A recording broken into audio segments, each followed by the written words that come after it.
I Spy by Natalie Sumner Lincoln. Chapter 1. At Victoria Station.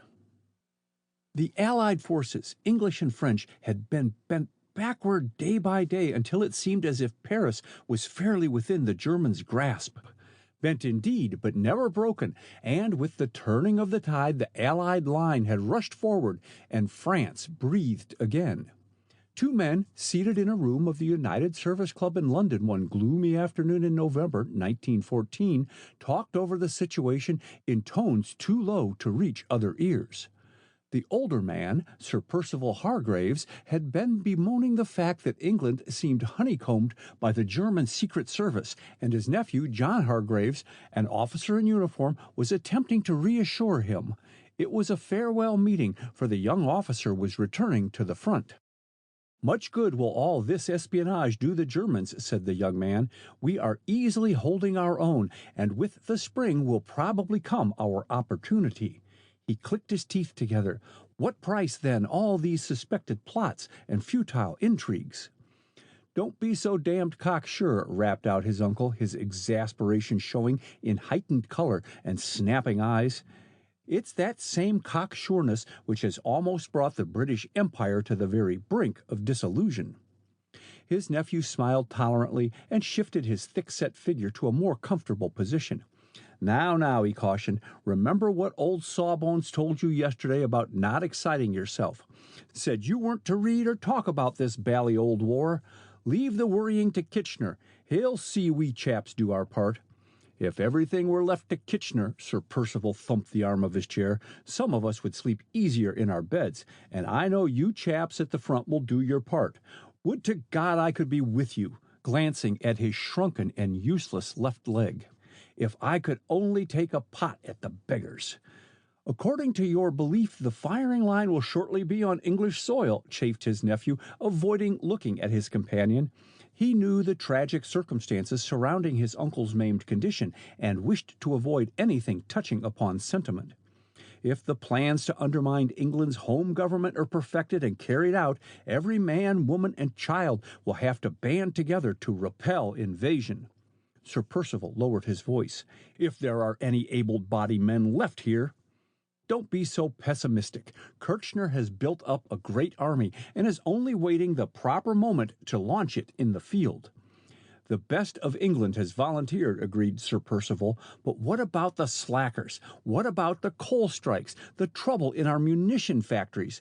All are chargeable to the Kaiser's war machine, which overlooks nothing in its complete preparedness. Preparedness! England doesn't yet know the meaning of the word." "It's time for me to leave," said the young officer, consulting his watch. "Take my word for it, uncle. We're not going to the demolition bow-wows. Count on England's bulldog grit. God help Germany when the Allies get into that country." "When? Ah, when?" echoed Sir Percival. "I hope that I live to see the day. Tell me, boy," his voice softened, "how is it with you and Molly?" His nephew reddened under his tan. "Molly doesn't care for a chap like me," he muttered. "Did she tell you so?" "Well, no. You see, uncle, it doesn't seem the thing to suggest that a charming girl like Molly tie herself to a fellow who may get his at any time." "Piffle!" Sir Percival's shaggy eyebrows met in a frown. "Sentimental nonsense. You and Molly were great chums a year ago. You told me yourself that you hoped to marry her. I even spoke to her mother about the suitability of the match." "You had no right to," blazed his nephew. "It was damned impertinent interference." "You have not always thought so," retorted Sir Percival bitterly. "What had that most impertinent American girl you met in Germany to do with your change of front toward Molly?" "I must insist that you speak more respectfully of Kathleen." John Hargreaves' expression altered. "If you must know, I asked Kathleen to marry me, and she refused." "I said she was impertinent. All Americans are. They don't know any better," fumed his uncle. "Forget her, John. Think of Molly. I tell you the child loves you. Don't wreck her happiness for the sake of a fleeting fancy." "Fleeting fancy?" John Hargreaves shook his head sorrowfully. "When Kathleen refused me, I was hard hit. So hit I can't marry any other girl.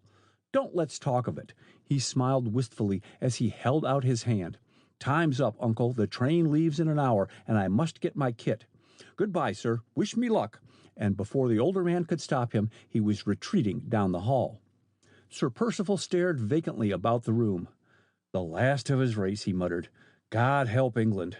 The toll is heavy." In spite of his haste, John Hargreaves was late in reaching Victoria Station and had barely time to take his place before the train pulled slowly out.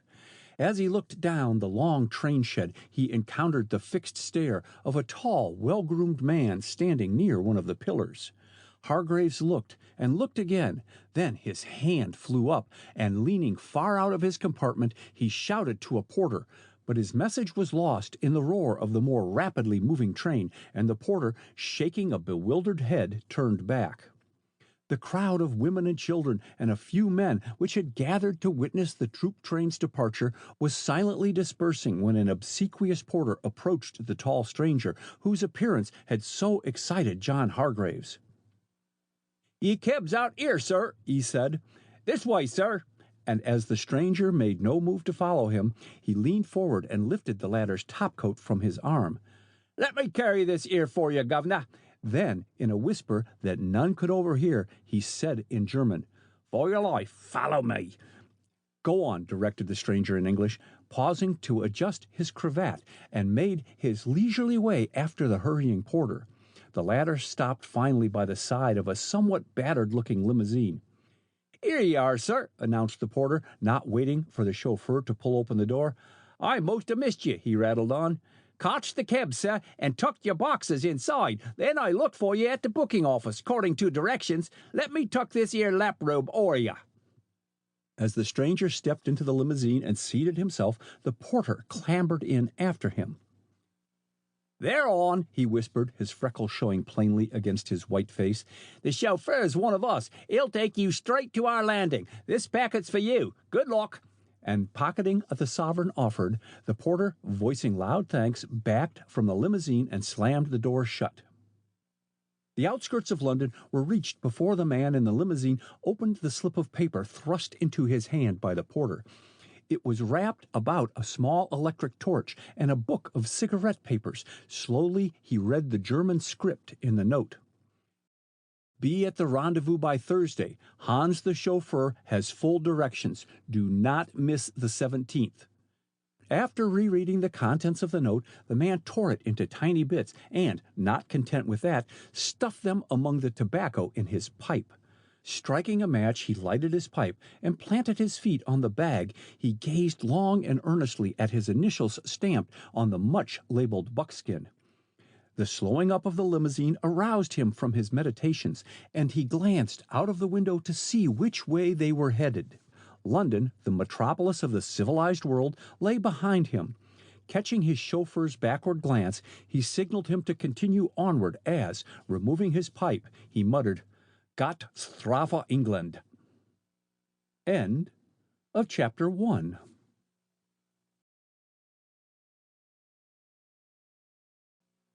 Chapter 2. Out of the Void. Slowly the sullen roar of artillery, the rattle of Maxims and rifles sank fitfully away. A tall, raw-boned major of artillery stretched his cramped limbs in the observation station, paused to look with callous eyes over the devastated fields before him, then sought the trench. Earlier in the day, the Allies had been shelled out of an advanced position by the enemy and had fallen back on the entrenchments.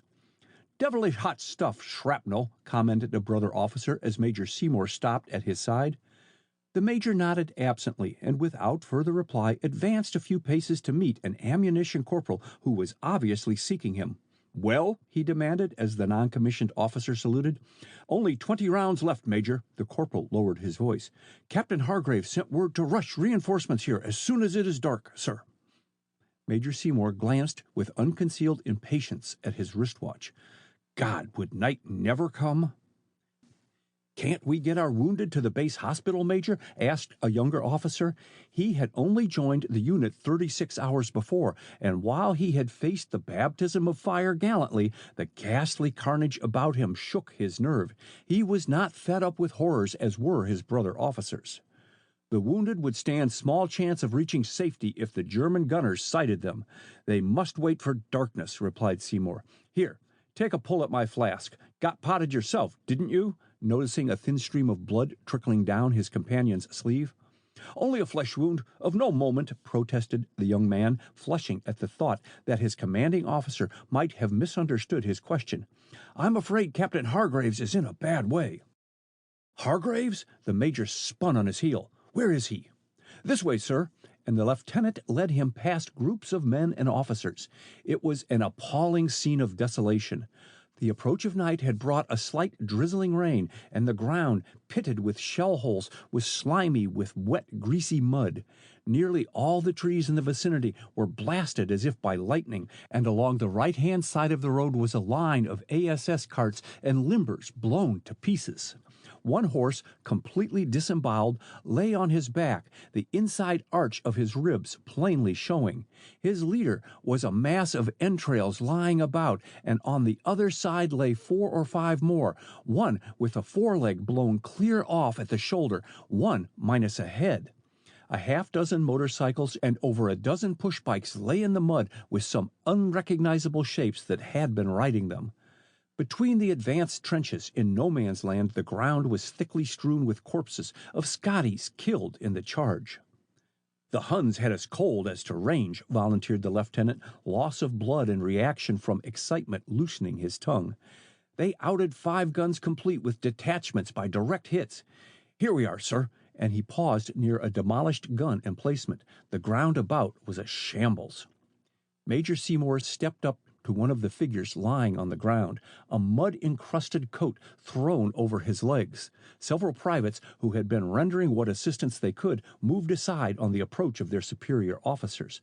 Hargraves opened his eyes as Seymour knelt by him. My number's up, he whispered, and the game smile which twisted his white lips was pitiful. Nonsense. Seymour's gruff tone concealed emotion. Hargraves' face betrayed death's indelible sign. You'll pull through once you're back at the hospital. Hargraves shook his head. He realized the futility of argument. Have you a pencil and paper? He asked. Yes. Seymour drew out his dispatch book and removed a page. What is it, John? But some minutes passed before his question received an answer, and Hargraves' voice was noticeably weaker as he dictated. Dear Kathleen, I saw Carl in London at Victoria Station. I swear it was he. Warren. Uncle. Kathleen. Kathleen. There was a long silence. Then Seymour laid aside the unneeded brandy flask and slowly rose to his feet. He mechanically folded the scrap of paper, but before slipping it inside his pocket, the blank side arrested his attention. Heavens! John never gave me her address or last name. Who is Kathleen? He exclaimed. More shaken than he was willing to confess even to himself by the loss of his pal, he stared bitterly across the battlefield toward the enemy's lines. How cheerily Hargraves had greeted him that morning on his return from a week's furlough in England. How glad he had been to rejoin the unit and be once again with his comrades on the firing line. A gallant spirit had passed to the great beyond. Back in his observation station, Major Seymour, an hour later, viewed the gathering darkness with satisfaction. 2 hours more, and it would be difficult to see a hand before one's face. Undoubtedly, the sorely needed ammunition and reserves would reach the trenches in time, and the wounded could be safely transferred to the base hospital. The Allies' line had held, and in spite of their desperate assaults, the Germans had been unable to find a vulnerable spot. Seymour passed his hand over his eyes. Against the darkness, his fevered imagination pictured advancing gray phantoms. They come like demons from the hell they have created, he muttered. I hope to God they don't use starlights over our trenches tonight. Flesh and blood can stand no more. The darkness grew denser and more dense. In the long battle front of the Allies, no sentinel saw a powerful aviatic biplane glide over the trenches and fly onward toward its goal. Several times the airman inspected his fluorescent compass and map, each time thereafter altering his course. Finally, making a sign to his observer, he planed to a lower level and, satisfied that he had reached the proper distance, a bomb was released. Down through the black void the infernal machine sped. A sickening pause, then a deafening detonation, followed by another and another, cut the stillness, and the earth beneath was aflame with light as the high explosives and shells stored in the concealed ammunition depot were set off. Nothing escaped destruction. Flesh and blood, mortar and brick went skyward together, and a great gash in the earth was all that was left to tell the story of the enemy's successful raid. From a safe height, the German airman and his observer watched their handiwork. Suddenly, the latter caught sight of an aeroplane winging its way toward them. "Bauerstreck!" he shouted, and the airman followed his pointed finger. Instantly, under his skillful manipulation, their biplane climbed into the air in long, graceful spirals until they were 6,000 feet above ground. But as fast as they went, their heavier aviatik was no match in speed for the swift French aeroplane, and the bullets from the latter's machine gun were soon uncomfortably near. The German airman's face was set in grim lines as he maneuvered his biplane close to his pursuer, and, dodging and twisting in sharp dips and curves, spoiled the aim of the Frenchman at the machine gun, while his own revolver and that of his observer kept up a continuous fusillade. For 20 minutes the unequal fight continued. It could not last much longer. Despair pulled at the German's heartstrings as he saw his observer topple for a moment in his seat, then pitch forward into space. The biplane tipped dangerously, righted itself, and sped like a homing pigeon in the direction of the German lines. There was nothing left but to fly for it. The German dared not look behind. Only by the mercy of God were the Frenchman's shots going wild. It could not last. He must get the range. Surely, they were past the last of the Allies' trenches. The German turned and fired his revolver desperately at his pursuers. Glory to God, one of his bullets punctured the latter's gasoline tank. It must be so. The French aeroplane was apparently making a forced landing. The shout on the German's lips was checked by a stinging sensation in his right side. The Frenchman had his range at last. Almost simultaneously his machine turned completely over. With groping, desperate fingers, the German strove to gain control over the levels and right himself. In vain, as he started in the downward rush, the hurrying wind carried the frenzied whisper, "The cross! Dear God, the cross!" End of Chapter 2.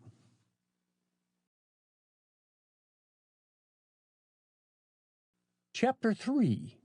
Powers that Prey. Not far as the crow flies from the scene of the German airman's catastrophe, but with its presence hidden from general knowledge, was the Großes Hauptquartier, the pulsing heart and brain of the imperial fighting forces. Vigilant sentries patrolled the park leading from the chateau commandeered for the use of the warlord and his entourage to the quarters of the great general staff. In a secluded room of the latter building, a dozen men sat in a conference about a table littered with papers. They had been there since early evening, but no man permitted his glance to stray to the dial of the library clock, whose hands were gradually approaching 2 o'clock. Truly, the chiefs of the divisions were tireless toilers. The Herr Chief of the great General Staff was emphasizing his remarks with vigor unusual even for him when the telephone, no respecter of persons, sent out its tinkling call.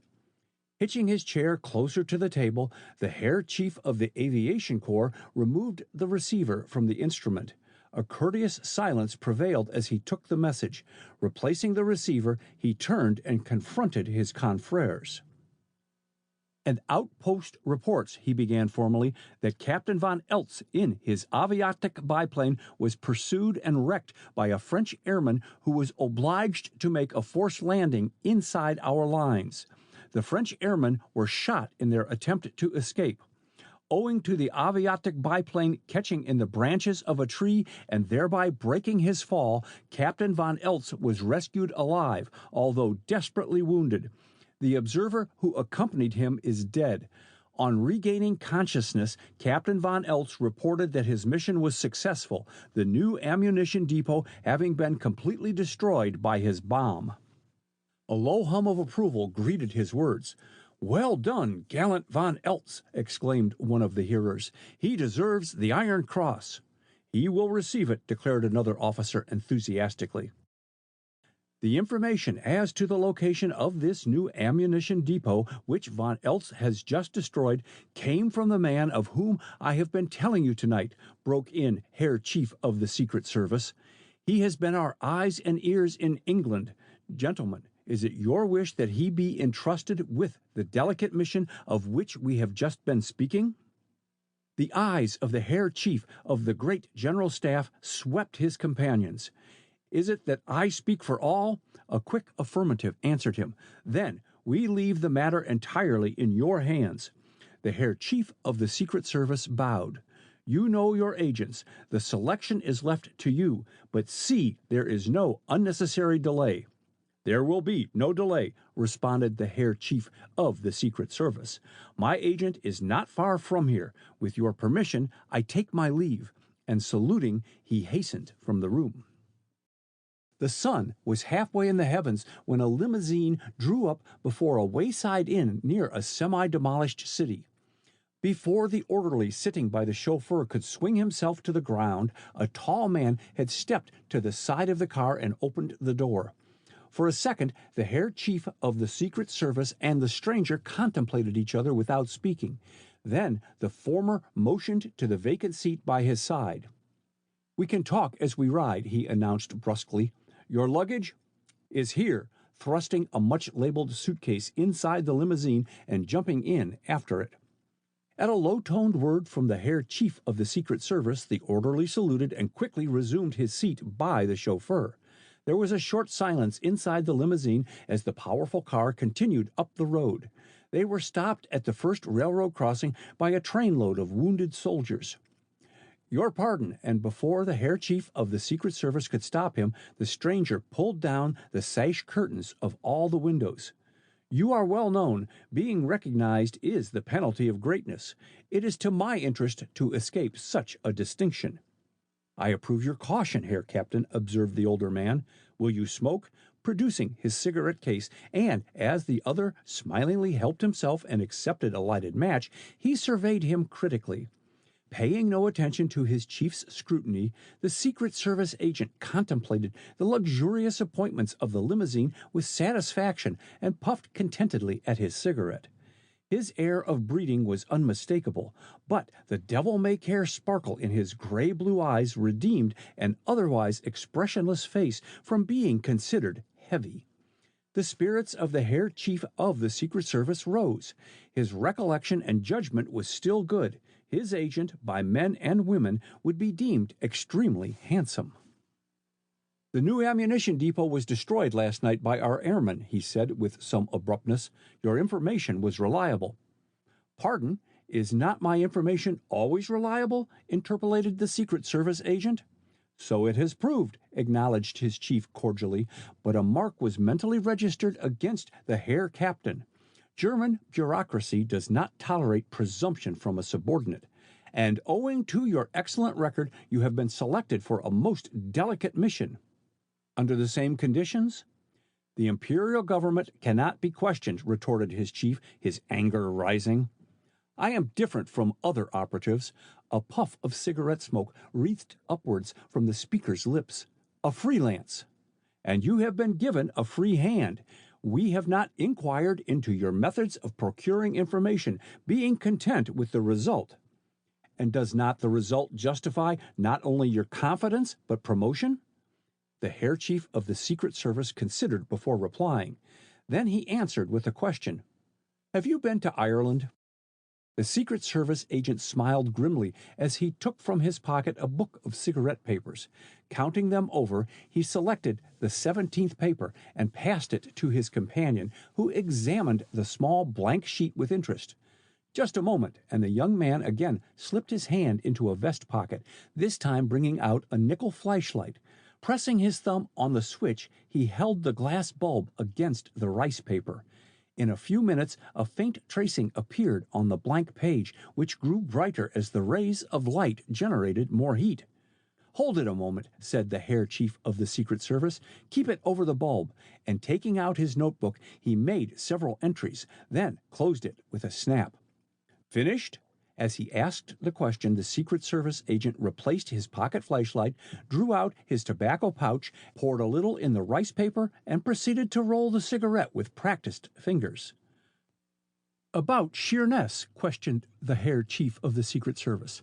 "All is arranged." "Good." The Herr Chief of the Secret Service permitted himself to settle back more comfortably on the roomy seat so that he faced his companion. In the closed and semi-darkened limousine there was no danger of their conversation being overheard. "I reserved for myself, Herr Captain," said the Herr Chief slowly, "the pleasure of informing you that your valuable services to the Kaiser and the Fatherland," the Secret Service agent raised his hat, "are recognized. The cross may yet be yours." "How can I express my gratitude?" stammered the Secret Service agent. "By not jumping to hasty conclusions," smiled his chief. "Never again question your orders." "Be just," protested the Secret Service agent warmly. "I have risked my life daily for the Kaiser and the Fatherland in a hostile country. There have been hours which I do not care to remember." The speaker's tone grew husky. "Some day, a short shift, and I must make provision for another." "I understood you were not married." There was a barely perceptible pause. "Spies do not marry, sir." "And if a Secret Service agent has a healthy regard for his own safety, he is careful of serious entanglements," cautioned his chief. "However, judging by your past work, I believe you are quite able to take care of yourself. Thanks to the warnings and information of your organization, we have been able to meet some of the Allies' contemplated concerted attacks, and your information as to the sailing of transports and the movements of ammunition trains has been of inestimable service." "Do you still wish me to keep up this particular work?" "No." The Herr Chief of the Secret Service leaned forward in his earnestness. "This war has demonstrated again and again that victory goes with the heaviest artillery." "True. Antwerp, one of the strongest fortified cities on the continent, crumpled up before our siege guns," broke in his companion. The older man paid no attention to the interruption, but continued gravely. "Hand-to-hand conflict and cavalry charges are a thing of the past. We shell out the enemy's trenches from batteries 6 to 12 miles away. All this you already know. I repeat it now to explain what I am about to say. We are in possession of the mining district of France. They are getting hard pushed for ammunition. England's supply is not inexhaustible. Russia cannot half-arm her fighting forces. They one and all are appealing to the manufacturing capitalists of the United States to furnish them with arms and ammunition." "And with success," dryly. The Herr Chief of the Secret Police frowned. "It must be stopped. You are to go to America." "I?" "Yes, at once. You have a genius for organization. Your work in England proved that. Let us know what merchant vessels and passenger steamers are carrying munitions of war. Be sure, doubly sure, that your information is correct, for we shall act upon it. Our government stands ready to take the most drastic measures to stop such traffic." "I see." The Secret Service agent stroked his clean-shaven chin in meditative silence. "In England, I went hand in hand with death. In the United States, I am likely to outlive my usefulness." "Perhaps," with dry significance, "but recollect our government is ready to adopt any expedient to stop the exporting of arms and ammunition to our enemies." "As for instance?" "Leave our methods to us. You have your work. You will make your headquarters at Washington City. There you will be able to place your hand on the pulse of the nation, and there you will find idle women." "Have we not already representatives at the United States Capitol?" The Herr Chief of the Secret Service eyed him keenly. "Our embassy is concerned only with the diplomatic world. You are to send us word whether the United States government arsenals are working under a full complement of men, of the orders placed by the Navy Department for submarines, and the activities obtaining in private munition plants. Be certain and study the undercurrent of sentiment for or against us. Report as you have heretofore." "How am I to get in touch with the private shipyards and munition plants?" I will give you letters to residents loyal to their fatherland. A number of the owners of powder companies and munition plants usually winter in Washington. I am also told that Mexican juntas will make Washington their headquarters. The eyes of the Secret Service agent were boring into him, but the older man's countenance remained a mask. You must bear in mind that if the American capitalists persist in selling assistance to our enemies, the attention of the United States must be diverted to other issues. Such a plan could only be carried out by creating a necessity of home consumption for war munitions, supplemented the Secret Service agent softly. Without replying, the Herr Chief of the Secret Service pulled forward a small dispatch box from a cleverly concealed pocket in the upholstery of the limousine. We are motoring to your nearest destination, he said soberly, opening the box. Here are your letters of credit, your passport, and introductions to our friends across the water, handing him a leather wallet. They will see that you are properly introduced to Washington hostesses. Go out in society. I am told it is most delightful at the Capitol. Make friends with influential public men and prominent Washingtonians. Above all, with emphasis, cultivate the gentler sex. Remember, idle women make excellent pawns, my dear Herr Captain von Mueller. End of Chapter 3.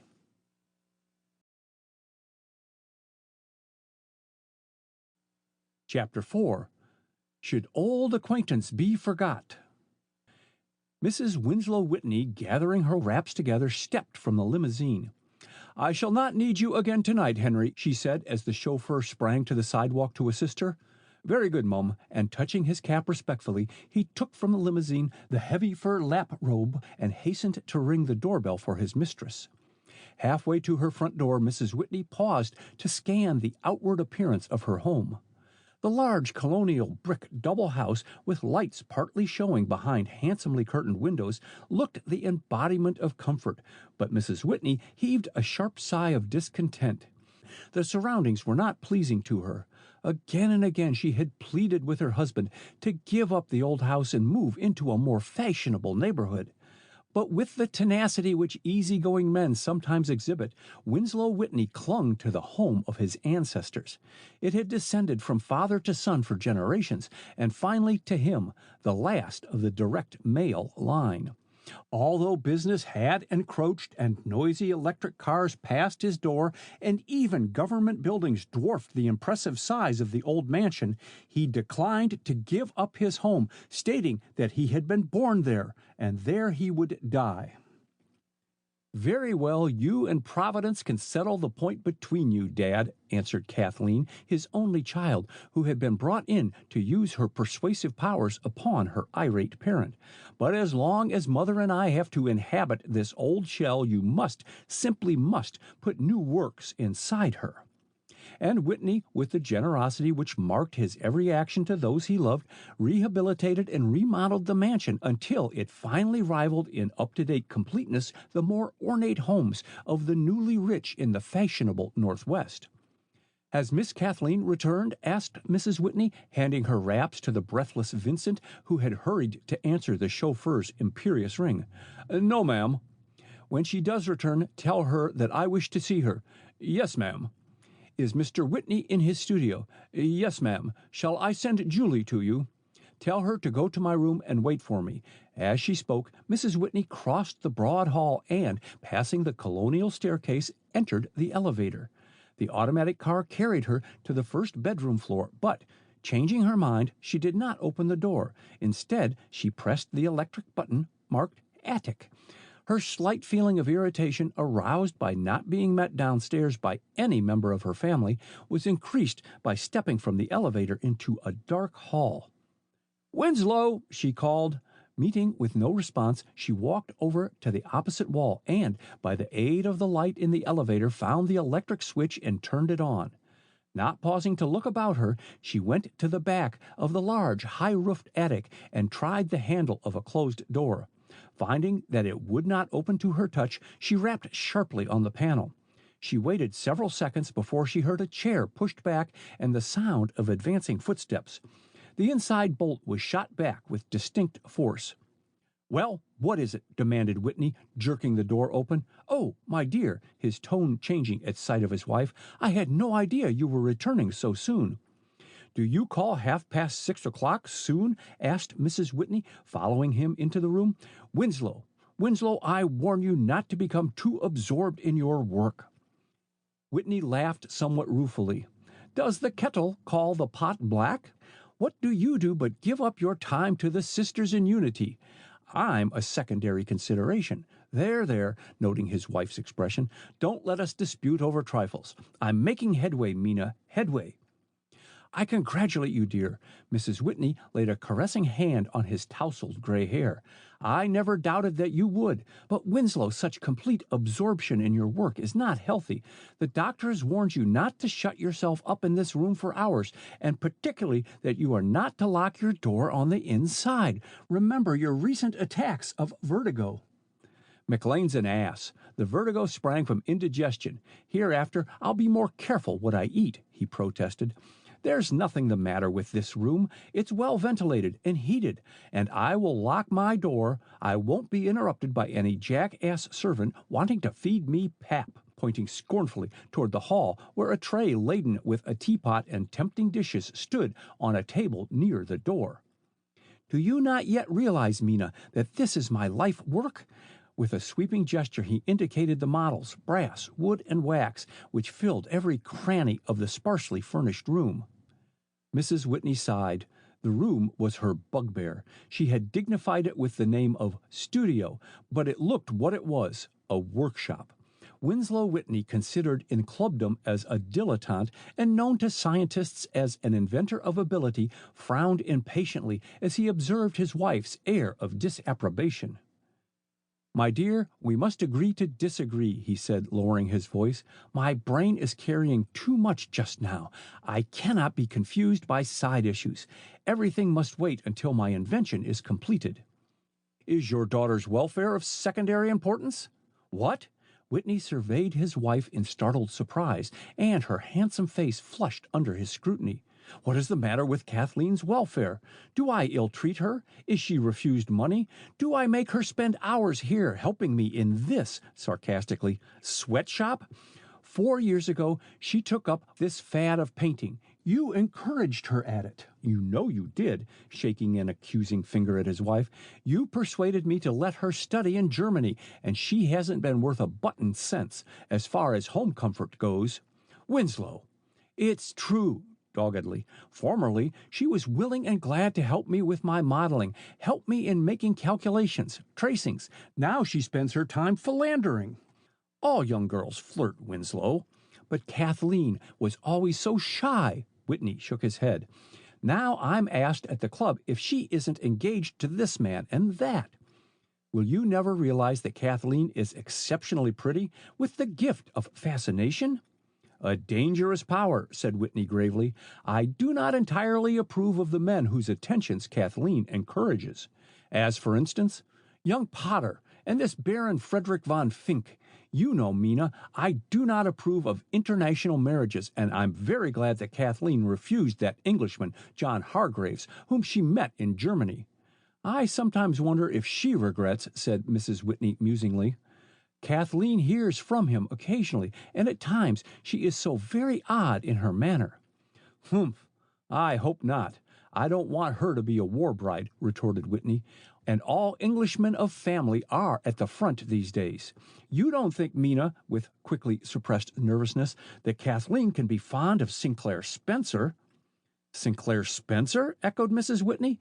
"Why, he is double her age, and besides, Winslow, his habits are not—" "I know," gloomily, as his wife paused. "I would certainly never give my consent to such a marriage. But, Mina, he is forever hanging around Kathleen and haunts this house."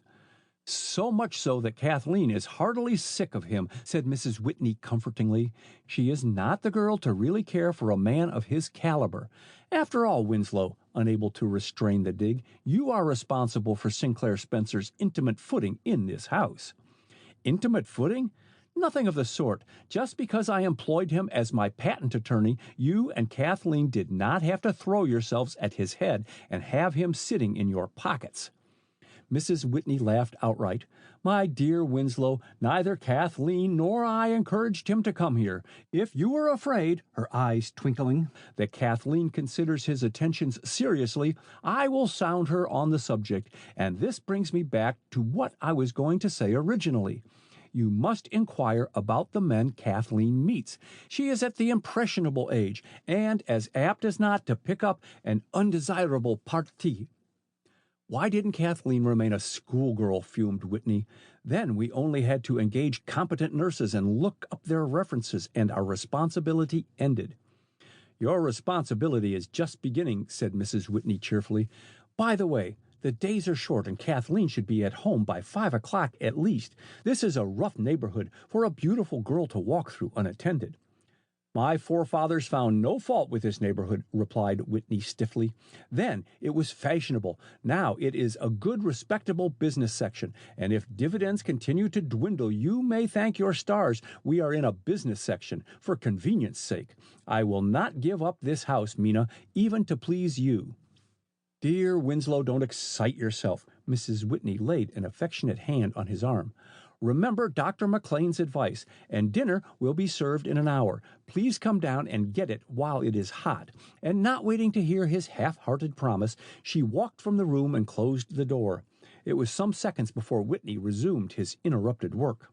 "Only a little while now," he muttered. "Only a little while." Before proceeding to her bedroom, Mrs. Whitney sought the suite of rooms which had been given to Kathleen on her coming of age 2 months before. Finding the prettily decorated and furnished sitting room empty, she walked into the adjoining bedroom and saw Kathleen sitting at her dressing table.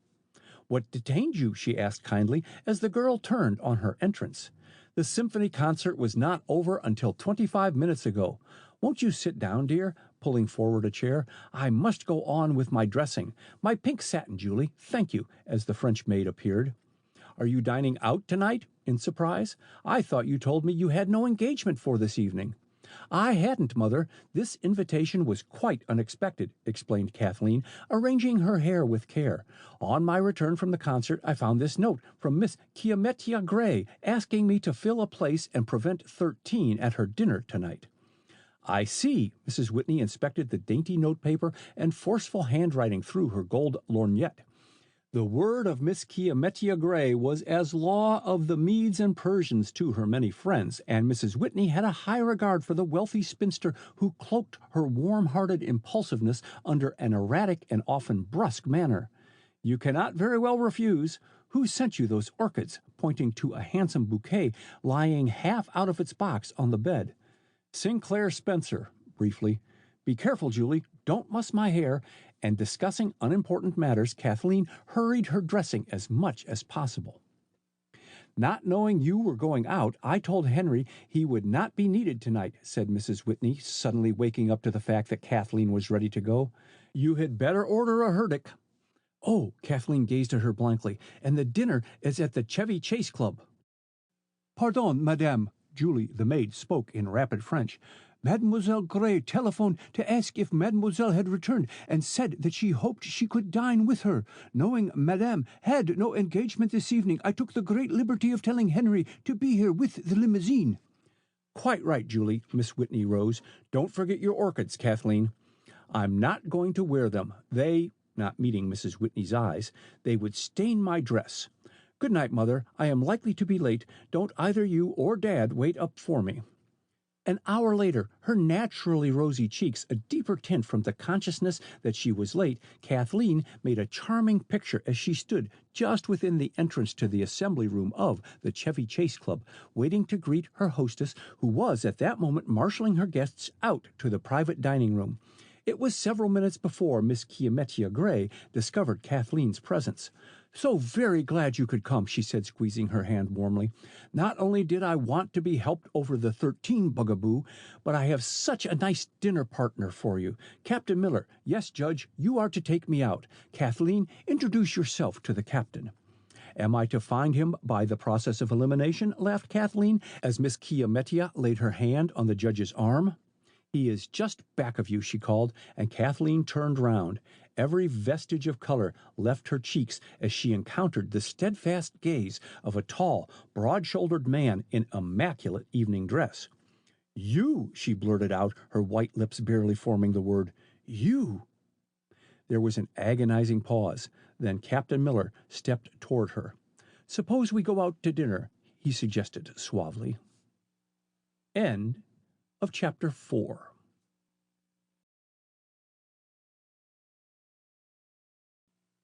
Chapter 5. An Eventful Evening. While keeping up an animated conversation with Judge Powers, Miss Kiametia Gray saw with inward perturbation that her vis-a-vis, Captain Miller, was spending much of his time between courses making bread pellets. What possessed Kathleen Whitney? She was usually the soul of courtesy, and yet her hostess had not seen her address one word to her dinner partner. Possibly Kathleen had taken offense at her offhand introduction to the handsome officer, but that was not like the warm-hearted, charming girl she had come to love and admire, and Miss Kiametia ate her dinner with less and less relish as she tried to keep up her end of the conversation and forget about the pair seated opposite her. Captain Charles Miller had just finished helping himself to an ice when, from the tail of his eye, he saw Kathleen quickly palm his place card. "Let us make it an exchange," he said, and reached across her plate, picked up the pretty hand-painted Japanese card bearing her name, and slipped it inside the pocket of his white vest. For the first time that evening, there was color in Kathleen's cheeks. "You have not lost your courage?" "Effrontery," she finished. "I cannot see that the years have brought much change." To you, most certainly not, and there was no mistaking the admiration in his eyes.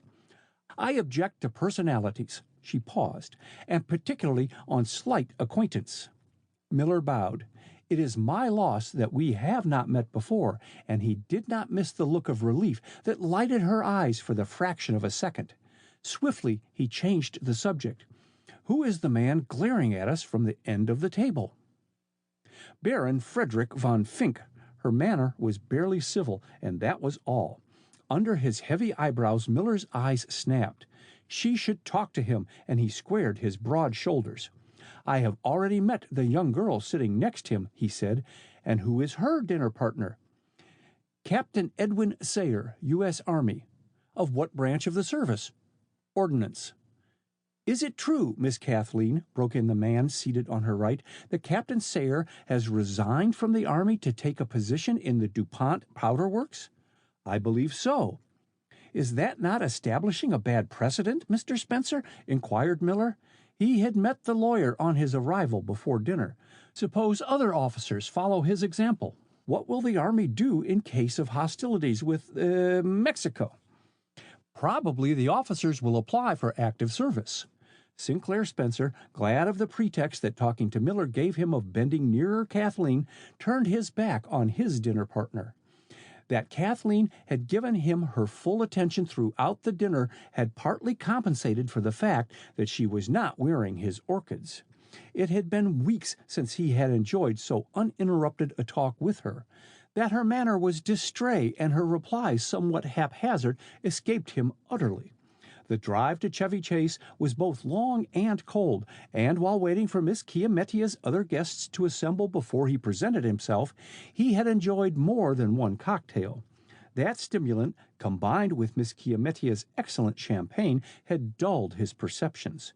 "The officers will be given their old rank," continued Spencer. "In the meantime, they will have gained most valuable experience. There is really no prospect now of a war with Mexico." As she spoke, Kathleen looked anxiously across at Miss Kiametia, but her hostess showed no disposition to give the signal for rising. Kathleen was aware by his thick speech and flushed features that Spencer had taken more wine than was good for him. She desired to ignore Captain Miller, but she was equally desirous not to encourage Spencer's attentions. She moved her chair back as far as she could from the table to avoid the latter's near presence as he bent toward her. Deliberately, she turned and continued her remarks to Miller. As soon as a fair election is held and a president elected, he will be recognized by our government." Miller laughed. "A fair election and Mexico are a contradiction of terms. Trouble there is by no means over. I hope that you are not a peace at any price American." "Indeed I am not," and Kathleen's eyes sparkled. "I am for peace with a punch." Again Spencer cut into the conversation, but his condition was so apparent that Kathleen shrank from him. "Miss Kathleen, give me first dance," he demanded as Miss Chiamettia laid aside her napkin and pushed back her chair. In a second, Baron Frederick von Fink was by her side, and with a sigh of thankfulness, Kathleen accepted his eager demand for a dance, and they hastened into the assembly room, which, stripped of its furniture, was already filled with dancers. It was the regular Wednesday night dance at the club, and the room was crowded. Kathleen had no difficulty in avoiding Captain Miller. Since her debut, she had reigned an acknowledged belle in society, and she was quickly importuned by men eager for a dance.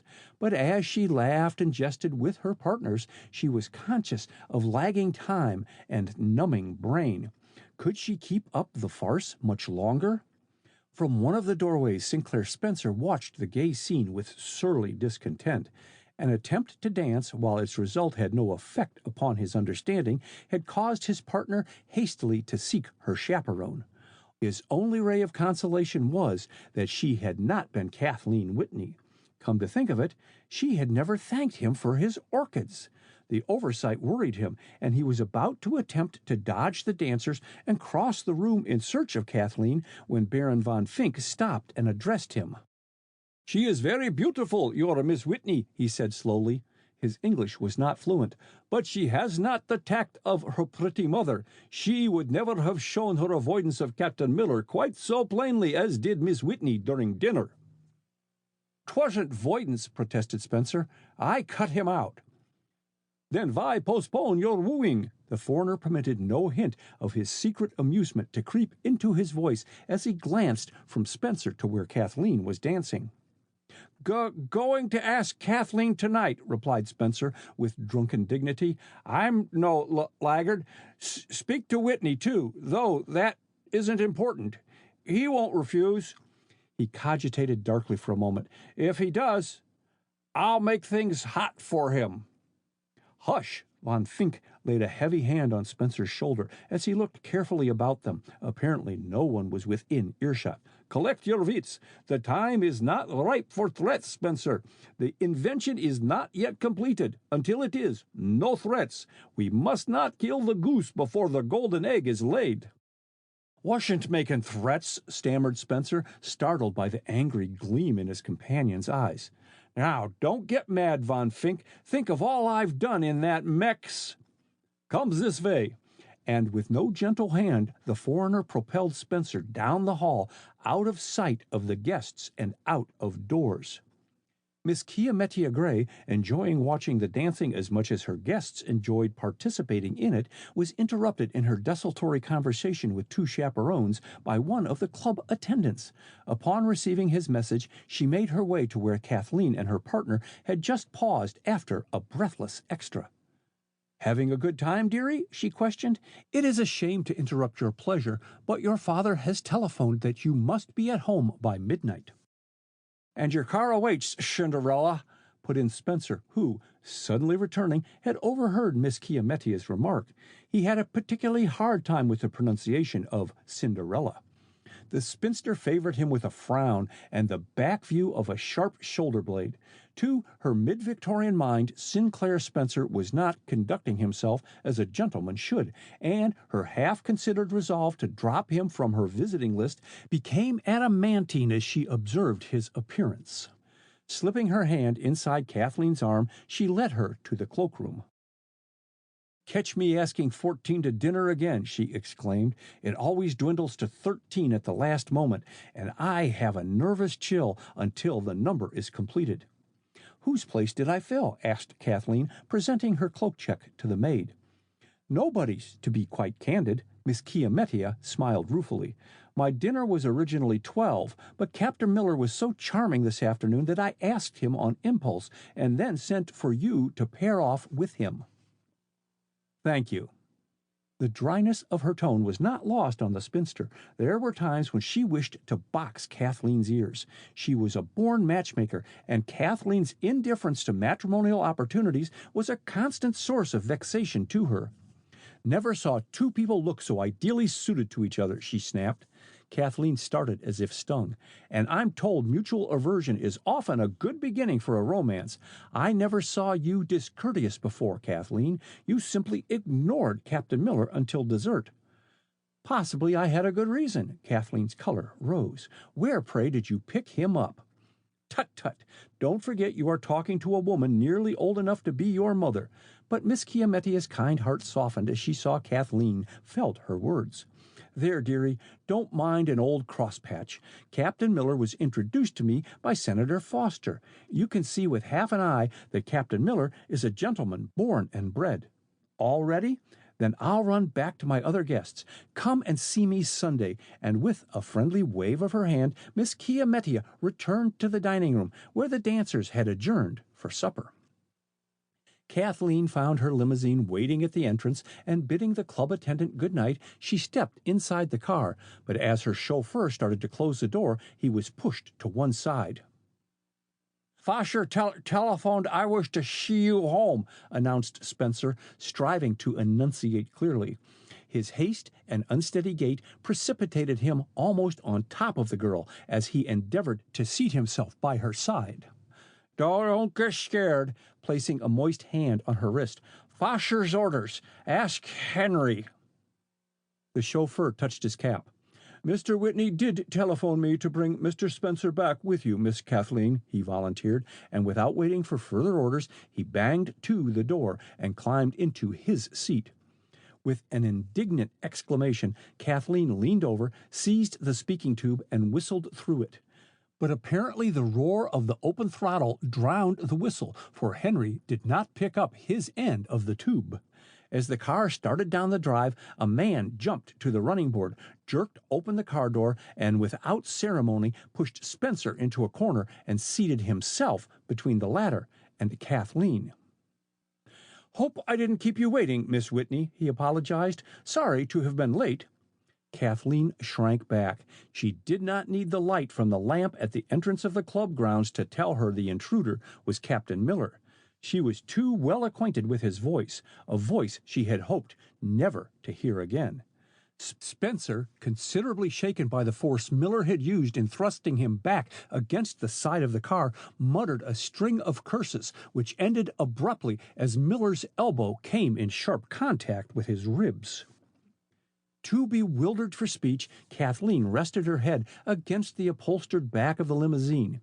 Neither of the men seemed inclined to break the silence as the car sped swiftly toward Washington, and gradually Kathleen's reasoning power returned to her. She was furiously angry with herself, with the world, with fate. Ah, she would be mistress of her own fate. Kathleen compressed her lips in mute determination. Captain Miller must be made to understand that she would not tolerate his further acquaintance. How dared he thrust his presence upon her? Kathleen's hot anger cooled for a second. If Miller had not thrust himself into the limousine, she would, in all probability, have either had to order Henry to forcibly eject Spencer, which might have given rise to unpleasant gossip, or have endured alone the intoxicated man's society for the 5-mile drive into town. High-power arc lights were strung along the roadway, and under their white glare Kathleen stole a glance at Miller. Handsome still, she admitted to herself, and the same broad-shouldered, athletic figure. He was the type of man which appeals to both men and women. She caught her breath sharply as bitter memories crowded upon her, and, slipping down her hand, drew her skirts surreptitiously away from touching Miller. If he noted the movement, he gave no sign. As the lights of Washington appeared, the chauffeur reduced the limousine speed to that required by law. They were in the heart of the residence section when a snore from Spencer explained his long silence. The warmth and motion of the limousine, combined with his overindulgence in wine, had lulled him to sleep. With an effort, Kathleen roused herself from her dismal reflections. "Can I leave you anywhere, Captain Miller?" she inquired frigidly. No thanks, I will walk to my hotel after I have seen you safely home. Kathleen fumbled with the clasp of her evening wrap and stared down the empty streets. She waited until they were approaching Lafayette Square, then broke her silence for the second time. I desire that you leave me here, she stated calmly. I am now within a few blocks of my home. Without waiting for comment, she leaned forward, tapped upon the front window, and signaled Henry to stop. Miller rose as the limousine drew up to the curb. As you wish, he said courteously, but I do not think this man a suitable companion for you. And collaring Spencer, he opened the door and, thrusting the still sleeping man out on the pavement, sprang out after him. Henry's eyes bulged as he saw the two men, but Miller's manner stopped the ejaculation upon his lips. Take Miss Whitney home, directed Miller, and lifting his hat to Kathleen, he watched the limousine turn a corner and disappear.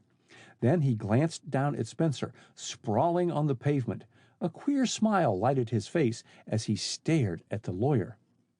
"What's your little game, Spencer?" he asked softly, and a hearty kick punctuated the question.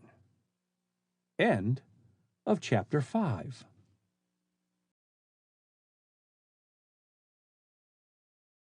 Chapter 6. At the Capitol. Mrs. Whitney's usually placid disposition was decidedly ruffled, and she took no pains to conceal her displeasure. "Really, Kathleen, you are greatly at fault," she said, as the girl joined her in the vestibule. "The idea of keeping Henry at the club until after midnight! No wonder he is late now. No chauffeur can work both day and night." "I am sorry, Mother," but Kathleen did not look particularly penitent. She considered that the faithful Henry had a soft berth, that he worked occasionally would not prove harmful. She had hoped to avoid going to the Capitol that morning, and when told that Henry had not appeared either at the house for orders or at the garage, she had supposed the trip would be given up. But Mrs. Whitney was of the persevering kind, and with her, to plan was to accomplish. Decidedly upset by Henry's non-appearance in her well-conducted household, she had ordered the garage to fill his place temporarily, and her limousine was at last at the door. Mrs. Whitney was giving her final direction to the new chauffeur as to which she considered the best and safest route to the Capitol and the speed she wished maintained, when her husband joined them. "I've decided to take a morning off and go with you," he announced, entering the limousine. "Room for me on the back seat?" "Surely," and his wife patted the wide cushion. "We do not possess a superabundance of flesh in this family." "Except Dad," interpolated Kathleen mischievously. She knew her father disliked the idea of getting fat, while lacking the initiative of keeping thin. "What you need, Dad, is a cold plunge and a 10-mile walk before breakfast." Whitney shuddered. "Nice, comfortable ideas you have, Kathleen, for a winter day. It strikes me you should take a dose of your own medicine," inspecting her keenly. "Late hours do not improve your appearance, young lady." "Thanks," but her usually sunny smile was strained. "And I suppose you still work all night, Dad, disobeying Dr. McLean's orders." "I don't take orders from McLean," shortly. "And I didn't work very late last night. Your mother came up and tried some of her sisters in unity persuasion upon me, and I capitulated." Mrs. Whitney did not take the jest in good part.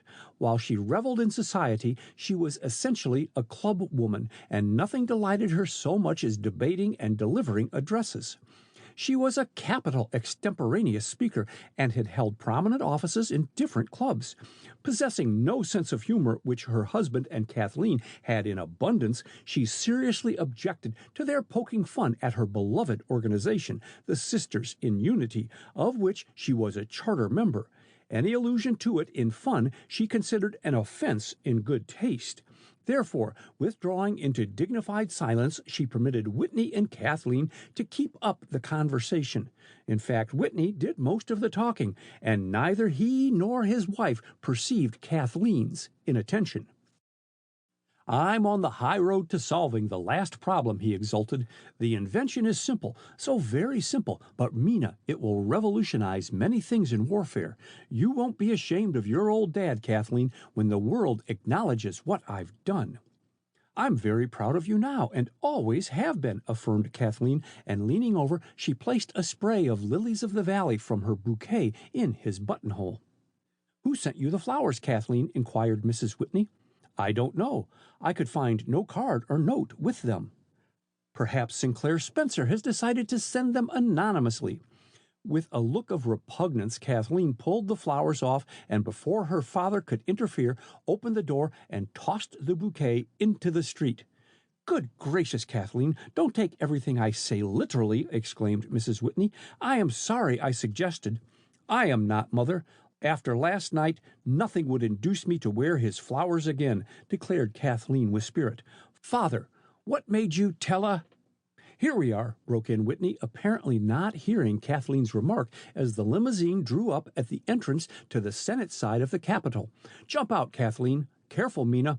But without assistance, Mrs. Whitney sprang lightly to the ground, a worried look on her face. I do believe, Winslow, she said, that I have left my admission card to the private gallery at home. It isn't in my bag. Don't mind. I'll look up Randall Foster. He'll see we get in. Come this way. They found the corridors of the huge building filled with hurrying men and women, and Whitney spent fully 20 minutes before he succeeded in obtaining the coveted card to the private gallery from his friend, Senator Foster.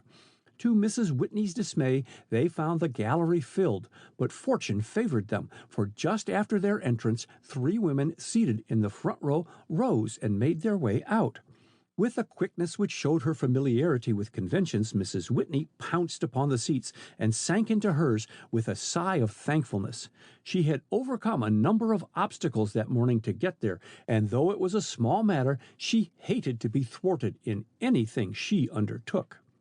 Kathleen, like many another Washingtonian, confined her visits to the Capitol to sightseeing trips with out-of-town friends, and she had come there that morning only because she could think of no good reason for staying away. To her inward surprise, she soon found her attention absorbed by the debate going on in the Senate, and when one of the distinguished lawmakers commenced a characteristic speech, she became unconscious of the flight of time.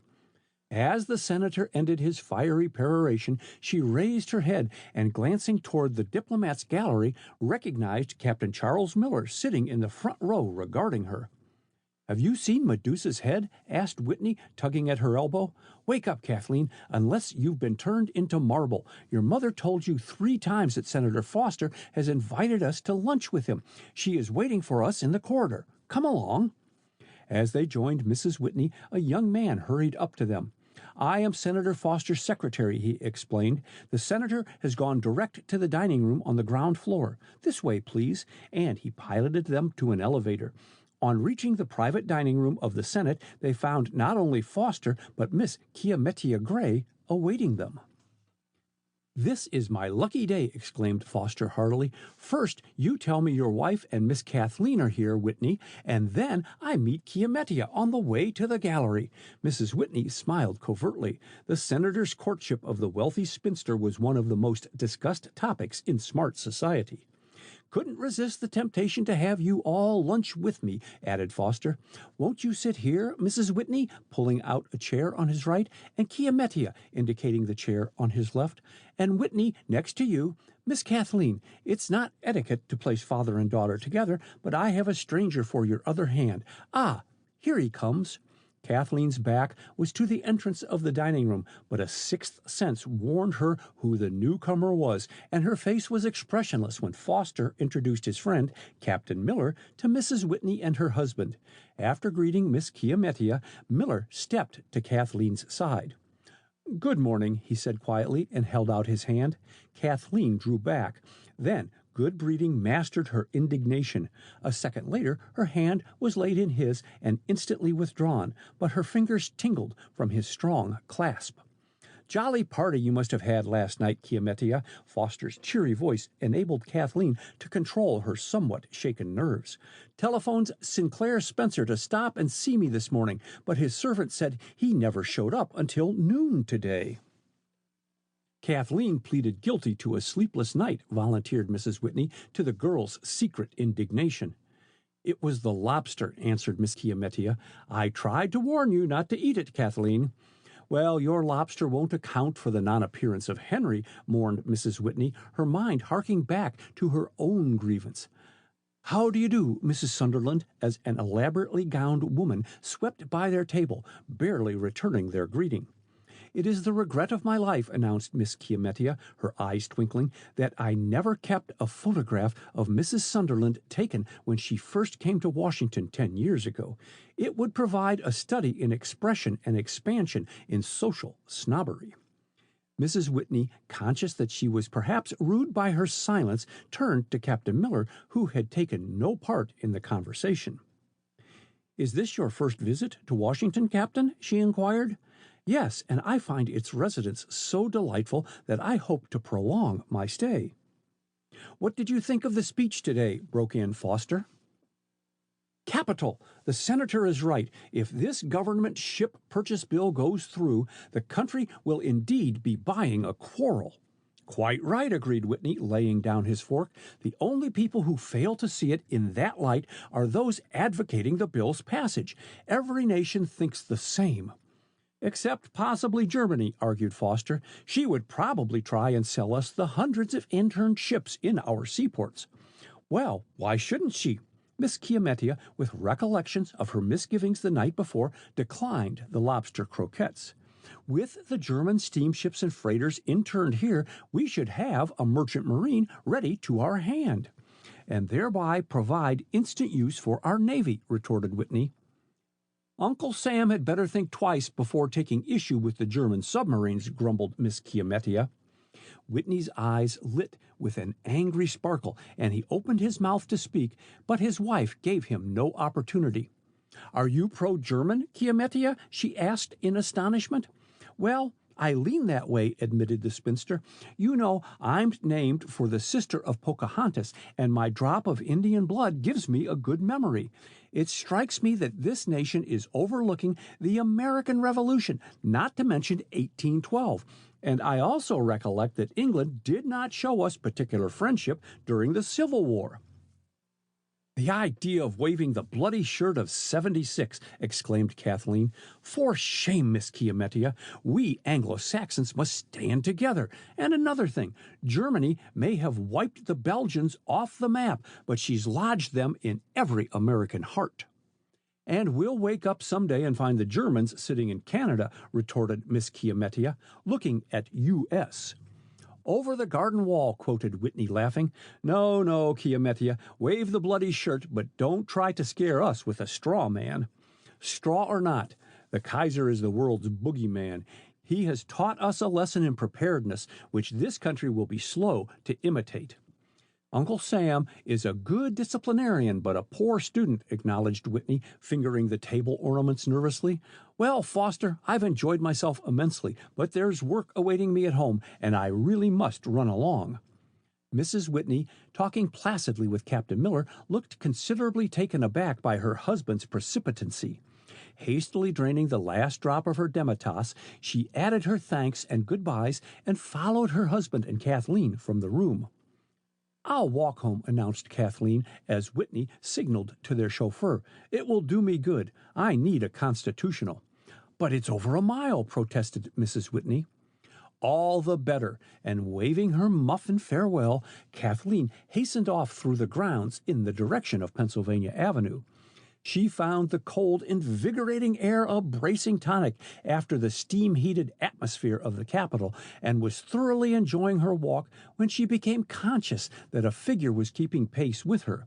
Looking up, she recognized Captain Miller. Kathleen stopped. "Which way are you going?" she demanded, totally unconscious of the pretty tableau she made, her dark beauty enhanced by a becoming hat and silver fox furs. Not anticipating her abrupt halt, Miller was forced to retrace his footsteps. "I spoke to you twice, Miss Whitney, but you apparently did not hear me," he answered, lifting his hat. "I asked if I might accompany you, and took silence for consent. My way lies your way." Kathleen's fingers clenched tightly together inside her muff. "Are you dead to all sense of decency?" she asked. "Can you not see that your presence is an offense?" Miller's color rose, and there was an ominous flash in his blue-gray eyes, but she met his look undauntedly. "I think you take an exaggerated view of the matter," he said quietly. "I desire your friendship." "You dare ask that after—" With a quiet, masterful gesture, Miller stopped her. "We are living in the present," he said. "I repent the past. Come," with deepening earnestness. "You are warm-hearted, impulsive, generous. Be generous to me. Give me a chance to make good. Before God, I will not fail you." Kathleen scanned him keenly. Could she place faith in his sincerity? As she met the penetrating gaze she knew of old, now softened by the fascination of his winning smile, she came again under the old personal charm. "I cannot be friends with a man whom I do not respect," she stammered. "But you shall respect me," with dogged determination. And then a bevy of girls coming out of Galt's paused to greet Kathleen, and Miller, not waiting to complete his sentence, bowed to her and continued up the avenue. He paid no attention to the streets he traversed, but on turning into F Street sought shelter near a shop to light his cigarette. As he threw the burnt match to the pavement, he was attracted by a large photograph of Kathleen Whitney in the window.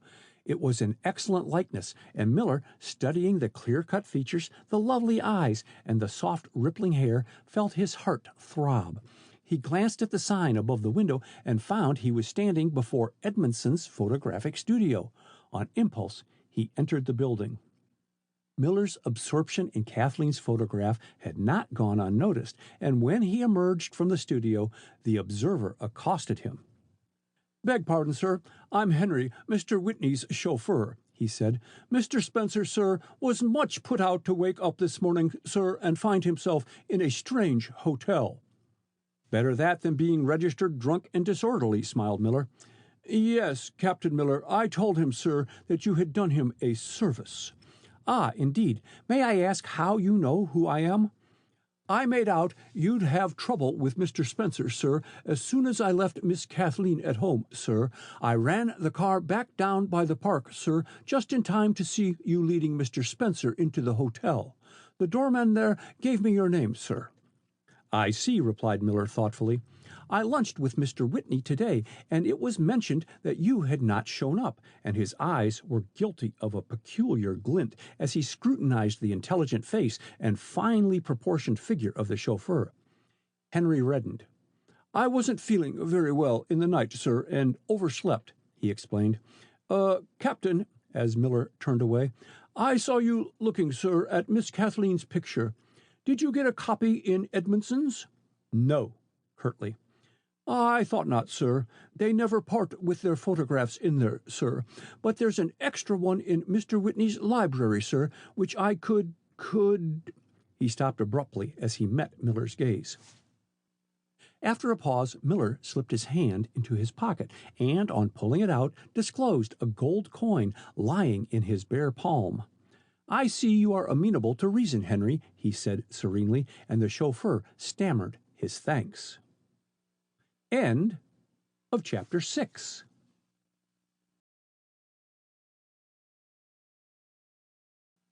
Chapter 7. Phantom Wires. Sinclair Spencer walked up and down the Whitney drawing room examining the costly bric-a-brac, totally blind to the merits of each piece and, in several instances, replacing them with entire disregard as to whether they rested on the edge or on firm foundation. His occupation was interrupted by the return of Vincent, the butler. "Miss Kathleen is not at home, sir," he announced. "Quite certain, Vincent?" holding out a treasury bill with a persuasive gesture. "Quite, sir."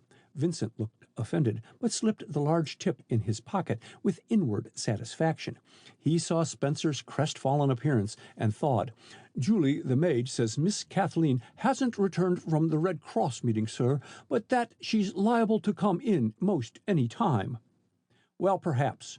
Is Mr. Whitney at home?" "Yes, sir, but I dasn't interrupt him, sir. He's working in his studio." "Then I'll wait here for a time at least." "Don't wait, Vincent." "Very good, sir." But Vincent paused irresolutely. His conscience was reproaching him. Miss Kathleen's orders had been very explicit. If Mr. Spencer called to see her father, well and good. If he came to see her, he was not to be admitted. For 6 weeks the seesaw had kept up, and Vincent had grown very weary of answering the door for Spencer. He had been an almost daily caller, occasionally admitted when Winslow Whitney was downstairs, and always a visitor on Mrs. Winslow's weekly day at home. But these latter visits had profited him nothing. Kathleen never gave him an opportunity to see her alone, and it was the same at dinners and dances to which they were both invited. Spencer had come there that morning fully determined to see Kathleen and, as he expressed it to himself, have an understanding with her. Having for once gotten by Vincent's relaxed guard, wild horses would not have dragged him away.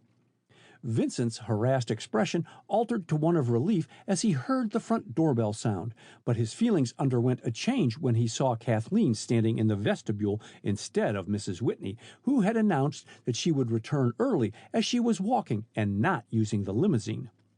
"Any mail for me in the noon delivery?" asked Kathleen, and her smile faded at the butler's negative reply. Why did her letters to England remain unanswered?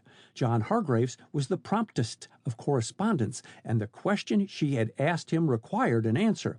Preoccupied with her own thoughts, she was about to enter the elevator, totally oblivious to Vincent's agitated manner.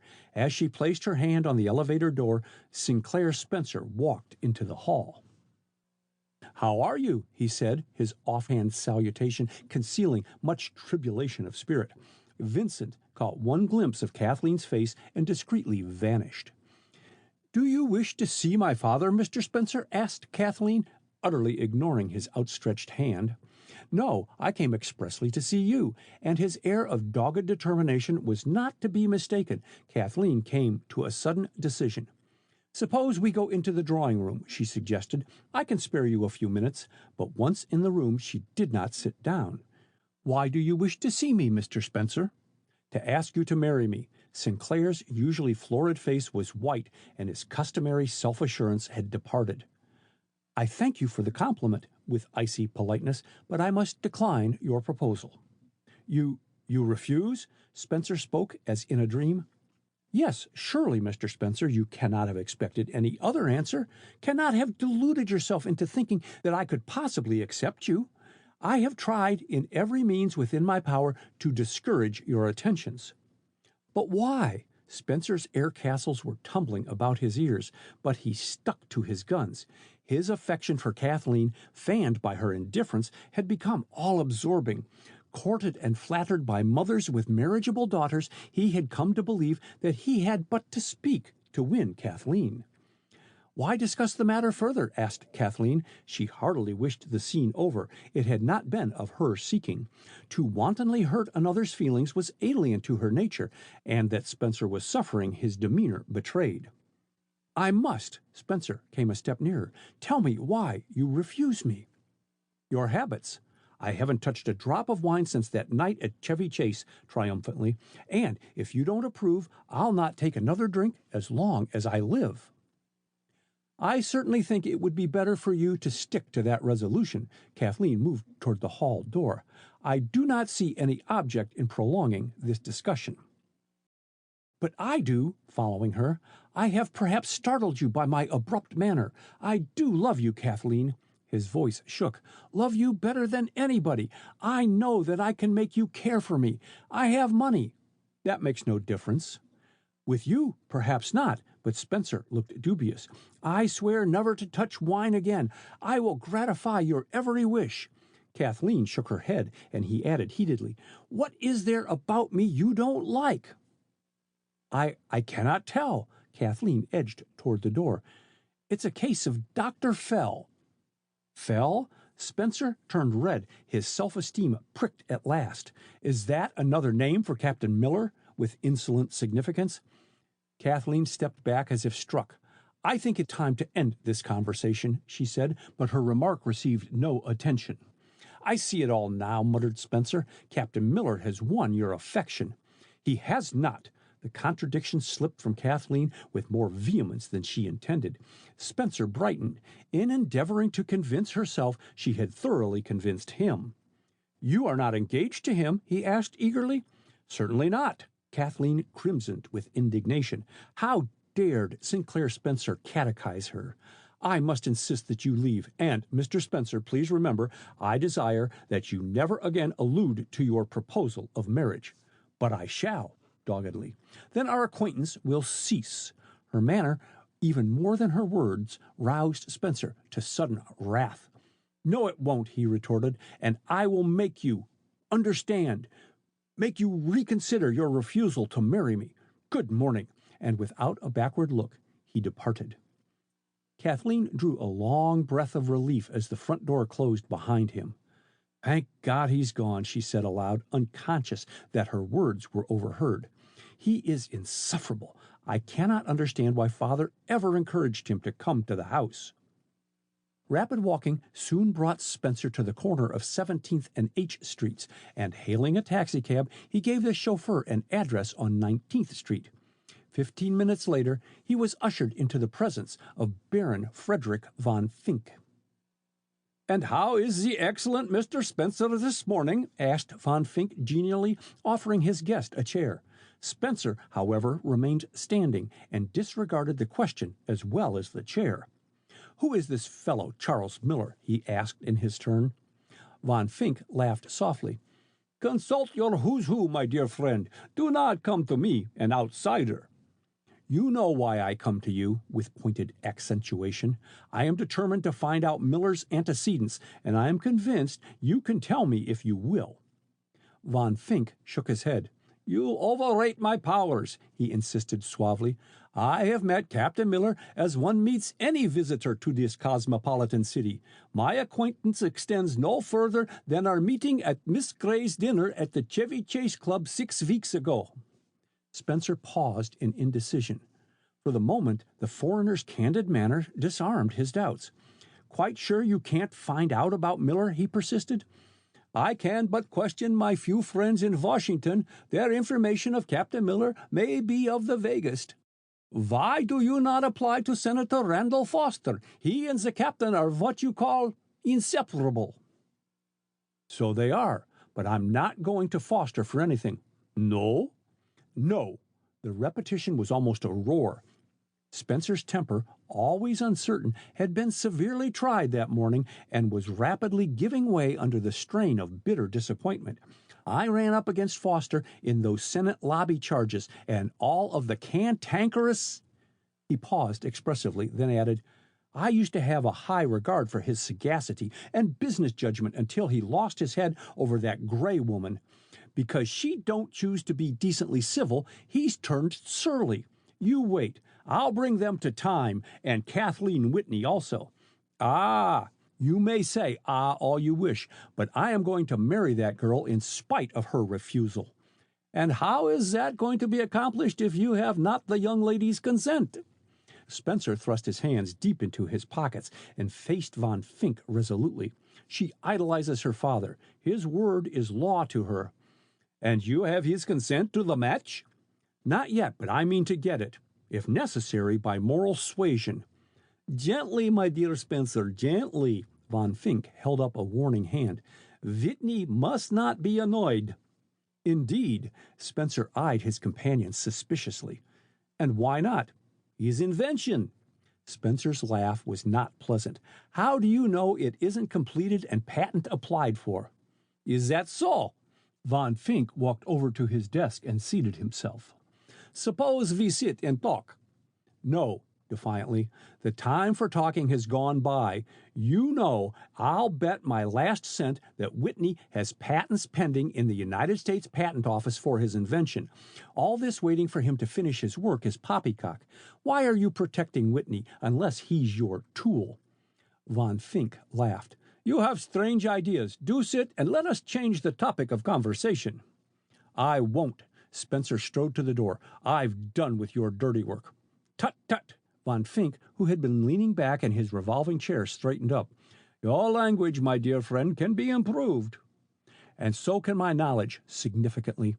"I'm going to investigate Whitney's affairs and his house before I'm much older. Don't bother to ring for a servant," he added, seeing the host's hand hovering over the electric desk bell, and not waiting for an answer, bolted from the room. Von Fink's hand descended on the electric bell button with imperative force, and rising he hastened into the hall. He paused at sight of his breathless valet ushering Spencer down the staircase. Not until he was thoroughly convinced that Spencer had left the house did he turn back from the head of the stairs. "He grows troublesome, that Spencer," he mused as he made his way to his own suite of rooms. An hour later, Captain Miller turned in at the main entrance of his hotel and went directly to his room on the 8th floor. Humming softly to himself, he hung up his overcoat and hat in the closet, and removing his coat, placed that also on a hanger. Back once more in his bedroom, he carefully arranged the heavy draperies over his window so that his movements were completely screened, and taking a black silk muffler, fastened it securely over the knob of the hall door. The window and door of his private bathroom were likewise draped. Finally satisfied that he was secure from observation and all sound deadened, Miller took from his overcoat pocket 4 porcelain casters, and, dropping on his knees by the side of his brass bed, he deftly inserted them in place of the bed's regular steel casters. Pausing long enough to clear the toilet articles from his bureau, he lifted from a box-shaped leather bag marked Underwood a Massey resonophone and deftly installed it on the bureau top. Taking a slight copper wire, he attached it to one of the posts of the bed and connected it with the apparatus, making sure that the wire was suspended clear of the ground and surrounding objects. With another suspended wire, he grounded the apparatus on the radiator. At last convinced that all was adjusted properly, Miller moved over to his desk and gazed intently at a large photograph of Kathleen Whitney. It was an occupation of which he never tired. The faint buzz of the alarm bell sent him back to the wireless apparatus, and slipping on his headpiece telephone, he picked up his pencil. Listening intently to the dots and dashes, Miller took down the message passing through space. As he jotted down the last letter and the wireless apparatus ceased to receive, Miller regarded the written coded message before him on his writing pad with deep satisfaction. He was at last in tune with the transmitting station. The code only remained to be solved. End of Chapter 7.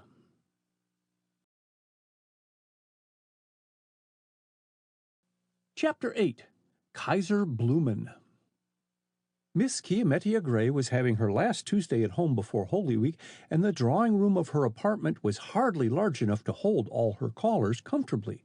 She was assisted in receiving by several of her friends, and Kathleen Whitney presided over the tea-table. Kathleen, chatting gaily with first one visitor and then another, was unaware that with the passing of time her eyes strayed more and more frequently to the hall doorway, nor was she conscious that they gained an added brightness on perceiving Captain Charles Miller enter the room. Owing to the departure of other guests, Miss Kiametia contented herself with shaking Miller's hand warmly. "Come and talk to me later," she called, and turned her attention to those waiting to say goodbye. But she was not so absorbed as not to note Miller's progress down the room. From the corner of her eye, she saw him stop and speak to Kathleen, accept a cup of tea, and walk over and seat himself on the sofa by Mrs. Whitney. That Mrs. Whitney was pleased by the attention was plain to be seen. Chuckled the astute spinster to herself. "Always kiss the blossom when making love to the bud. Captain Miller is nobody's fool." "Stop looking at Miller," admonished Senator Foster, standing by her elbow. "Pay attention to me." "I will if you will inform me who Miller is," she retorted. Foster looked at her oddly. "The Pied Piper, judging from the way you women run after him," he grumbled. "Can't a good-looking man come to Washington without being swamped with invitations?" "Sour grapes." Miss Kiametia's kind smile took the sting from her words, and Foster, whose looks were his sensitive point, laughed. "You haven't answered my question."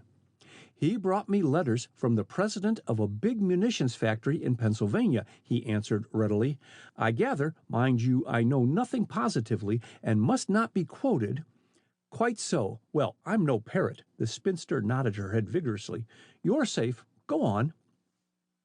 Again, Foster hesitated. He knew Miss Chiamettia dearly loved a morsel of gossip, but he also knew that she could be trusted not to divulge matters of real importance.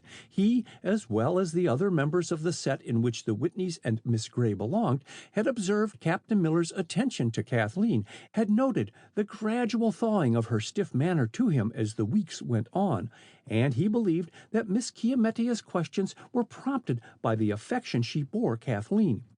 He also was aware that the spinster cordially detested Sinclair Spencer and was secretly elated at Kathleen's indifference to the lawyer's attentions. "I imagine Miller is here in the interests of the Allies," he said, lowering his voice. "I know that he has entered into negotiations for the purchase of war munitions, and that he is hoping to put through a deal for certain cavalry horses. I am so positive that he is what he represents himself to be that I have given him letters to influential men in my state." "That possibly explains his many abrupt absences from the city," commented Miss Chiamettia sagely. "He has the habit of backing out of dinner engagements at the 11th hour. But tell me, do you know nothing about the man's family? His character?" "Not a word. His letter of introduction was good, his business references excellent, and so," the senator's gesture was expressive, "I had no idea he would prove to be such a Beau Brummel when I introduced him to my Washington friends." Foster turned and looked across the room at Miller. "I should judge that he has seen service. His carriage is military." "He appears to be an American, but he has certain mannerisms." Miss Chiamettia paused and, not completing her sentence, turned her attention to other guests.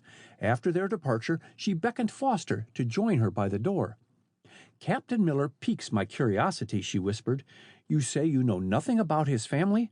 I am going to find out about his character now." "How?" Foster looked mystified. "Where are you going?" as she moved forward. "Remember what I told you was confidential."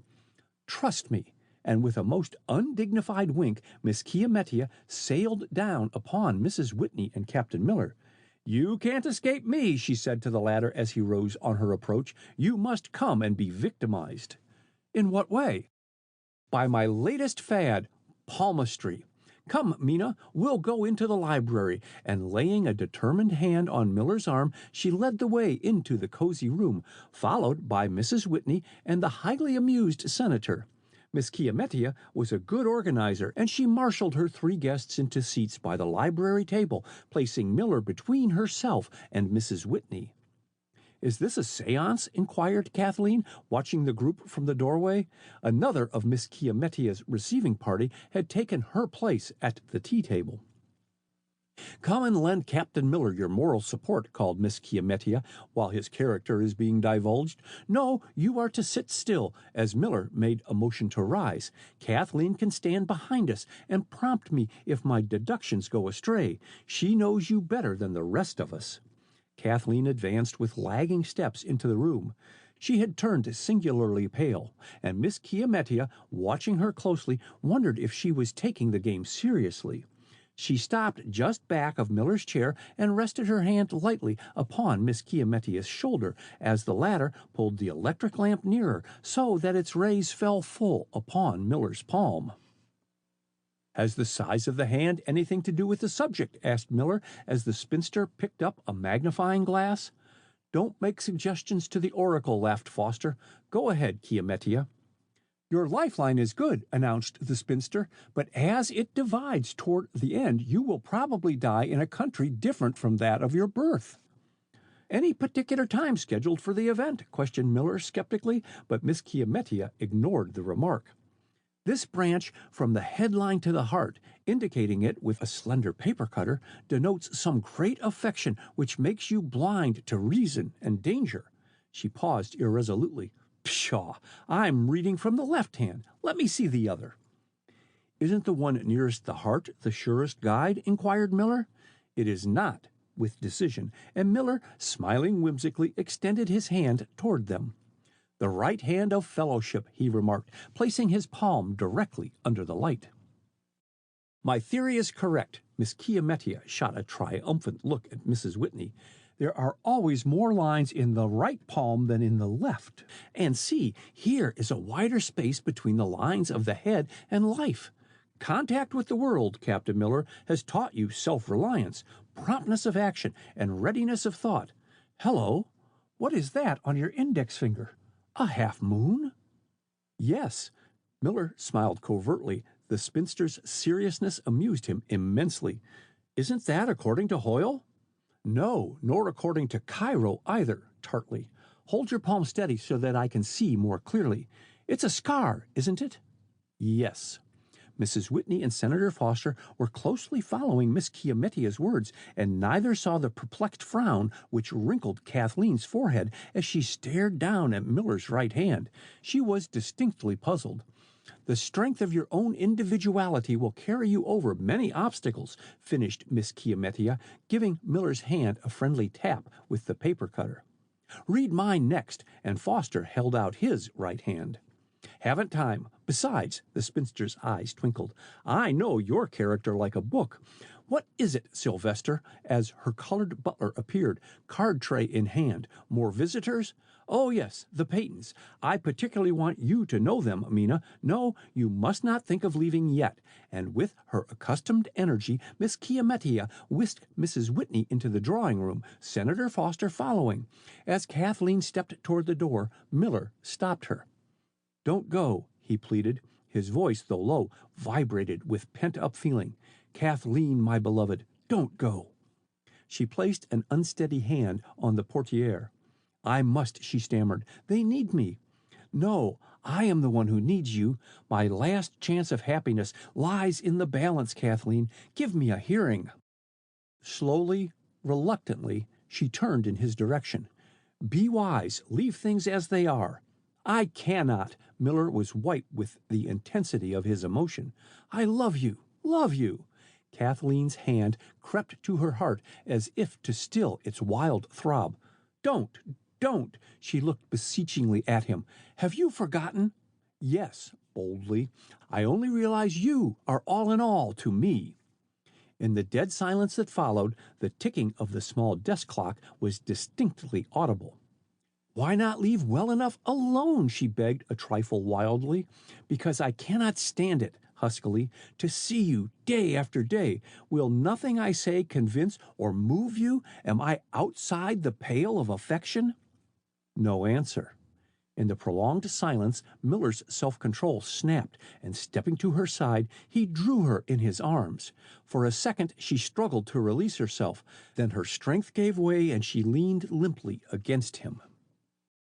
I am a fool to listen to you, she gasped. But I love you now as I never did before.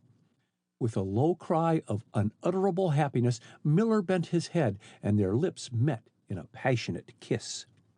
The hall clock was chiming 6 when Mrs. Whitney and Kathleen reached home. Not waiting for her mother, Kathleen ran upstairs and shut herself in her own room.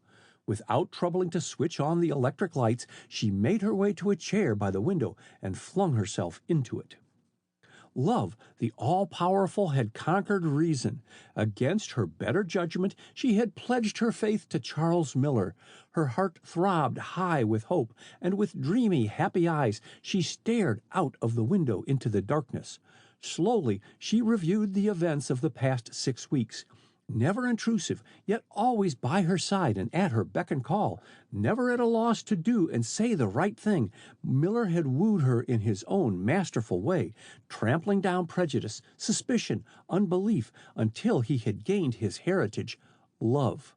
The specter of the past was laid. Involuntarily, Kathleen shivered.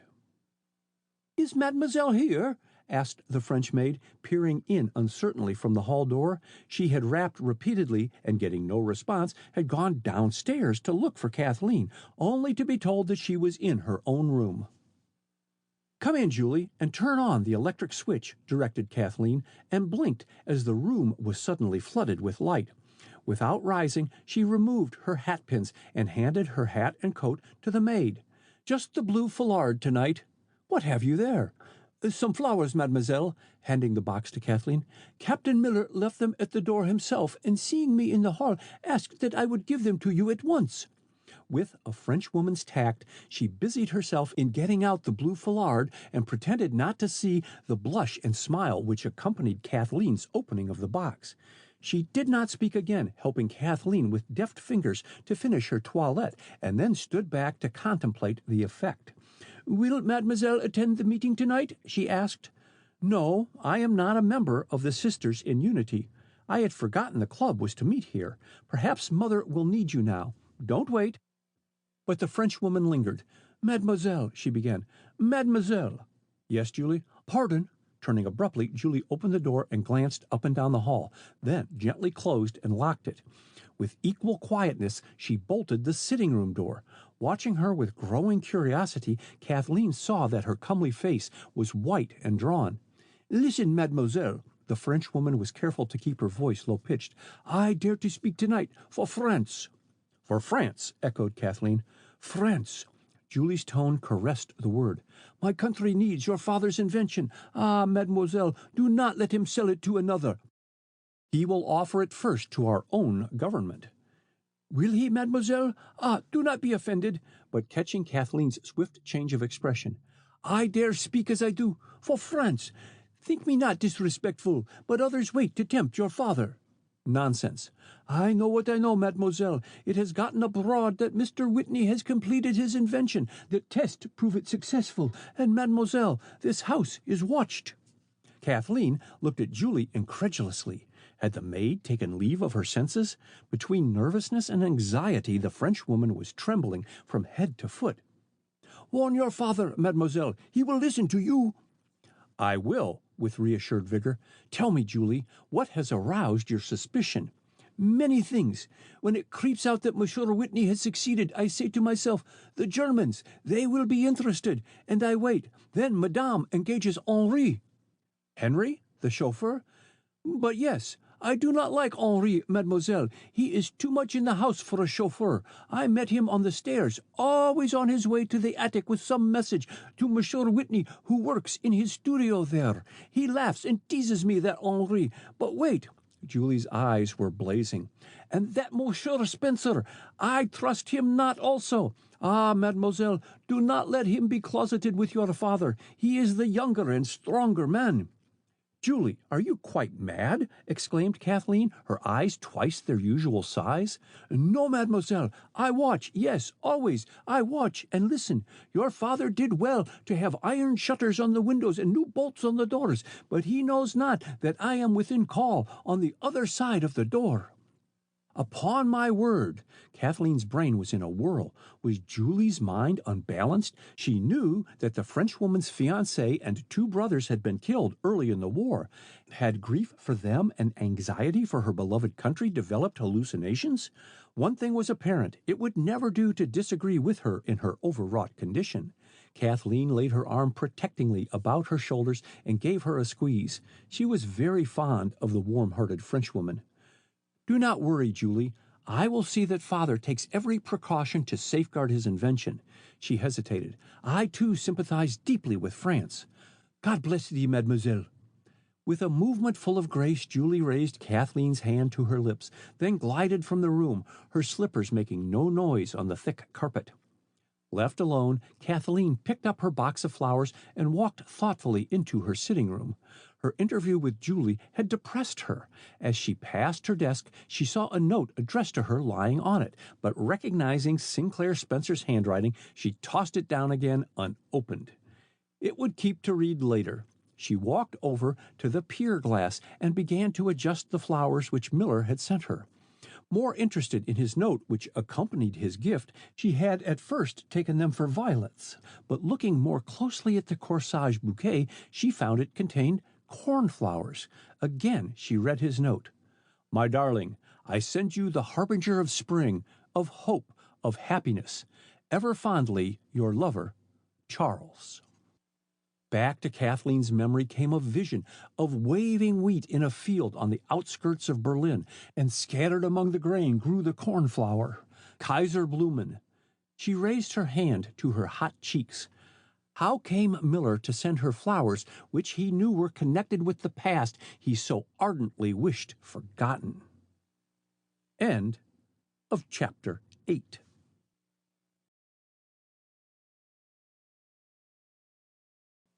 Chapter 9.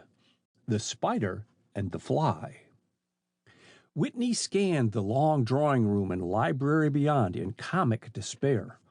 The furniture of both rooms, which opened out of each other, had been carried into another part of the house, and in its place were rows on rows of gilt chairs, while in the bow window stood an improvised platform.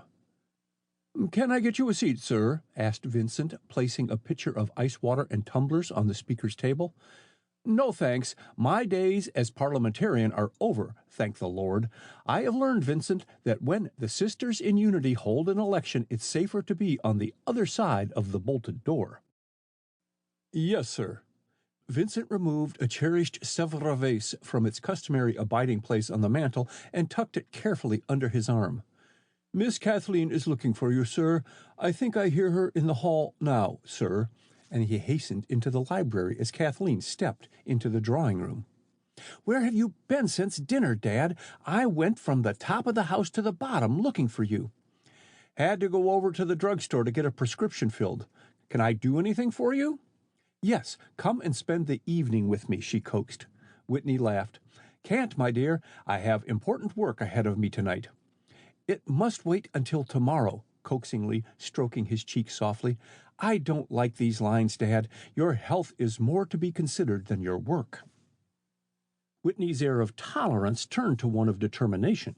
"You are wrong. My work is of primary importance. It's only a matter of hours now, Kathleen. Then I can loaf for the rest of my days." She shook her head. "Unless you take rest, you cannot stand the strain. Mother tells me you worked all last night and far into the morning." "My brain is clearer at night, and I have always required very little sleep." He frowned with growing impatience. There is no use discussing the subject. He spoke in a tone which forbade further argument. "Dad," Kathleen lowered her voice and moved closer to him, "has it occurred to you that people are unduly curious about your invention?" Whitney eyed her keenly. "It has," he admitted tersely, "and I have taken precautions."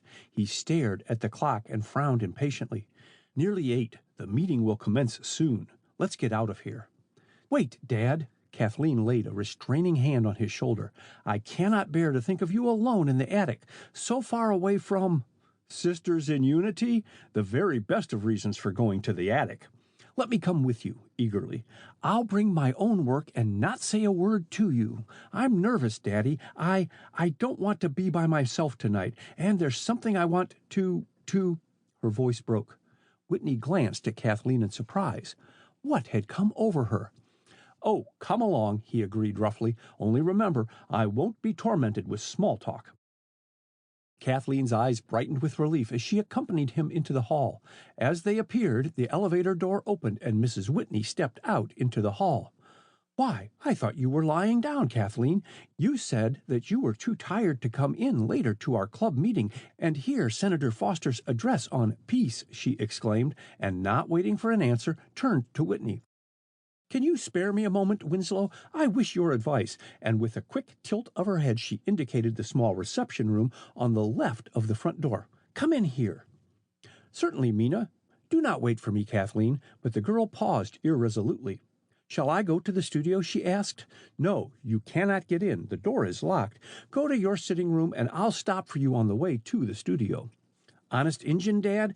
And her father, nodding vigorous assent, watched her go up the stairs, then, with a brisk step, entered the reception room. "How charming you look, Mina!" he exclaimed in honest admiration. "You think so?" And Mrs. Whitney dimpled with pleasure. "I do want to win the election tonight, and clothes count for so much in woman's politics." "I back you to win against all comers," and Whitney gave her shapely shoulder a loving pat as he stooped to kiss her. "What is the matter with Kathleen tonight? Her behavior troubles me." His wife laughed softly. "She is suffering from an old complaint. She is in love." "What?" Whitney stared at her in blank astonishment. With whom? And sudden sharp anxiety lay behind the abrupt question. "I suspect Captain Miller." "Miller? That silent—" Whitney checked his impetuous words. "Miller? Good Lord!" "What can you tell me about Captain Miller?" Her feminine curiosity was instantly aroused at his quick change of expression. Just what I have seen of him and nothing more. He never talks of himself." "Such a relief," sighed Mrs. Whitney. "There is Randall Foster, talks always of his own achievements. Wait until Kiametia Gray marries him. I sometimes wonder—" "I can't see that we are directly concerned with that romance," broke in Whitney with characteristic impatience. "What is your opinion of Miller?"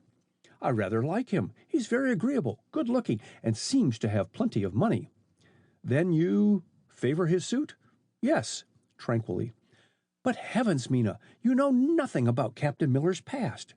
"You can inquire about it. In fact, I think it is your duty to do so. He calls here entirely too frequently not to be asked his intentions." "What the—" Whitney reddened angrily, and his voice rose. "A nice task you put before me. Shh!" Rising hurriedly, Mrs. Whitney laid a warning hand on his arm. "There's the bell, and this room is needed for the cloaks. Where is Julie?"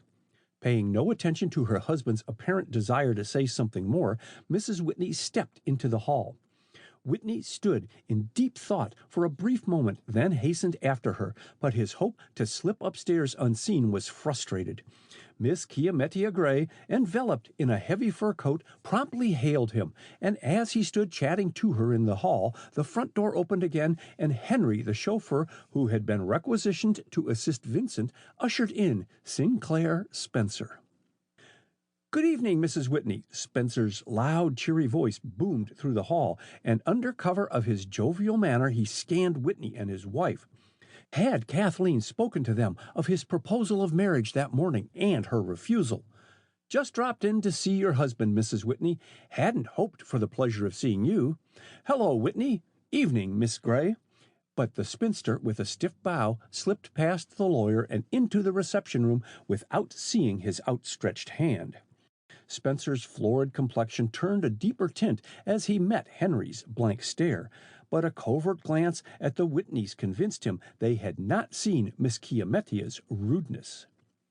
"Do take Mr. Spencer upstairs, Winslow," suggested Mrs. Whitney as the chauffeur opened the door to admit more guests. "I have a meeting of my club tonight, Mr. Spencer, and therefore—" Certainly, certainly. Please don't let my presence put you out," with a courteous bow. "Come on, Whitney, let's go up to your studio," and he followed his host into the elevator. Whitney stopped the car at the first bedroom floor. "We'll be far more comfortable in my wife's boudoir than in my studio," he said. "Go ahead, Spencer, first door on your right. I'll stop in my bedroom and get some cigars." Glancing curiously about the large, attractive hall, Spencer entered the daintily furnished boudoir and was examining the many watercolors and photographs which hung on the walls when Whitney came in carrying a cigar box and a tray containing scotch and Vichy. "That's some of Kathleen's work," he explained, observing that the lawyer had picked up a miniature of Mrs. Whitney. "She's clever with her brush." "Very clever," agreed Spencer enthusiastically. "There is no one, Whitney, whom I admire as I do your daughter," drawing a lounging chair near the table on which his host put the tray. "Why does Kathleen avoid me?" "Does she?" "She does," with bitter emphasis, "and it cuts deep." "You are supersensitive," protested Whitney politely.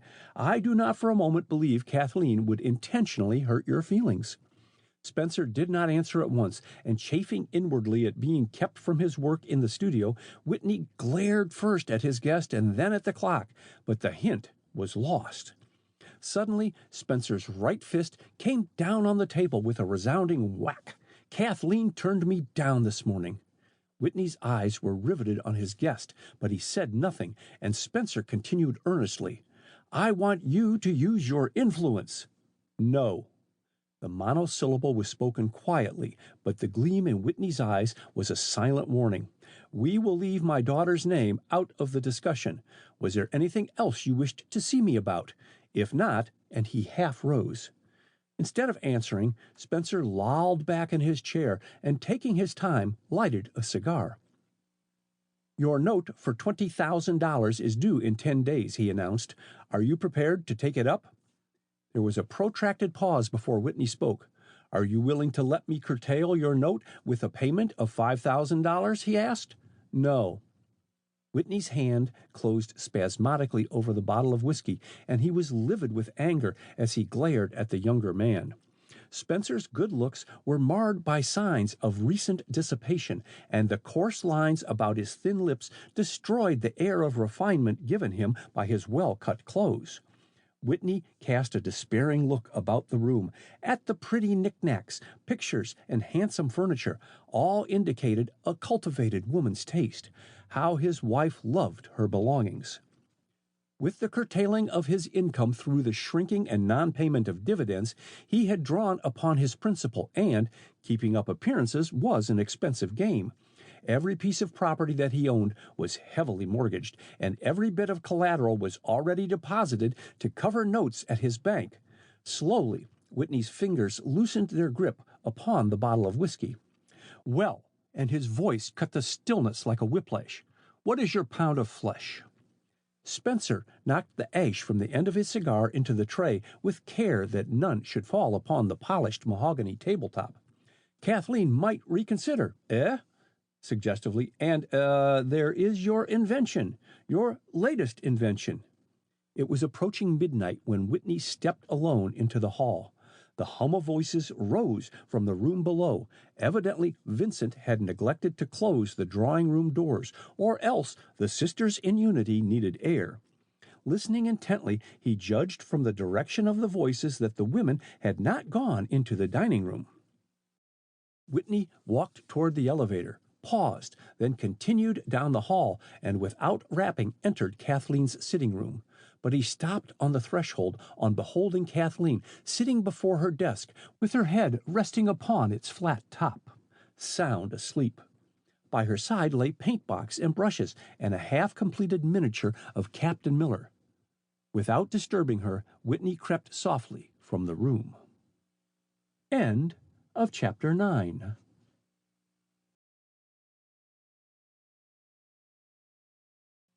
Chapter 10. Sisters in Unity.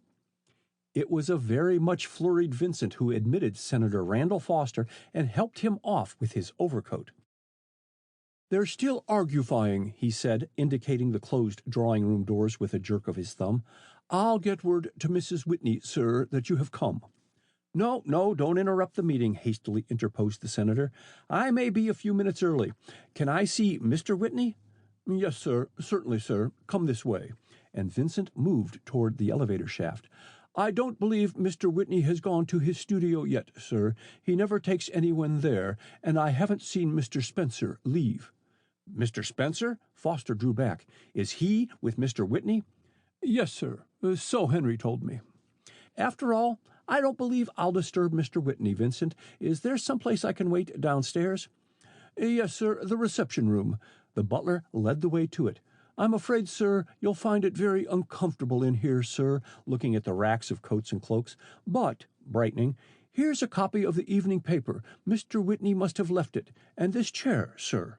Yes, Vincent, thank you. I'll be all right." Foster took possession of the solitary uncovered chair. "This is an excellent opportunity of reading over my speech. Be sure and let me know, Vincent, the instant I am wanted in the drawing-room." "Surely, sir. I'll tell Mrs. Whitney that you are here, sir." And Vincent retired. Inside the closed drawing-room and library, the atmosphere was surcharged with electricity.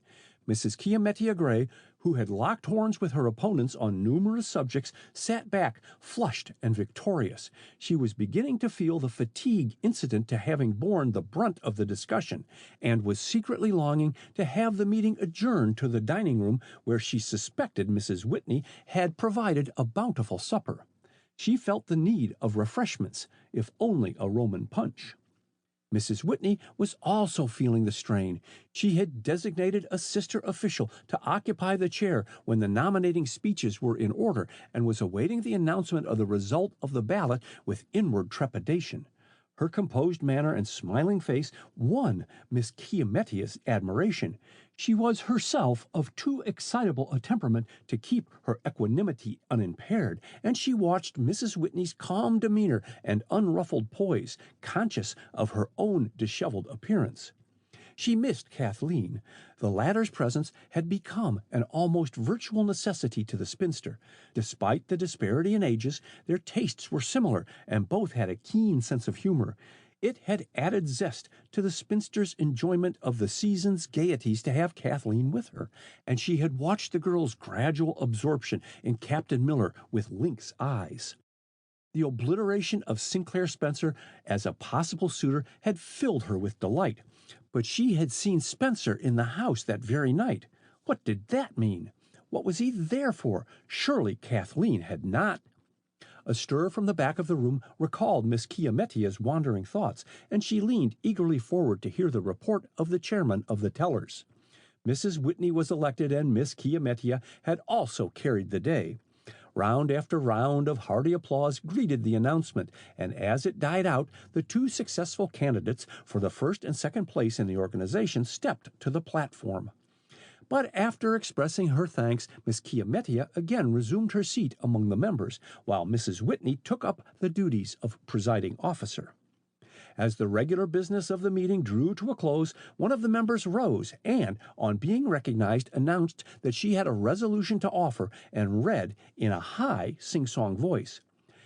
Be it resolved that this organization of Sisters in Unity endorse the peace movement, and that it use its wide influence to check the tendency toward militarism which injudicious and misguided Americans hope to foist upon the American public.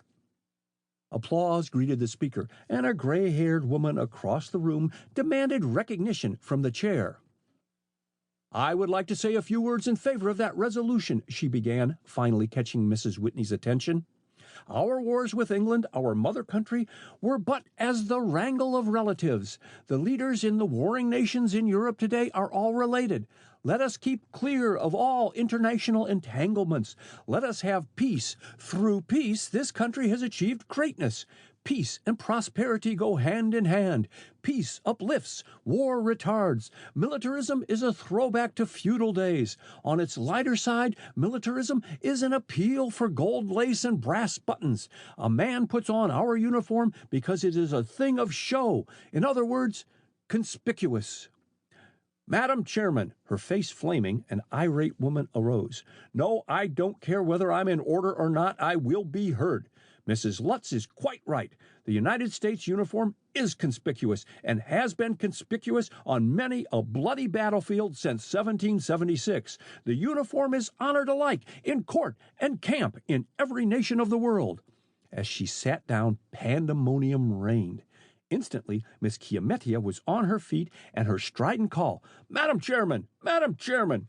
rose repeatedly above the hubbub. Mrs. Whitney pounded for order and gave the spinster the floor. I rise to a question of information, explained Miss Chiametia in tones which echoed through the rooms. Is this an indignation meeting or an assemblage of the Sisters in Unity? She demanded, and sat down. In the comparative quiet that ensued, the peace resolution was seconded and passed by a small majority. Mrs. Whitney stepped to the edge of the platform. Senator Randall Foster has kindly consented to address us tonight, she said. So distinguished a lawmaker needs no introduction to this organization. Mr. Senator, as Foster entered through the door held open for him by Vincent, we invite you to the platform.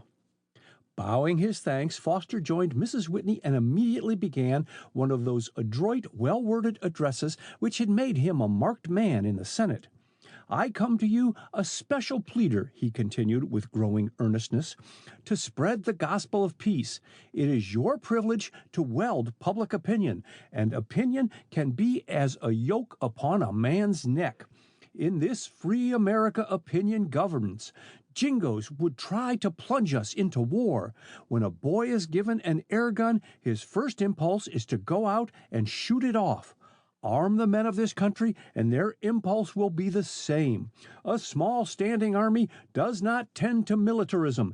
Its size does not lend itself to the issuing of imperative mandates, and mandates, ladies, lead to war. It is especially a woman's duty to demand peace. In war, upon the woman falls the suffering and the sacrifice. The lover, the brother, the father, the son may find honorable death upon the field, but at home the woman pays.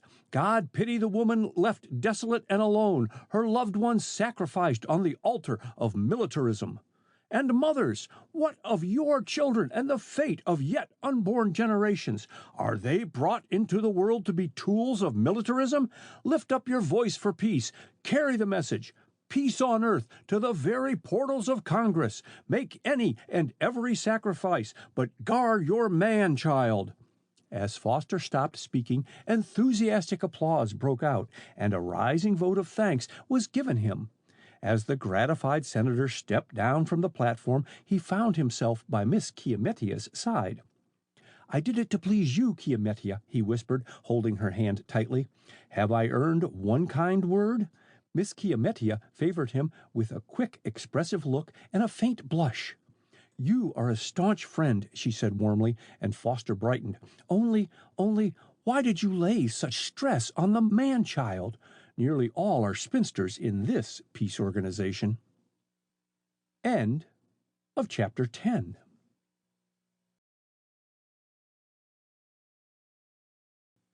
Chapter 11. A Man in a Hurry. Heavy clouds hung low, and not a star was visible. The darkness was intensified by the gleam of distant city lights, for in that section of Washington lying to the southwest of Pennsylvania Avenue, a defective fuse had caused the dimming of every electric light in the vicinity. Far up on one of the roofs, a man, crouching behind the meager shelter offered by a chimney, blessed the chance which fortune provided. Crawling on his hands and knees, he cautiously made his way to the edges of the roof, on which he had dropped from the higher building next door, and looked down.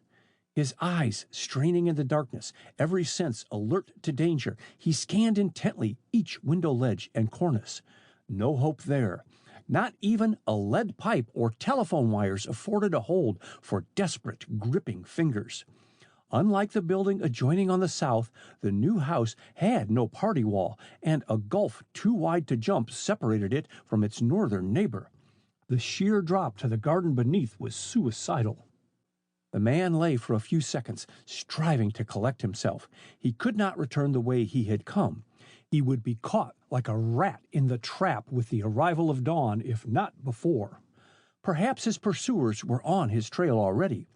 The thought spurred his numbed body to action, and lifting his head, he glanced along the flat roof.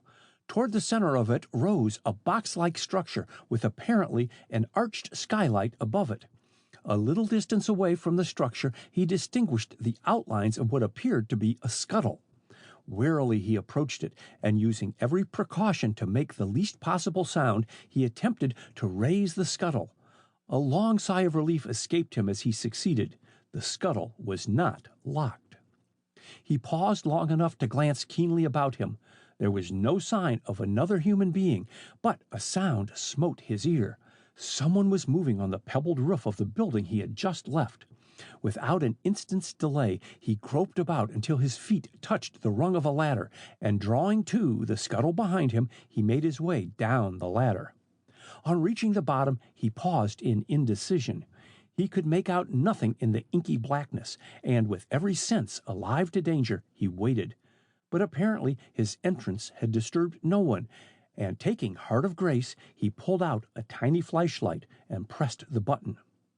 The light revealed a large attic, partly filled with trunks and worn furniture, a large wine closet, the bottles shining as the light fell on them through the slat partition, occupied one part of the attic, while a wall partition with closed door ran across the entire western side.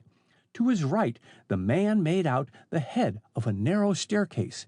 He was making his way to the staircase when his acute hearing caught the sound of a softly closing door on the floor below and approaching footsteps.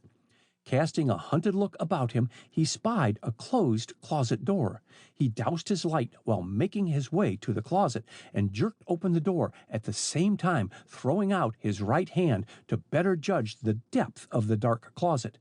His groping fingers closed on cold steel. His heart lost a throb, then raced madly on as he clung weakly to the metal. An elevator shaft, and he had mistaken it for prison bars. For a second, his chilled body was shaken with hysterical desire for laughter. Then his strong will conquered. He had not forgotten the advancing footsteps. A desperate situation required desperate chances. Stepping back, he closed the outer door of the elevator shaft and pressed the button for the elevator. Which would reach him first, the person creeping upstairs or the automatic electric elevator? End of Chapter 11.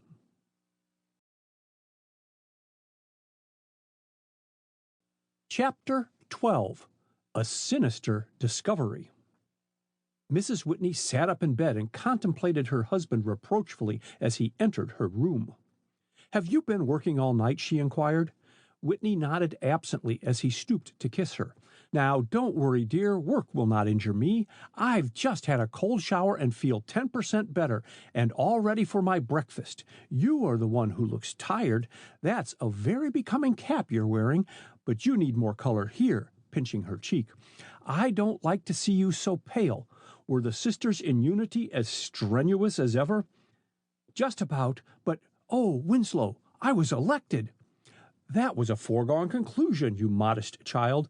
Again Whitney kissed her. "Congratulations, my darling, though why you should want it—" Mrs. Whitney laughed good-naturedly. "I am too happy today to argue the question," she broke in. "Chiamettia Gray frightened us all last night by fainting." "Fainting? Chiamettia? I thought she was as tough as a horse." "So she is, usually, but she has been doing too much socially, and late hours do not agree with a woman of her years." "She isn't so old," protested Whitney.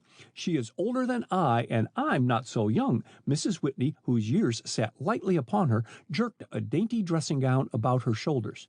"Chiamettia did faint, and when she came to, declared it was the overheated atmosphere of the rooms and the continuous talking which had upset her." "Well, you must admit, Mina, the sisters are famous for noisy discussions. Chiamettia is generally able to hold up her end of an argument. I am sorry she had to give in to superior numbers," Whitney laughed. "You'll never convince me that she fainted." "She did too, and felt so badly that I persuaded her not to go home, but to spend the remainder of the night in our blue bedroom." "Good heavens!" Whitney gazed blankly at his wife. "Did she— No, she did not stay there," pausing dramatically. "She found Sinclair Spencer sound asleep in the bed. She waited expectantly for her husband's comment, but getting no reply, she burst out, 'What was he doing there, and how came he to be there?' I was foolish enough to offer him whiskey." Her husband seated himself carefully on the edge of the bed. "Spencer had been drinking before he came to see me, and a very little more made him tipsy. I was fearful that if I took him downstairs he would try and break up your meeting, so persuaded him to go and lie down on the bed in the blue room." "Sometimes, Winslow, for a thoughtful man, you ball things up dreadfully," sighed Mrs. Whitney. "Why did you select that room? You always put your friends in the hall bedroom." "Never gave the matter of the rooms a thought." Whitney moved restlessly. He hated to see a woman cry, and his wife looked perilously upon the point of tears. In spite of his assertion that he did not miss the loss of sleep, his nerves were not under full control. Ordinarily not a drinking man, he had stopped on his way from his bedroom to help himself to the small amount of scotch left in the bottle. "Such a scene as I had with Chiamettia," groaned Mrs. Whitney, sighing dismally at the recollection. "Finally, I convinced her that I knew nothing of Mr. Spencer's presence, and she consented to sleep in the hall bedroom." "I'm glad Chiamettia discovered Spencer in time." His chuckle developed into a laugh. Whitney rose and walked to the door. "It's no crying matter, my dear. Chiamettia will be the first to enjoy the joke." "If it had been anyone but Sinclair Spencer." Mrs. Whitney shook her head forlornly. "She has developed an intense dislike for him." "And Chiamettia is usually a woman of discernment." His sarcasm passed unheeded, and he opened the hall door. "Hurry and dress, Mina. I'll wait for you in the dining room. Heavens, what's that?" A muffled cry, long drawn out, agonizing, vibrated through the stillness. Spellbound, husband and wife eyed each other. Then Whitney stepped into the hall, just as Miss Chiamettia tore out of her bedroom. "What is it?" she demanded. "Oh, stop it, clapping her hands over her ears as the cry rose again. "It comes from the elevator shaft, sir," panted Vincent, appearing up the stairs, Henry the chauffeur close at his heels. Without moving, Whitney stared stupidly at the two servants, and it was Henry who laid a trembling finger on the elevator button. As they heard the automatic car come to a standstill on the other side of the closed mahogany door, there was a second's pause.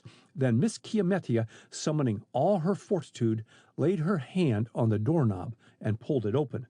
A horrified exclamation escaped her as her eyes fell upon Kathleen, whose bloodless face was pressed against the iron grating of the inner door, to which she was clinging for support.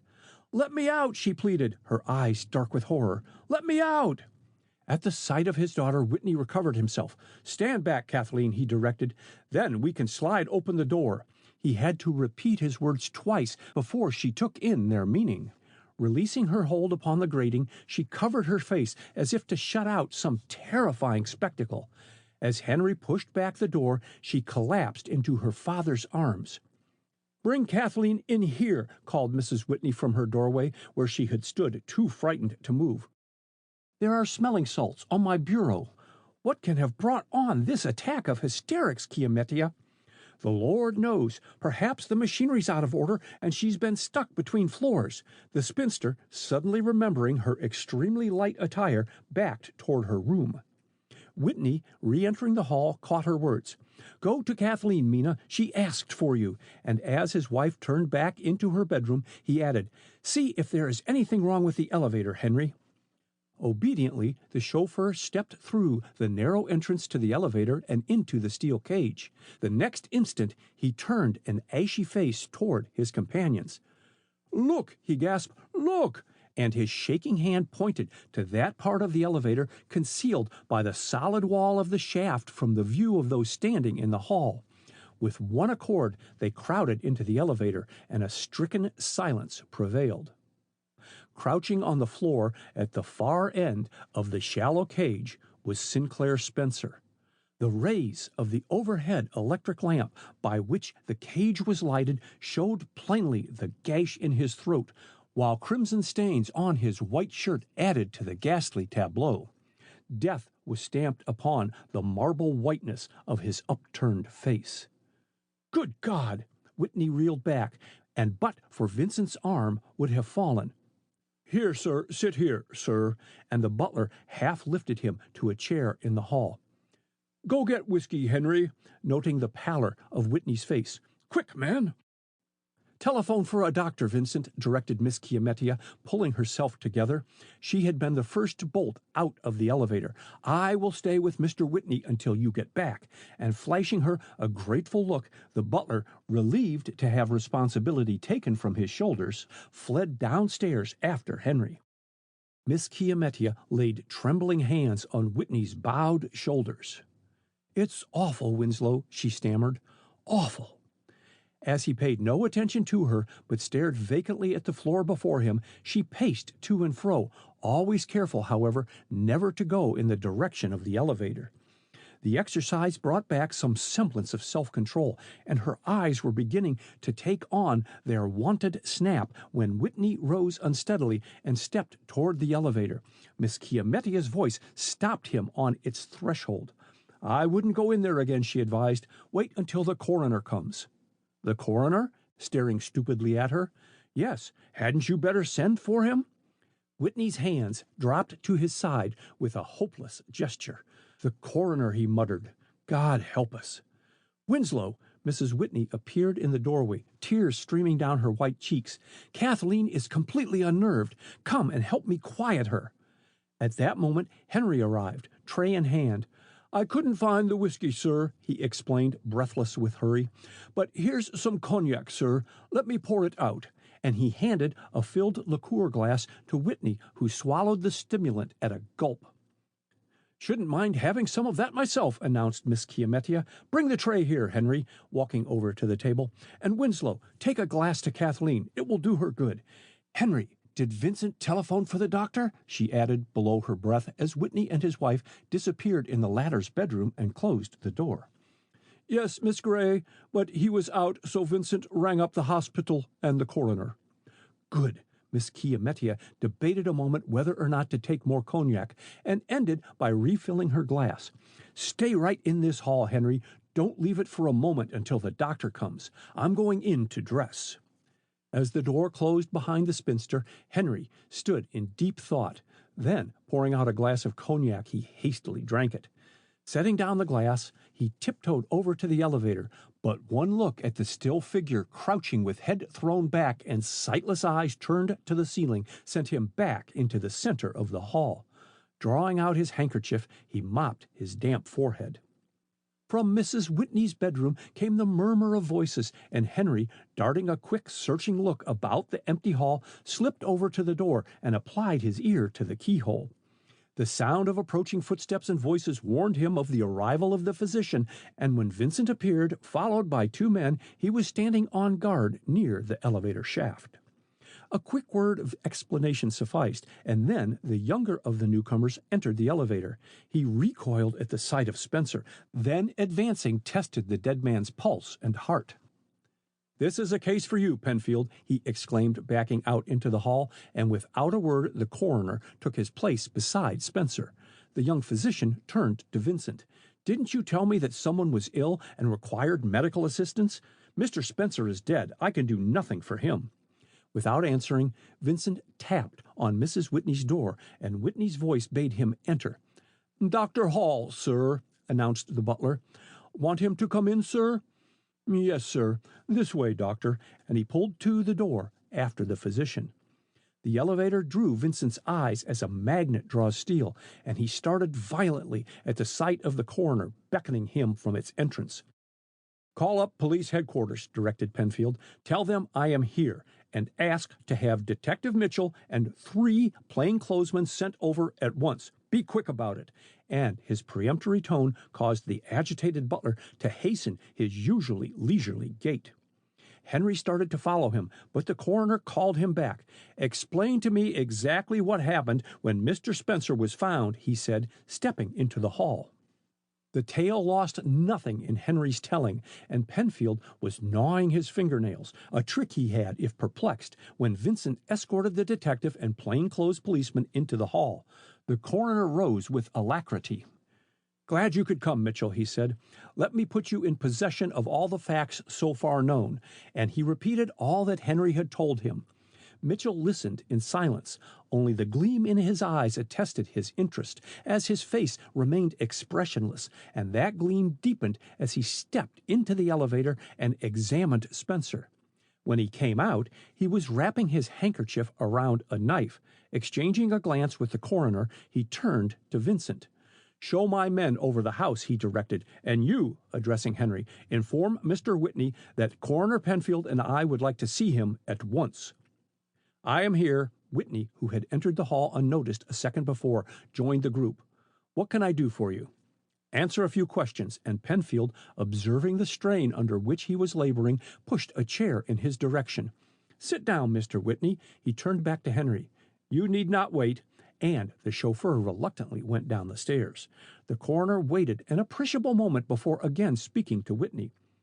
"Was Mr. Spencer visiting you?" he questioned. "Only for the night." "When did you see him last?" "About midnight."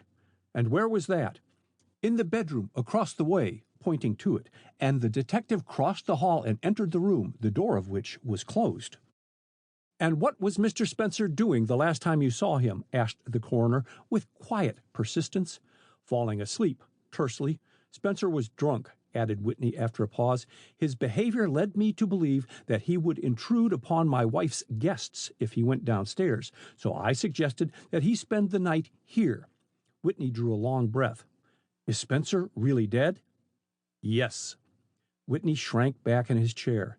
He had aged in the past hour, and he was conscious that his hands were trembling. "I feared so," he muttered. "I feared so. Clearing his throat, "Can Spencer be moved?" "Not just yet. There are certain formalities to be gone through with first." Penfield paused to make an entry in his notebook. "Of course, there will be an autopsy at the morgue. Oh, Mitchell," as the detective returned, "have you any questions to ask Mr. Whitney?" Before answering, the detective drew up a chair near Whitney. I am told your daughter's screams aroused the household, he said. Can I see Miss Whitney?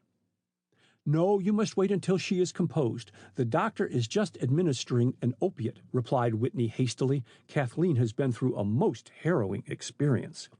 I see. Mitchell drummed impatiently on the arm of his chair. Whitney eyed the two men askance. Their manner, combined with the events of the morning, was telling on him.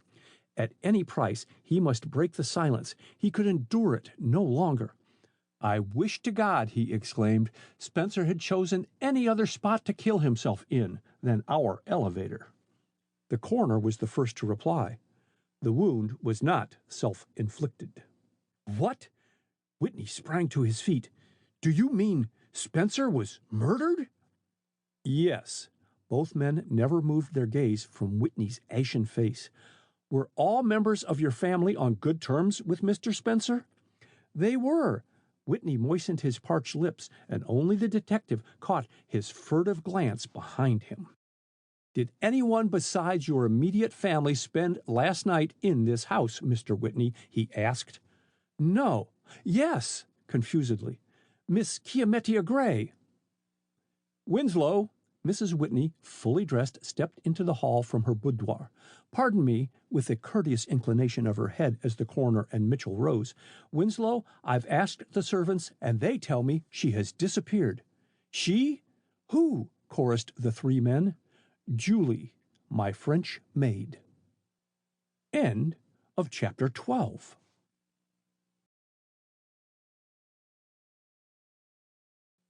Chapter 13. Hide and seek.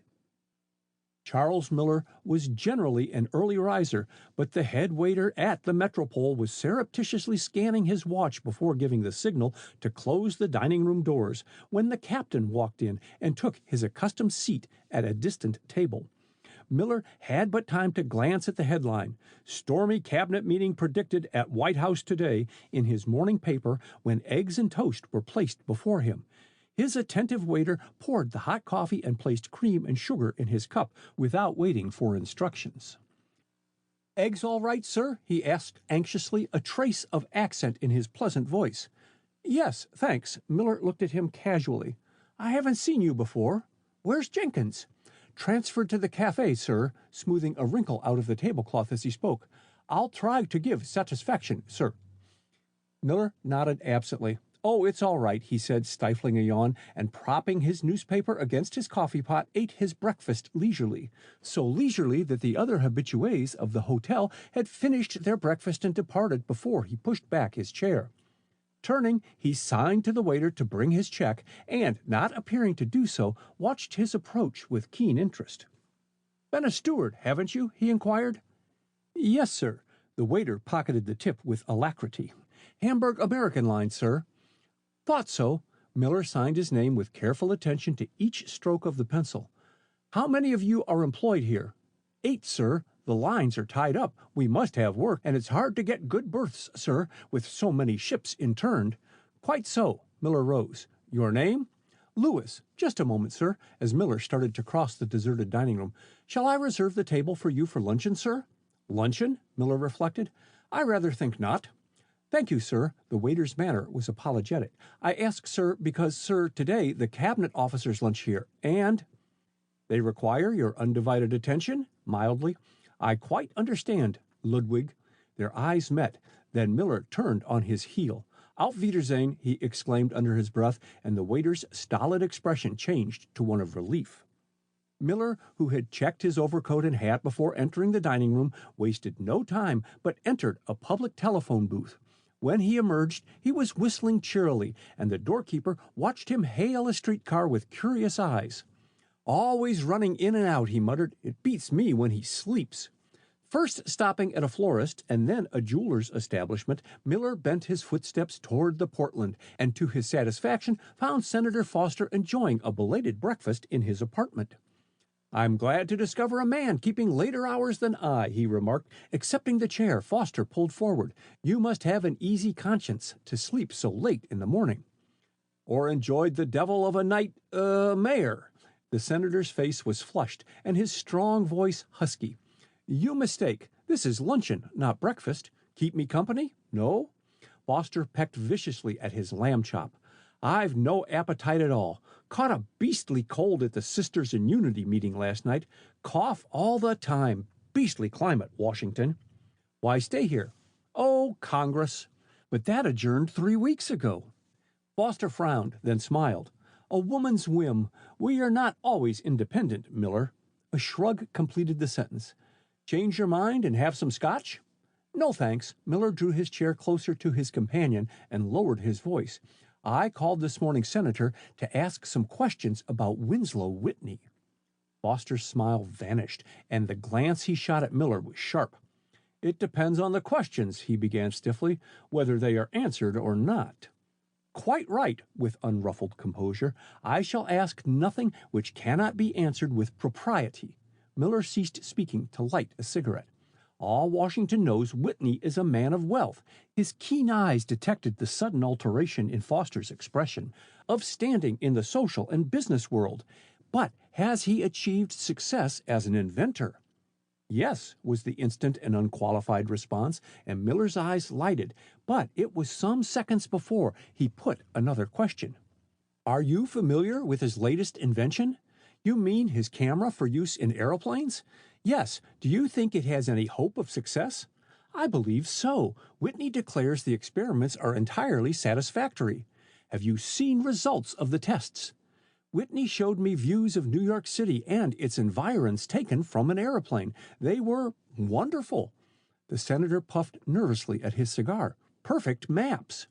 Indeed. Miller made no effort to conceal his eager curiosity. At what height were they taken?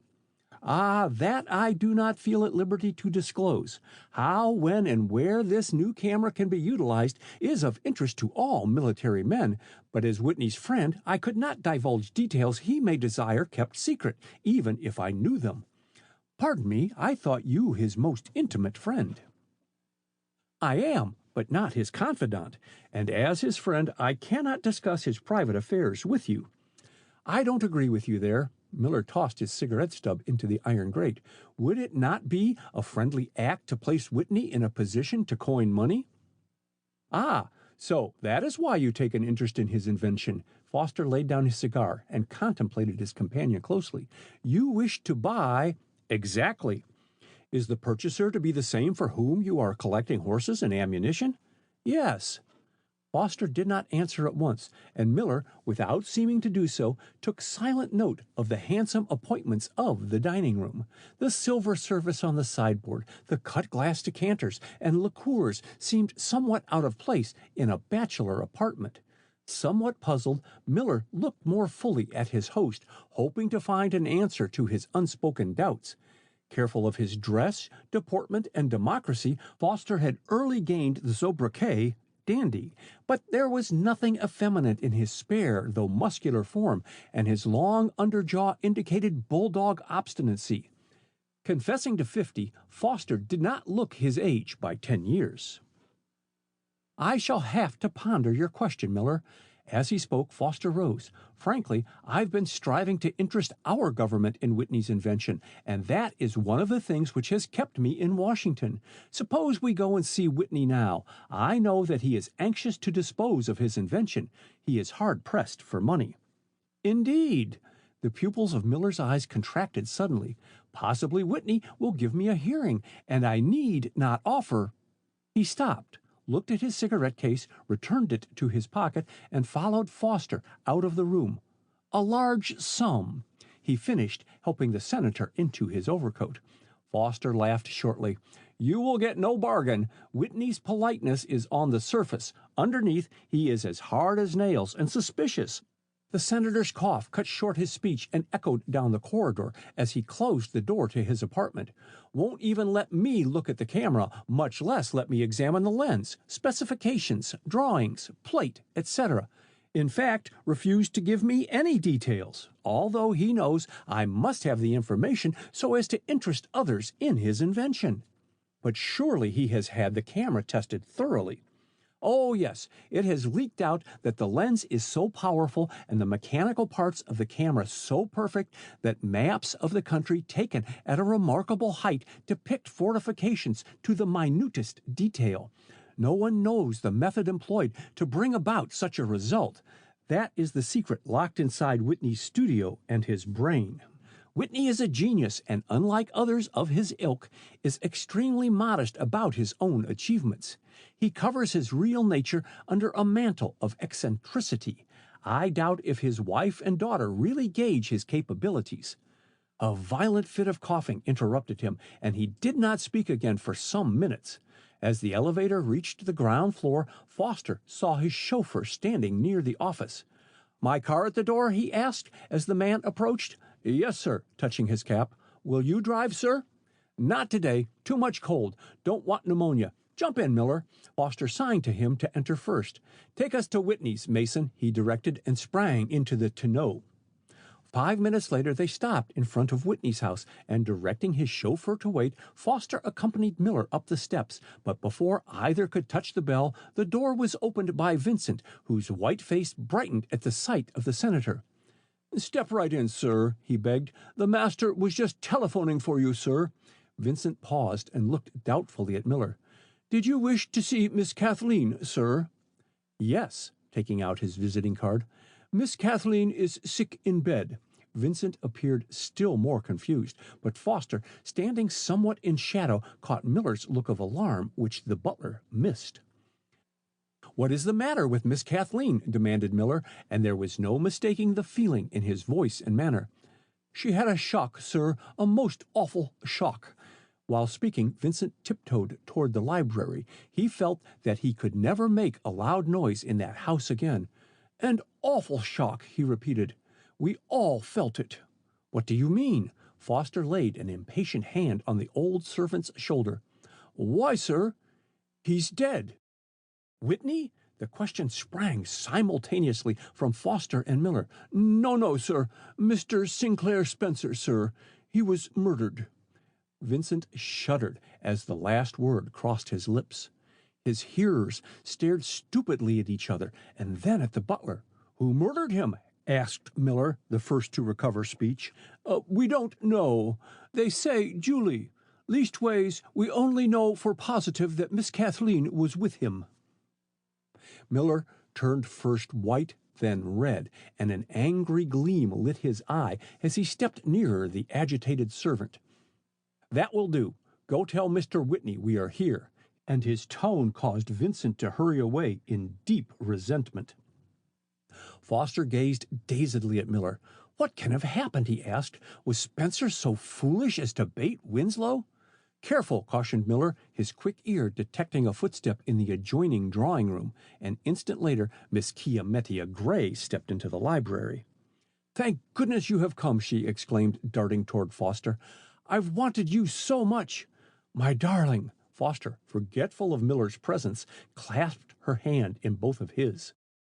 There, this isn't any time for sentiment," and Miss Chiamettia's chilly tone recalled the senator to the fact that they were not alone. Looking a trifle foolish, he dropped her hand and stepped back. "What can I do for you?" he asked coldly. "You said you needed me." "Well, so I do, as legal adviser," with unflattering emphasis.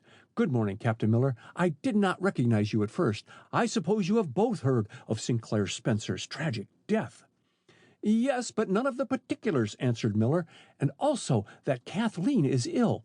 Do tell me how she is." And though he strove to conceal his anxiety, his manner betrayed his emotion to the sharp-eyed spinster. "The doctor gave her an opiate," she said quickly. "She will be herself again when she awakes. Her condition does not worry me." She hesitated, shot a quick furtive look at Miller's intent face, and added, "But I am alarmed by the mystery surrounding Sinclair Spencer's death." "Tell us the details," urged Foster. "Details," echoed the Spencer. "There are none. We were awakened this morning by Kathleen's screams, rushed into the hall, and found her in the elevator with Sinclair Spencer's dead body. She appeared completely unstrung, could make no coherent statement, and when the doctor came, was given an opiate." She paused and looked hopelessly at the two men. "We know no more of the murder than that." "We must wait until Kathleen awakens," said Whitney, and Miss Chiamettia started violently at the sound of his voice. So absorbed had the others been in her remarks that his quiet entrance a few minutes before had passed unnoticed. "I trust that she will then be more composed." "Did she say nothing to you and Mina when you were with her before the doctor arrived?" questioned Miss Chiamettia, smothering her eagerness with difficulty. "Nothing that made sense." Whitney ran his fingers through his gray hair until it stood upright. "She babbled Spencer's name, alternating with the moaning cry, 'KAISER BLUMEN!'" "KAISER BLUMEN? What in the world?" The spinster checked her hasty speech on catching sight of Detective Mitchell loitering just inside the library door. "Do you want to see Mr. Whitney?" she asked, raising her voice a trifle, and all turned to face the detective as he advanced toward them. Bowing gravely to Senator Foster and Captain Miller, Mitchell stopped opposite the spinster, but his first remark was directed to Whitney. "Your wife tells me, sir, that the French maid Julie has been in your employ over 4 years." "She has," acknowledged Whitney, making no effort to conceal his impatience. "Will you kindly postpone your questions, Mitchell, until later? I desire to converse with my friends now." "I will intrude but a moment longer." Mitchell slipped one hand inside his coat pocket. "When will it be convenient, sir, for you to take me into your studio?" Whitney looked at the detective as if he did not believe his ears. "Why the devil should I take you through my studio?" he thundered, his anger rising. "I take no one there, you understand? No one." "Pardon me. These are exceptional circumstances. As an officer of the law, it is my duty to examine the entire premises where a crime has been committed. On reaching your attic, I found the door leading to your studio locked, and I have come downstairs, sir, to ask you to take me into that room." "And I absolutely refuse." "In that case, sir," there was a steely glint in Mitchell's eyes which betokened trouble, "I shall send for a locksmith and have the bolt forced." "Wait." Foster laid a restraining hand on Whitney's shoulder as the latter made a hasty step in the detective's direction. "I assure you, Mitchell, that the so-called studio is Mr. Whitney's workshop. He is, as you no doubt know, an inventor." Whitney opened his mouth to speak, then closed his jaws with a snap. "Mr. Whitney is now engaged upon a most important invention. It is quite natural that he does not wish—" "It is hardly a matter of wishes, Mr. Senator," broke in Mitchell. "A murder has been committed here, and it is imperative that everything be done to apprehend and convict the criminal." "Ha!" Whitney's snort was almost a triumphant challenge. His altered demeanor did not escape the shrewd eyes watching him so keenly. "So you think I murdered Spencer?" "I have not said what I think," retorted the detective brusquely. "Come, sir, we are wasting time. Take me over your studio at once." Whitney's haggard face reddened with anger. Twice he opened and shut his mouth. Then, thinking better of his first impulse, he turned on his heel. "Follow me," he directed ungraciously. As he stepped over the doorway, he looked back and encountered Miller's intent gaze. The captain's gray eyes, their devil-may-care sparkle, dampened by anxiety for Kathleen. Broad forehead and firm mouth inspired confidence. He looked a man whose word could be relied on. Whitney, harassed by conflicting doubts and agonizing apprehensions, acted on impulse. "Come with us, Captain. We'll be right back, Chiamettia. You and Foster wait for us here." By common consent, the 3 men avoided the elevator and walked upstairs. On reaching the attic, Whitney made at once for his studio and, inserting keys in the double lock, turned the wards and opened the door. "Go in," he said, and waited until the 2 men had preceded him in the room, then entered and closed the door, shooting the inner bolt. The detective looked around as the faint click of metal caught his ear. "Force of habit," explained Whitney. "Hurry and make your examination, Mitchell. I wish to rejoin my friends downstairs as quickly as possible. Have a seat, Captain." But Miller declined and stood watching Mitchell as he made a thorough search of the apartment. Nothing escaped his attention, and such furniture as the room boasted was minutely scrutinized, even the Cooper Hewitt lights and cylinder arc lights being switched on to assist in the examination. Models, large sink, darkroom, cabinets, tool chest, drawing tables, and small chemical laboratory were subjected to a thorough search. Miller's silent wonder grew. Nowhere did he perceive a model resembling a camera, or the camera itself. Whitney, sitting astride an ordinary wooden chair, followed the detective's movements with sardonic amusement, which now and then found vent in a grim smile. Whitney's expression was not lost upon Miller, who, finding him a more interesting study than Mitchell, watched him intently while appearing to be deeply engaged in examining an elevator model. "Isn't this the design copied in building your elevator, Mr. Whitney?" he asked. "Yes, that is the model I made when the elevator was built. It was one of the first installed in a private residence in Washington." "It is somewhat different from others that I have seen," commented the detective, replacing a bottle carefully on a shelf. "The cage is so very shallow in depth and so long in width." "I had to cut my coat according to my cloth," curtly. "This house is very old, and the outer walls are of unusual thickness, also the inner ones, which accounts for the peculiar shape of the elevator. The brick shaft had to be built to conform to the walls and staircase. I also invented that safety air brake catch," he added, as Miller ran the elevator to the top of the shaft and released the cage with a sudden jerk. The elevator slipped down a flight, then automatically adjusted itself and stopped. "A clever idea," said Miller admiringly. "When I first used your elevator, Mr. Whitney, I was struck by its unexpected capacity to hold 6 people. Its shallowness is deceptive." "That's so." Whitney stared at the clock suggestively. Kathleen, as a child, used to slip in unseen, and as the majority of the people entered the elevator, facing the floor button plate with their backs to where she stood, she gave her governess many scares. The detective stopped to examine the elevator model carefully and then pressed the button marked attic. Persons entering the elevator instinctively pull to the inner door with their left hand and push the floor button with the right, and they would be standing with their backs to where Spencer lay, he said. "And anyone could have started the elevator without knowing of his presence," put in Miller softly, and the detective nodded assent. "You have no floor indicator connected with the elevator, Mr. Whitney," commented Mitchell thoughtfully. "No." Whitney rose abruptly. "Finished your search?" Not waiting for a reply, he prepared to leave, and a covert sneer crossed his lips as he asked, "Found anything criminal?" "Only these bottles," indicating the shelves near the laboratory. "There's enough poison here to kill a regiment." "And only for use in photography." Whitney busied himself in adjusting shades which the detective had raised or lowered the better to see the room. "Rather a commentary on the laws governing the sale of poisons, Mitchell. Can't buy them at a druggist's, but any man, woman, or child can go into a photographic supply store and buy any quantity of deadly poison and no questions asked." "Perhaps," was Mitchell's sole comment as he removed a stopper from a blue glass bottle and sniffed at its contents. You are of an inquiring turn of mind." Whitney's eyes contracted suddenly. "May I remind you that Spencer, whose death you are investigating, was stabbed?"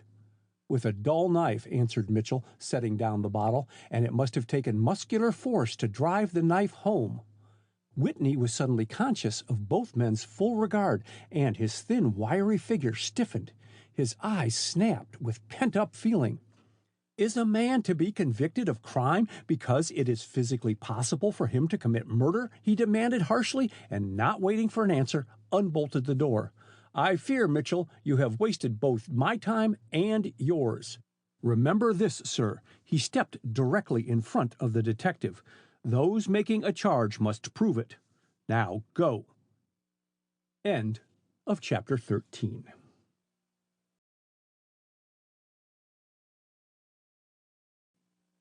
Chapter 14.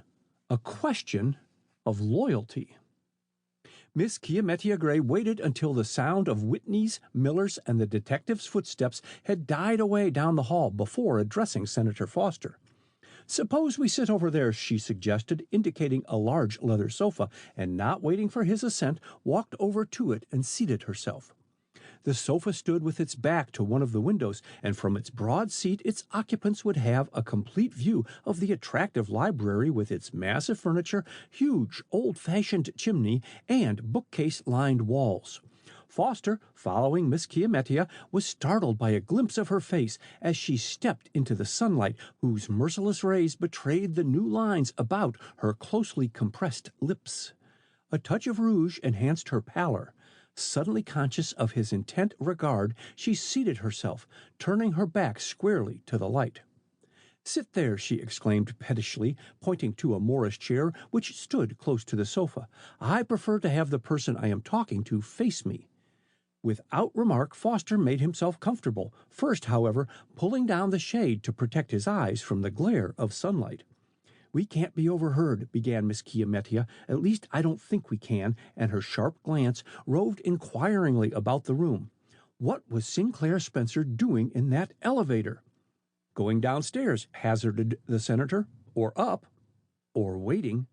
"Eh?" Foster shot a quick look at her. "Waiting? For what?" "That is what we have to discover," and Miss Chiamettia sat back and folded her hands. "Yours is hardly a reasonable supposition. People do not usually wait in elevators, Chiamettia." "There's no law against it," was her tart reply. "I have very good reason to believe Spencer was not going out of the house." "May I ask what that reason is?" "He wore no shoes," and for an instant a smile hovered on her lips as she caught his startled expression. She was woman enough to enjoy creating a sensation, and it was not often that she surprised the senator. "Is that so?" he exclaimed thoughtfully. "That puts a somewhat different complexion on the matter." "It does. Why was Sinclair Spencer gallivanting about this house in his stocking feet?" Foster played with his watch chain. "Upon my word, I don't know," he replied at last. "Well, you might hazard a guess," but Foster's only answer was a negative shake of his head. "Pshaw! Use your imagination. Suppose Spencer was unduly inquisitive about Winslow's invention." "Stop, Chiamettia." Foster held up a warning hand. "You are treading on dangerous ground. Be sure of your facts before suggesting that a man of Winslow's known integrity is involved in murder." "How you men do jump at conclusions," grumbled Miss Chiamettia. "I believe Julie, the maid, killed Spencer because she found him snooping around where he had no business to be." "Why would the maid play watchdog?" "Because she's French, stupid, and I firmly believe, Sinclair Spencer was in the pay of Germany. Both he and the maid were after Winslow's invention, one to steal, the other to protect." "You have astonishing theories." Foster leaned back and regarded her in silence, then resumed. "Suppose you give me an exact account of what transpired this morning." He listened with rapt attention to the spinster's graphic description of the finding of Kathleen and Sinclair Spencer in the elevator. "Strange, very strange," he muttered, as she brought the recital to an end. "How did Kathleen come to enter the elevator without seeing its occupant?" "You take it for granted that Spencer was dead at that time?" asked the spinster. A look of horror crept into Foster's eyes. "Chiamettia, what do you mean to insinuate? Your question implies—" "Nothing," hastily. "I only want you, with your sane common sense, to kill an intolerable doubt. Kathleen cannot know anything of this crime. If you doubt, why not ask Kathleen how and when she came to be in the elevator with Spencer's dead body?" "Kathleen is still under the effects of the opiate, and you heard what Winslow said a few minutes ago about her behavior before the physician's arrival." "Don't worry." Foster laid a soothing hand on hers. "Kathleen's condition is not surprising under the circumstances. The shock of finding Spencer's dead body was quite enough to produce hysteria and irrational conduct. When herself, her explanations will clear up the mystery. Therefore, why harbor a doubt of her innocence?" "If you had seen the expression of her eyes," exclaimed Miss Chiamettia, "it betrayed more than shock and horror. If ever I saw mental anguish depicted, a naked soul in torment, I saw it then. God help the child." She paused and stared at Foster. Why should Kathleen betray such emotion? Sinclair Spencer was less than nothing to her. "He was very attentive," said Foster slowly. "I have even heard it reported last fall that they were engaged." "Engaged? Fiddlesticks!" Miss Chiametia's head went up in a style indicative of battle. Imagine Kathleen caring for a man who openly boasted he had held the best blood of America in his arms. She isn't that kind of girl. "Come, Spencer wasn't so unattractive," protested Foster.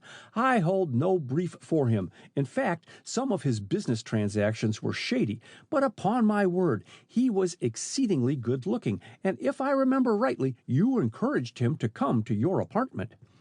"I've done some remarkably stupid things occasionally," said Miss Chiametia composedly. "That was one of them." "Chiametia!" called a voice in the hallway, and the next moment the portieres parted and Mrs. Whitney walked into the library. "Oh, there you are, my dear. I feared you had gone. I am so glad to see you, Senator," clasping Foster's extended hand warmly. "Winslow and I both hoped you would come to us. We want your advice." "I am entirely at your disposal." As he spoke, Foster dragged forward a comfortable chair. "Sit here, Mrs. Whitney. You look quite done up," and his sympathetic tone and manner brought tears to her hot, tired eyes. "It is such a comfort to see two such dear friends," she said, looking gratefully at them, "and to talk to you openly, away from those dreadful detectives. I haven't had an opportunity to speak privately to Winslow. Detective Mitchell is his shadow." A little brief authority. Foster shrugged his shoulders. "How is Kathleen?" "Sleeping, thank God." Mrs. Whitney lowered her voice. "I really feared for her reason before the doctor came. I could not soothe her or quiet her wild weeping." She stopped to glance hastily over her shoulder. "Vincent said something about Captain Miller having called. Is the captain here?" "He has gone upstairs with your husband and Detective Mitchell," answered Foster. "Tell me, Mrs. Whitney, was Sinclair Spencer visiting you for any length of time?" "Oh, no. His stopping here last night was quite unexpected. In fact, so unexpected to me that I accidentally put Chiametia in the same room with him." "I didn't stay there," hastily ejaculated the spinster, crimsoning. "The moment I saw him in bed, I fled." "Was he asleep?" questioned Foster. Miss Chiametia had not told him these details in her description of events at the Whitney residence. "I presume so. His eyes were closed, thank goodness," she added under her breath, and quickly changed the subject. "Any news of Julie's whereabouts, Mina?" "Apparently not. I telephoned to police headquarters half an hour ago, and the desk sergeants said they had found no trace of her." "Where is your maid's bedroom?" Mrs. Whitney asked Foster. "She rooms with the cook on the third floor." "What does the cook say about Julie's disappearance?" "She is as mystified as the rest of us. Declares Julie went to bed at the same time she did, and that when she awoke this morning, the covers on Julie's bed were thrown back. Thinking Julie had preceded her downstairs, she dressed and attended to her usual duties. It was not until I rang for Julie that the other servants realized that none of them had seen her this morning. Not one, apparently, has the faintest idea as to when she disappeared and where." "So," ejaculated Foster unbelievingly, "I imagine the police will jog their memories." "Let us hope they will succeed in finding Julie," snapped Miss Chiametia. "I confess the situation is getting on my nerves. If she committed the murder, she should suffer for it. If not, she should come forward and prove her innocence." "It is essential that Julie be found," agreed Foster. "For my part, I—" "Beg pardon, sir," and Vincent approached. "This note has just come for you," presenting his silver salver to the senator. "There's no answer, sir. The clerk at the Portland sent the messenger here with it, as it was marked immediate." With a word of apology to his companions, Foster tore open the envelope and hastily scanned the written lines. "I must leave at once," he announced, carefully placing the note in his leather wallet. "I had forgotten entirely that I had an important business engagement. Please tell Winslow, Mrs. Whitney, that I will come back this evening, and you must both count on me if there is anything I can do for you." "Won't you wait for Captain Miller?" asked Miss Chiametia, concealing her disappointment at the abrupt termination of the interview. "Miller? I'm afraid not. Please tell him I was called away and that I leave my touring car at his service." "If you plan to do that, may I get your chauffeur to take me home?" asked Miss Chiamettia quickly. "Why, of course. I only wish that I could accompany you." Foster wavered. He desired most ardently to see the spinster alone, but the note was urgent, and considering the source could not be ignored. "Goodbye." Shaking hands warmly with Mrs. Whitney and Miss Chiamettia, he hastily departed. Foster's appointment consumed over an hour, and on leaving the government building where it had taken place, he walked aimlessly through the city streets, so deep in thought that he gave no heed to the direction he was taking. His absorption blinded him to the appearance of an inconspicuously dressed, heavily veiled woman who, at the sight of him, shrank back under cover of the archway leading to a movie theater until he had passed safely up the street. She was about to step out on the street again when the sight of a man walking rapidly down the street in the direction Foster had disappeared caused her to remain in partial concealment. The woman peered at the last man irresolutely while pretending to examine a gaudy, flaring poster of the movie, one hand pressed to her rapidly beating heart. Coming to a sudden decision, she hastened after him and, nearing an intersecting street, overtook him. "Captain Miller," she called timidly, and at the sound of his name Miller turned toward her. "Yes?" His hand raised toward his hat at sight of a woman. "You called me?" "Yes, Captain." She drew nearer. "You do not recognize me, but," sinking her voice, "I am Julie." "Julie?" he echoed. "Oui, monsieur," in rapid French. "Mademoiselle Kathleen's maid. Ah, monsieur, for the love you bear her, advise me now. It is for her sake, not for mine." The captain eyed her intently. "I don't catch your meaning," he said, in her native tongue. "You have surely heard, Captain, of the death of that devil Spencer." Behind her veil, the Frenchwoman's eyes sparkled with rage. "Well, Captain, his death was justified." "I have no doubt of it," agreed her companion, "but in the eyes of the law it will be termed murder." Her white lips barely formed the word, and she glanced fearfully behind her. Her half-conscious action recalled the captain to their surroundings, and he too glanced up the street. Apparently they had it to themselves. In that unfrequented part of the city there were few passers-by. The captain's eyes narrowed. He preferred never to be conspicuous. A crowded street was more to his liking. "Suppose we move," he suggested, but the Frenchwoman held back. "I have spent all morning at the moving pictures," she said. "There it is dark. Let us find another." "Very well. We can talk as we go," and the captain suited his step to hers. "And suppose also that we confine our remarks to English." "As monsieur pleases." She half repented her impulsive act. She had entrusted her secret to another. Would that other prove loyal? A faint shiver crept down her spine, and she pressed one mitted hand over the other. "I seek seclusion, monsieur, because I know too much." "A little knowledge." The captain did not finish the quotation. "Let us turn down here," and not waiting for her consent, he piloted her up a side street. "You do not, then, wish to make a confidant of the police?" "No, no, monsieur," lapsing again into rapid French. "I think only of mademoiselle." A sudden gleam lighted the captain's eyes. "Kathleen," his voice lingered on her name. "You think she is in danger?" "I do, monsieur, in great danger. Did I not see—" She paused in her hasty speech and bit her tongue. One indiscretion was leading to another. "It matters not what I saw, monsieur. I am sometimes near-sighted." "In that case, your eyes will be examined if testifying in a trial for murder," and he smiled covertly as he saw the fear tugging at her heartstrings. "Enough, Julie. I will respect your confidences. You know how, I do not inquire, of my deep affection for Mademoiselle Kathleen." "Who would not love her?" broke in Julie passionately. "So generous, so fearless and loyal. Ah, she will be faithful to France. She will guard her father's secret. Aye, even to the bitter end." "Hush, not so loud," admonished the captain, laying a steadying hand on her arm. "Let me think a moment." Totally unconscious of the tears which fell one by one on her white cheeks, the excited Frenchwoman kept step with him in silence for 3 blocks. Then the captain roused himself. "You are willing to shield Mademoiselle Kathleen at all costs?" he asked. "Oui, monsieur." And you think you can best accomplish that result by avoiding the police? Oui, monsieur. Have you money? A little, monsieur. She turned her troubled countenance toward him. I cannot travel far.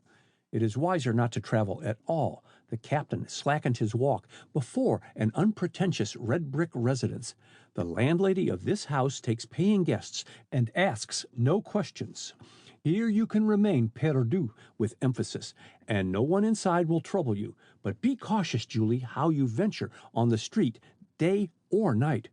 But, monsieur, Julie drew back, I do not fear for myself, only for mademoiselle, and I like not to be indoors all day. The police, they will only trouble me with questions should I return to the Whitneys. If you do not return to the Whitneys, Julie, the police will think you guilty. Me, monsieur? Yes. But, stammered the Frenchwoman, overwhelmed, I have committed no crime, but I left because I could not bear to tell what I know. Your departure is construed as a confession of guilt. The captain bent his handsome face nearer hers. It is only a question, Julie, of the depth of your affection for Mademoiselle Kathleen. Are you willing to shield her at all costs? The Frenchwoman faltered for a second, then drew herself proudly erect. Oui, monsieur. Mademoiselle was kind to me when I lost all. My lover, my brothers died for France. There is no one who cares for me now but Mademoiselle. I shall not betray her. Good. The captain wrung her hand. Come, and he led the way into the house. End of chapter 14.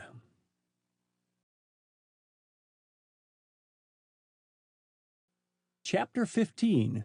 The Game. I Spy. Barely pausing to dip his pen in the inkstand, Charles Miller covered sheet after sheet of thin paper with his fine, legible writing. As he reached the final word, he laid down his pen and stretched his cramped fingers and gently rubbed one hand over the other. For the first time conscious of the chill atmosphere, he rose and moved about the room.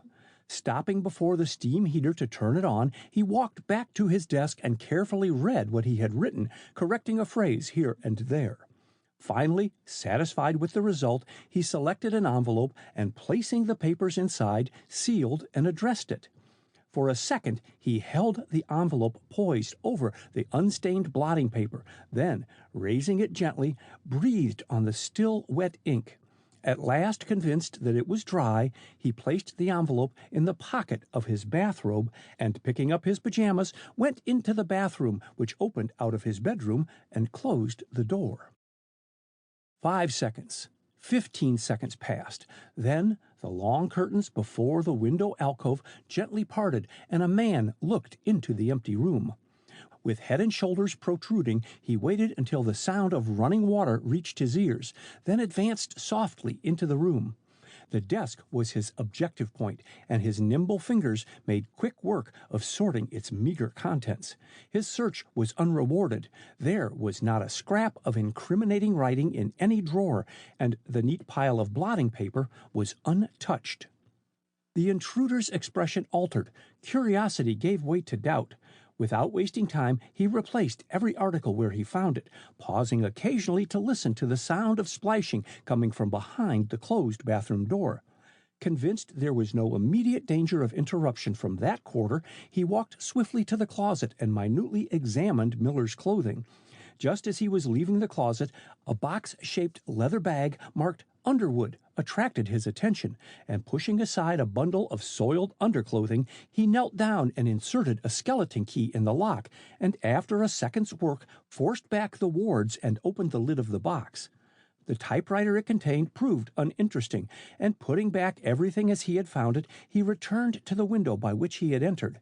Pushing it open, he climbed out on the ledge and, closing the window behind him, by the aid of ropes, swung himself over to a nearby fire escape and disappeared inside a room opening from it. The slight sound occasioned by the closing of his bedroom window was drowned in Miller's cheery whistle as he emerged from the bathroom. Refreshed and invigorated by his bath, he switched off the lights and climbed into bed.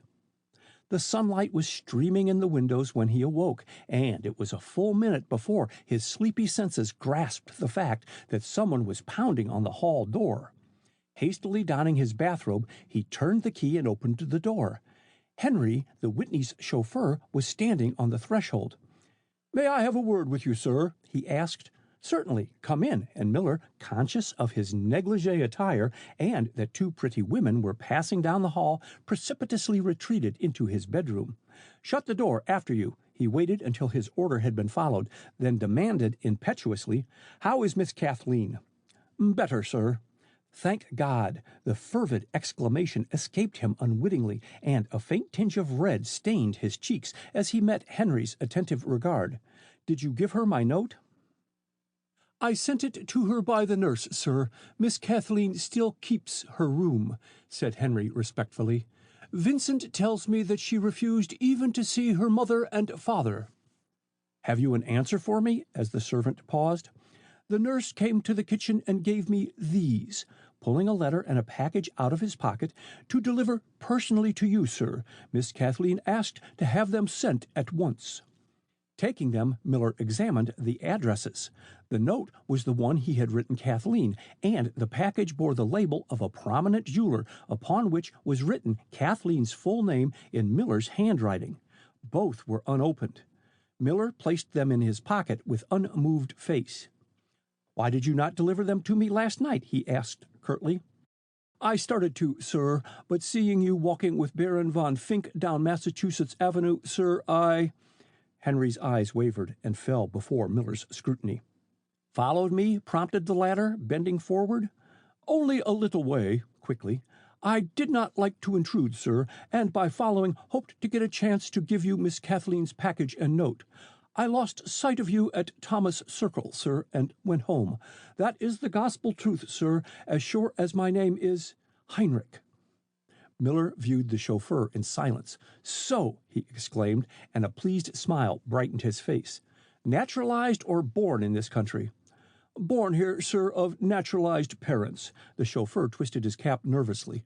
"German-American, sir." "There is no such thing, Heinrich." Miller's voice deepened. "The hyphen cannot be recognized. You are either American or German." The chauffeur straightened himself, and his heels clicked together as he raised his hand in salute. "Ho, der Kaiser!" The words were echoed by Miller as he sprang forward and grasped the chauffeur's hand. "For the fatherland," he added in German. "Why have you not declared yourself before?" "Until last night, Herr Captain, I was not absolutely sure you were one of us. But later in the evening, Baron von Fink—" "Stood sponsor for me," finished Miller, thrusting his hand in his pajama pocket and thereby pushing an envelope still deeper in it. "What have you to report? Wait, speak English. The walls have ears." The chauffeur whitened and moved closer to Miller. "Was Mr. Spencer in your confidence?" "No." "And the Baron did not trust him," said Heinrich reflectively. "If he was not one of us, how came he to be killed?" "God knows." Miller threw out his hands in a hopeless gesture. "I don't." "But there must be some motive for the crime," argued the chauffeur. "Miss Kathleen must have suspected something before taking—" Powerful hands on his throat choked his utterance. "Never mention Miss Kathleen's name in that connection again," commanded Miller, his voice low and stern. "You hear me, you dog?" And he shook Heinrich until his teeth rattled, then released him. "Pardon," gasped the badly frightened man. "I meant no offense." "See that you follow my instructions hereafter." "Yes, sir." Heinrich caressed his throat tenderly and looked at Miller with a new respect. "I was only going to mention, sir, that Mr. Spencer meddled in what did not concern him. I believe he suspected what I have come to believe." "And what is that?" "That this photography business is only a blind." "A blind?" Miller looked thoughtfully at his companion. "Suppose you pull up a chair. Wait, first hang your cap over the keyhole of the hall door." While waiting for Heinrich to follow his instructions, Miller seated himself. "A blind," he repeated. "No, no, Heinrich, you are mistaken. Mr. Whitney has invented a very perfect aeroplane camera. Of that I am thoroughly convinced, and our country needs it." "Undoubtedly, sir." Heinrich almost stuttered in his growing excitement. "But he has invented something that we need more." "What is that?" "I don't know, sir." Miller, who had been leaning forward in his eagerness, drew back. "Don't waste my time, Heinrich," he said roughly. "Your time won't be wasted," protested the German. "Have patience and let me explain. I cannot manage this affair alone. I need assistance, and you are a frequent caller at the Whitney house." "Well, what then?" "Mr. Whitney may be persuaded to take you to his studio." The chauffeur hesitated. "Proceed," directed Miller shortly. "You can count on me." "Good." The chauffeur hitched his chair closer. "Day before yesterday, I carried a telegram up to the studio. Not hearing any sound in the room, I carefully turned the knob of the door and found it unlocked. For months I have tried that door, hoping for just such luck," he interpolated. "Opening it very softly, I saw Mr. Whitney standing with his back to me and facing the muzzle of a rifle. I had only time to note that the rifle was braced on 2 iron brackets and that Mr. Whitney was holding a string which was attached to the trigger, when I saw a flash, the rifle's recoil, and Mr. Whitney still standing just where he was."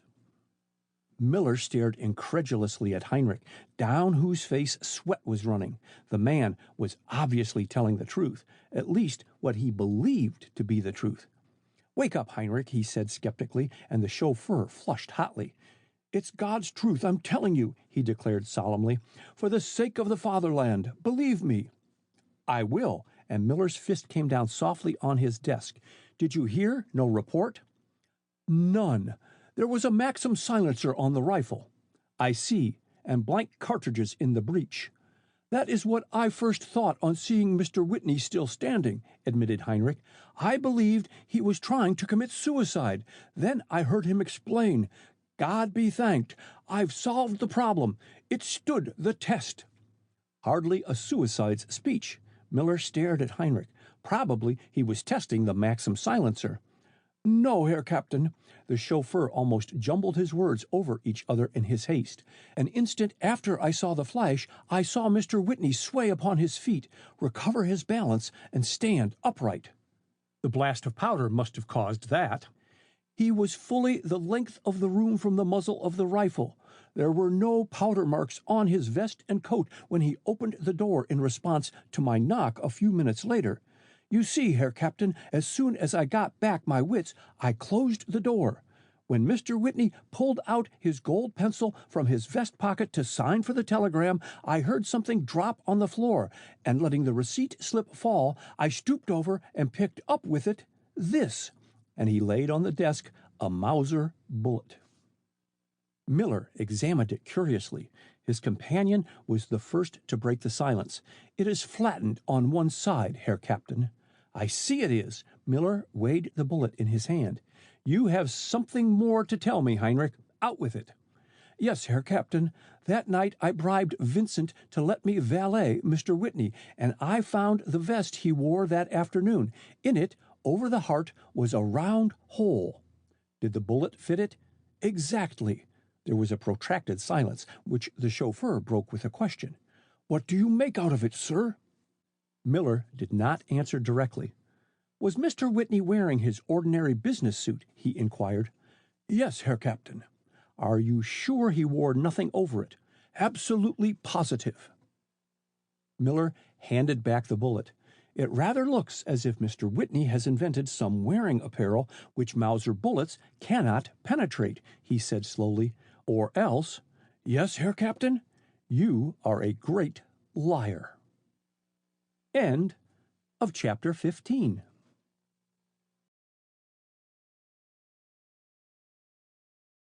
Chapter 16.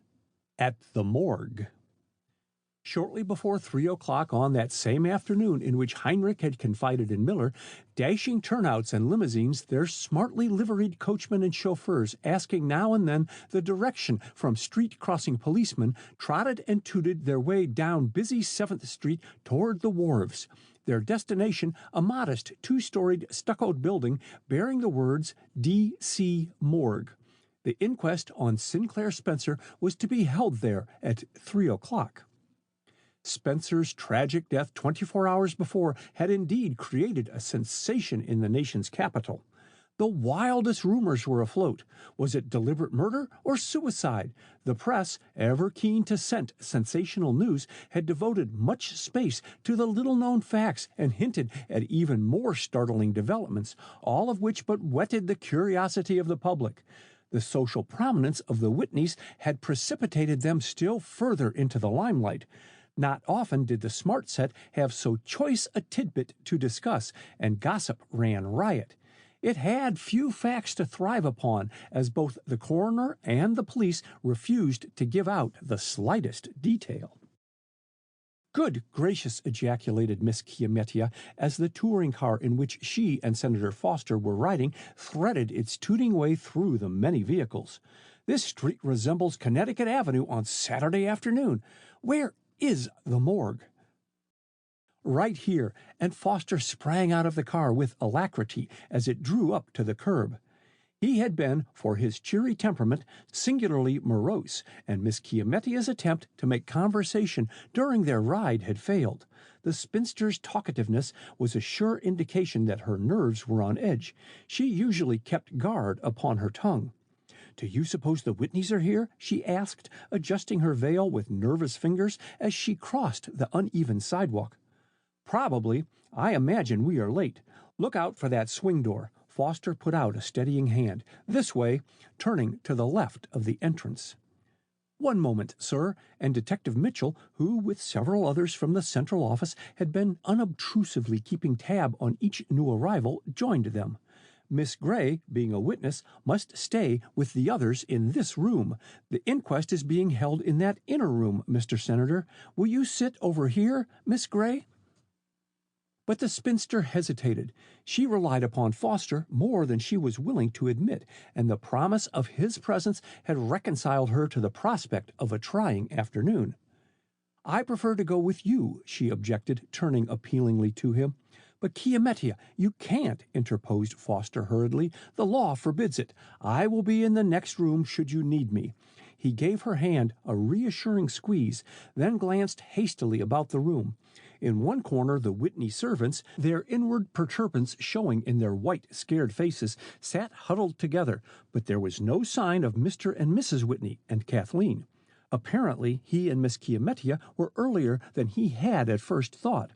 Turning from Miss Chiamettia, he addressed Detective Mitchell in a low tone. "Have you caught Julie, the French maid?" he asked.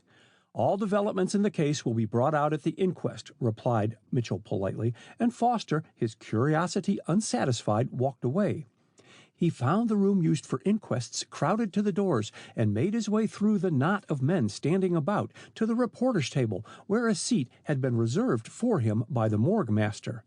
Across the east end of the room was a raised platform upon which stood a long table and chairs for the coroner, the deputy coroner, and the witnesses, while to their left were the 6 chairs for the coroner's jury. As the senator seated himself, he spied Charles Miller among the men standing at the back of the room. There was a vacant chair next to his, and after a few hurried words with the coroner, Foster beckoned Miller to join him. "I called you up repeatedly this morning," said Miller, pushing his chair closer to the senator so as to make room for a reporter on his left, "but your servant declared you were not at home." "I spent most of the morning at the Whitneys and lunched with Miss Gray. Horrible affair, this. The Whitneys are all unstrung." "Did you see Kathleen?" "No." Foster stroked his chin nervously. "She has steadily refused to see anyone, even her parents. Her conduct is most strange." "I don't agree with you," warmly. "She has undergone a great shock, finding a friend dead in an elevator." "Ah, did she?" The words seemed forced from Foster. He would have given much to recall them on seeing the look that flashed in Miller's eyes. "She did," he asserted tersely. "Kathleen is the soul of honor, but you have to know her to appreciate that. She and evil can never be associated together." "You are a warm champion," exclaimed Foster. "I should almost imagine—" "That I am engaged to her?" calmly. "Quite true. I am." Foster drew back. I beg pardon," he stammered in some confusion. "I had no idea affairs had progressed so far. I am sorry I spoke as I did." "You were but echoing what I hear on all sides," answered Miller bitterly. True, Foster nodded. Kathleen's extraordinary silence when, by a few words, she could explain what happened yesterday morning before her screams aroused the household is causing unfavorable comment and unfortunate conjecture. The mystery will be explained this afternoon, and quiet confidence rang in Miller's pleasantly modulated tones. Hello, I see some members of the diplomatic corps are present. And the so-called 400, growled Foster. The close atmosphere had started him coughing, and he scowled at Baron von Frick, who was seated nearby. Where is the jury? He asked as soon as the paroxysm of coughing was over. Viewing the body in that room, Miller indicated a closed door to his right. The jury is sworn in there by the morgue master. As he spoke, the door opened, and the 6 men, led by the morgue master, filed into the room and took their places, and the low hum of conversation died away as the coroner, stepping to the platform, stated briefly the reason for the inquest and summoned Dr. Hall of the emergency hospital to the witness chair. He was quickly sworn by the morgue master, and in response to the coroner's question, stated that he had reached the Whitney residence shortly after 8 o'clock Wednesday morning in answer to a telephone call. Tell the jury what you found on your arrival, directed the coroner. I was shown upstairs by the butler, whose incoherent remarks led me to suppose that someone was ill in the elevator. On entering it, I found Mr. Spencer, whom I knew slightly, lying there dead. Did you make a thorough examination? Only enough to prove that life was extinct. The butler informed me that my services were needed by Miss Whitney, and I went at once to her. In what condition did you find her? Hysterical. To quiet her, I finally administered an opiate and sent for a trained nurse. Did you consider her case dangerous? No, but she was completely unstrung. Her nervous system had undergone a severe shock, and I feared for her mental condition if not given immediate relief and complete rest. Have you seen her today? Yes, this morning. How was she? Much improved. Did Miss Whitney speak to you of Mr. Spencer? She did not. Did you question her on the subject of the mystery surrounding Mr. Spencer's death? I did not. In her condition, I judged it a topic to be avoided. I also cautioned her parents not to discuss it with her unless she voluntarily alluded to it. How long had Spencer been dead, Doctor, when you saw him? I cannot answer positively, as I did not make a thorough examination, but, judging from appearances, I should say he had been dead at least 4 hours. Miller shot a triumphant look at Foster, then turned his attention to the coroner, who was scanning his notebook. I think that is all, Doctor, he announced. You are excused. There was a slight pause, and the deputy coroner, who had been taking the testimony, laid down his pen and gently massaged his hand. The next instant, at the coroner's direction, the morgue master ushered in Detective Mitchell. The detective, after being duly sworn, told his full name and length of service in the district force and briefly described his arrival at the Whitney residence. You examined the body in the elevator? Questioned the coroner. Yes, Doctor. Was Mr. Spencer dressed? Yes, sir, except for coat, waistcoat, collar, and shoes. Are these the clothes he had on at the time of his death? The coroner pointed to a pile of wearing apparel lying on the desk. Yes, Doctor. Did you search for the weapon with which Mr. Spencer's throat was gashed? At once, sir, answered Mitchell promptly. At the back of the elevator, near the body, I found this, holding up a short, bone-handled knife which he took from his coat pocket. The blade was covered with blood. Coroner Penfield took the knife and, after examining it, handed it to the foreman of the jury, who, upon scanning it closely, passed it on to his companions. Have you ever seen such a knife before? Questioned the coroner. The blade is a peculiar shape. Yes, sir. That shape of knife is sometimes used in modeling clay and by glaziers when handling putty. Penfield and the deputy coroner exchanged glances. Then the coroner resumed his questions. Did you examine the bedroom Mr. Spencer occupied Tuesday night, Mitchell? I did, sir. Had the bed been slept in? Apparently it had, sir. The pillows and covering had been tossed about. Did you find anything in the room belonging to the deceased? Yes, the coat and waistcoat of his suit, his collar, and shoes. Was there any indication besides the tossing of the bedclothes that the deceased had made preparations to sleep there? Yes, I found a pair of pajamas lying on the floor near the bed, apparently hastily discarded as they were turned wrong side out. Did you examine the deceased's clothes? Yes, sir. They were what any gentleman would wear in the evening. In his pockets I found a wallet containing $20 in bills, $3 in loose change, and his keys. Here they are, sir, and Mitchell, as he mentioned each ticketed article, laid them on the table before the coroner, who was examining them carefully. Was there anything about the room which especially claimed your attention? Mitchell paused and glanced thoughtfully at his polished shoes. Let me alter that question, said the coroner hastily. Did you find any indication in the room that Mr. Spencer expected to return to it?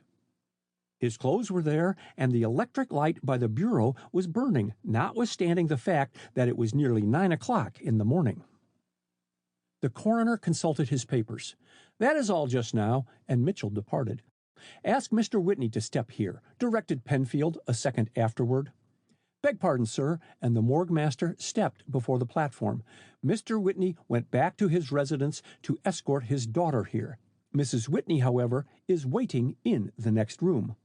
Very well, bring Mrs. Whitney here, and the coroner left his seat to assist her to the platform. Mrs. Whitney's customary self-control and air of good breeding had not deserted her, and whatever her inward tribulation at appearing before a coroner's jury, it was successfully concealed as she repeated the oath after the morgue master. Your full name? Questioned Coroner Penfield. Mina Caswell Whitney, daughter of the late Judge William Caswell of New York. You were married to Winslow Whitney in 1896. And you have resided in Washington since then? Yes, except in the summer months when we went to our home in Massachusetts, or, occasionally, abroad. Will you kindly state what took place at your house on Tuesday evening, Mrs. Whitney? I entertained the sisters in unity, and afterward went to bed. The concise reply wrung a smile from Foster. At what hour did the members of your club depart? A little before 1 o'clock Wednesday morning. Then did you go directly to bed? No, I first showed Miss Chiamettia Gray, who, owing to an attack of faintness, was spending the night at my home, to her room. Then I retired. Were you aware that Mr. Spencer was also spending the night under your roof? Not until Miss Gray informed me of the fact. I had inadvertently placed her in the same room with Mr. Spencer. I immediately took her to another room. Was Mr. Spencer's bedroom in darkness when you ushered Miss Gray into it? It was. Did not your husband tell you of Mr. Spencer's presence? I did not see my husband until Wednesday morning. He had gone to his studio in the attic when I went to my bedroom. He frequently works all night on his inventions. Were you awakened during the night by any noise? No. Did you see your daughter before retiring? No. Did she attend the meeting of your club? No, she is not a member. When did you first hear of Mr. Spencer's death? The next morning, when my daughter's screams aroused the household. How long has Julie Guenette, your French maid, been in your employ? 4 years. Have you heard from her since her disappearance? No. Was she acquainted with Mr. Spencer? I really don't know. The coroner flushed at her tone. Was Julie discontented with her place? He asked somewhat harshly. I have no reason to suppose so. She never complained. How did you come to employ her? A friend of mine brought her to this country, and a year later Julie came to me. She was highly recommended. Has she any relatives in this country to whom she might have gone? None that I have ever heard of. Mrs. Whitney reflected for a second, then added, Julie told me some months ago that her only near relatives had been killed in the war in France. Was Julie a well-trained servant? She was indeed, also good-natured, thoughtful, and obedient. When did you last see Julie? Downstairs, when giving final directions to Vincent, I told her to assist him in closing the house and then go direct to bed, that I would undress myself as it was so late. Did she appear as usual? Yes. Did you go at all to Mr. Spencer's bedroom yesterday morning after hearing of his death? No. We will not detain you longer, Mrs. Whitney, and with a slight bow to the jurors and the coroner, she made her way from the room. Her place was taken by Vincent, the butler, who testified that he had gone about his work on Wednesday morning as customary, that all windows and doors were locked as he had left them the night before, and that he and Henry, the chauffeur, were busy replacing the drawing-room furniture removed the night before to make room for chairs for the meeting of the Sisters in Unity, when startled by Miss Whitney's screams. He also stated that having gone to bed very late, he had slept heavily and had not been awakened until aroused at 7 o'clock by the cook. His bedroom was across the hall from the other servants. He had not realized that Julie Gannett was absent until Mrs. Whitney rang for her. He had supposed the maid was upstairs, waiting upon either her or Miss Whitney. No, Julie was not quarrelsome. She was quiet, deeply engrossed in her own affairs, and spent much of her time sewing in Miss Whitney's sitting room. He had heard that she was to have been married the previous December, but the war had taken her fiancé back to the colors, and he had been killed in the retreat on Paris. Henry the chauffeur was next to testify. He admitted admiration for Julie and stated that she had not encouraged his attentions, and the remainder of his testimony simply corroborated that of Vincent. He did not sleep in the Whitney residence, but took his meals there. When giving their testimony, the chambermaid, laundress, and scullery maid also stated they did not sleep at the Whitneys, that Julie, while always pleasant, kept very much to herself. They one and all declared that they had never entered Sinclair Spencer's bedroom Wednesday morning after the discovery of the tragedy. The coroner quickly dismissed each one, and Rosa the cook, looking extremely perturbed, was the last servant to be questioned. She stated that she had not gone upstairs Wednesday morning until noon. "Sure, I don't know when Julie went downstairs Wednesday morning," she declared. "I sleep that heavy I never hear her a-moving around." "Was it her habit to get up before you did?" asked Coroner Penfield. "Yes'er, she had uneasy nights like, and would be off downstairs at the first peep o' day. She brooded too much over the papers, I'm feared, though it was natural to read av the devils who killed her kin and sweetheart in France." "Did Julie ever speak to you of Mr. Spencer?" "Once or twice, maybe," admitted Rosa reluctantly. "Did she ever meet Mr. Spencer away from the house?" "Never, sir." Rosa looked shocked. "Julie was real decent. She never sought her better society. Nay, she was afeard Miss Kathleen might listen to his courting. She did not consider no one good enough for Miss Kathleen." "Ah, then she was fond of Miss Kathleen." "Sure, fond's not the word. She was daffy about her, and no wonder. Miss Kathleen was that good to her, comforted her when bad news came from the wars, let her sit and sew with her, and give her money to send to France." "Was Julie on good terms with the other servants?" "Yes, sir. She and Henry had words now and then. When Henry got teasing, she didn't always take it in good part." "Have you any idea where Julie went on leaving the Whitneys?" "No, sir. She has no real friends in Washington. I don't know where she can be, and I'm sick o' worrying over her." The warm-hearted Irishwoman's eyes filled with tears. "Julie was excitable like and quick-tempered, but she never did wrong, and don't let yourselves be thinking it." There. The coroner laid a kindly hand on her arm. "We won't keep you any longer, Mrs. O'Leary. Careful of that step," and as the morgue master appeared, he said, "Is Miss Chiamettia Gray here?" "Yes, doctor." "Then ask her to come in." He exchanged a few remarks with the deputy coroner in a tone too low to reach the ears of the attentive reporters, then turned back to the witness chair as Miss Chiamettia seated herself. "We will only keep you a few minutes," he began, after the preliminary questions had been asked the spinster. "I understand you were accidentally shown into the bedroom already occupied by Mr. Spencer." "I was," stated Miss Chiamettia, as the coroner paused. "Neither Mrs. Whitney nor I was aware he was within a mile of us." "Did you discover his presence at once?" "No." The spinster's tone was short. "The bed is in an alcove, and I had only turned on the electric bulb by the bureau. Thus the room was in partial darkness. And then with a rush, I did not know he was there until I was ready to get in bed." "Was Mr. Spencer asleep?" "I never waited to see." Coroner Penfield stifled a smile and changed the subject. "Were you aroused during the night by any noise?" "No," sharply. "When once in the hall bedroom, I took a pretty stiff drink of whiskey as a nightcap, for I was feeling pretty shaky about then.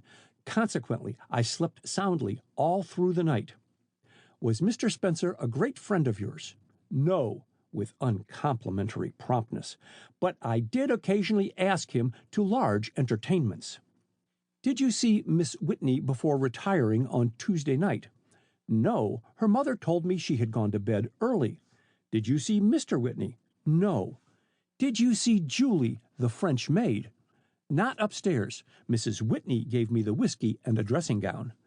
"Can you tell me if Mr. Spencer was wearing his pajamas in bed?" "I cannot," dryly. "Did you enter Mr. Spencer's bedroom the next morning after hearing of his death?" "I did not." "While in his room Tuesday night, did you observe his clothes on a chair or table?" "No. After discovering his presence, I was too keen to get out of the room to notice anything in it." "Then possibly you left the light burning by the bureau?" "I did nothing of the sort. It is a hobby of mine never to waste gas or electricity, and I remember distinctly stopping to put out the light after I had picked up my clothes." "Quite sure, Miss Gray?" And the spinster bridled at his quizzical glance. "I am willing to take my dying oath," she said solemnly, "that I left that room in total darkness." End of chapter 16.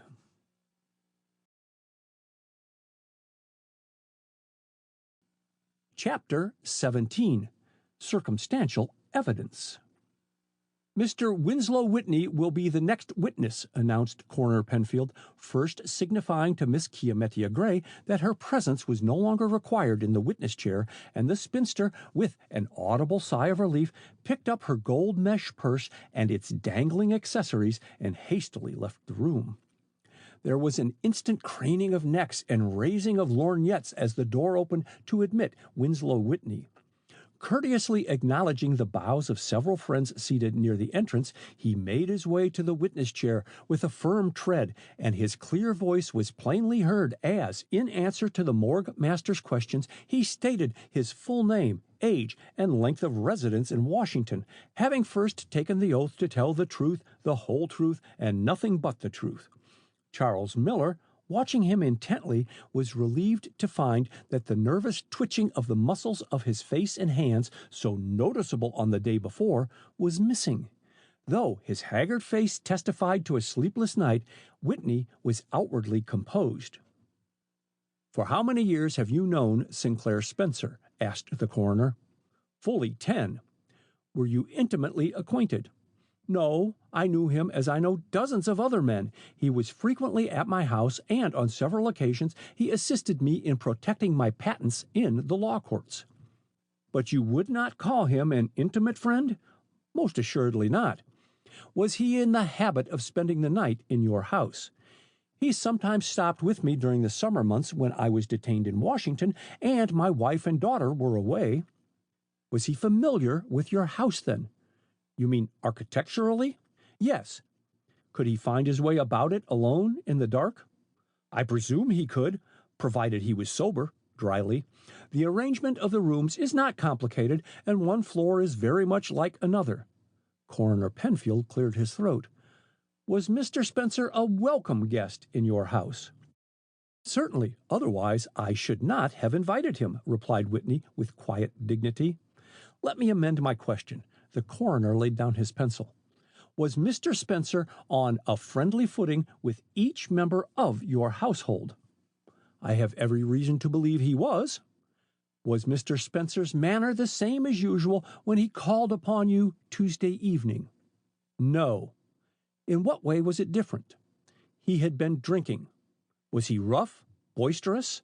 "The latter, Yes, so much so that I suggested he spend the night. I did not wish him to go downstairs and disturb my wife's guests, which he was quite capable of doing had the whim seized him. Were you then upstairs, Mr. Whitney? Yes, in my wife's boudoir on the first bedroom floor.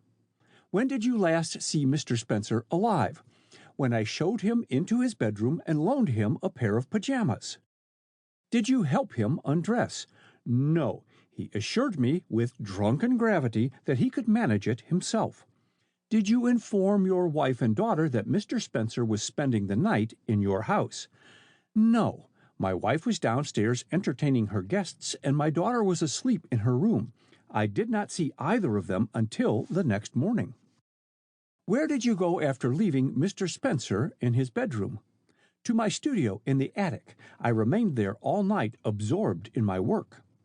Did you hear any unusual sounds during the night? No. My studio, or workshop, is soundproof, and it is the same throughout the house, he added. The walls, besides being of unusual width, were all deadened by my grandfather's direction. He had a horror of noise. When did you leave your studio? About 7 o'clock Wednesday morning. Did you use the elevator then? No. I seldom use it. Whitney twisted about in his chair. I had the elevator installed for the convenience of my wife and daughter. Penfield made an entry in his notebook, then faced Whitney directly. Have you, in connection with your workshop, a photographic outfit and darkroom? He asked. I have. I am told you are working on a sort of camera which, used in an aeroplane, makes a map of the country over which the machine passes. Is that correct, Mr. Whitney? Yes, acknowledged Whitney. A patent is pending. Had it gotten about among your servants that you were working upon an important invention? It's very possible, Whitney conceded. Did Julie, your wife's maid, ever evince undue curiosity in your work? Whitney wrinkled his brow in thought. No, he said, I can't say I am aware she did. When I go to my studio, as we usually call my workshop, it is an understood thing that I am not to be disturbed by anyone. It is a rule I enforce by dismissal if broken, and the servants have learned by experience to obey. Has your household access to your studio when you are not there? No. I securely lock the door whenever I leave the room. Are you ever joined while in your studio by your wife and daughter and their friends? Occasionally they bring Miss Gray and Senator Foster in to see my models.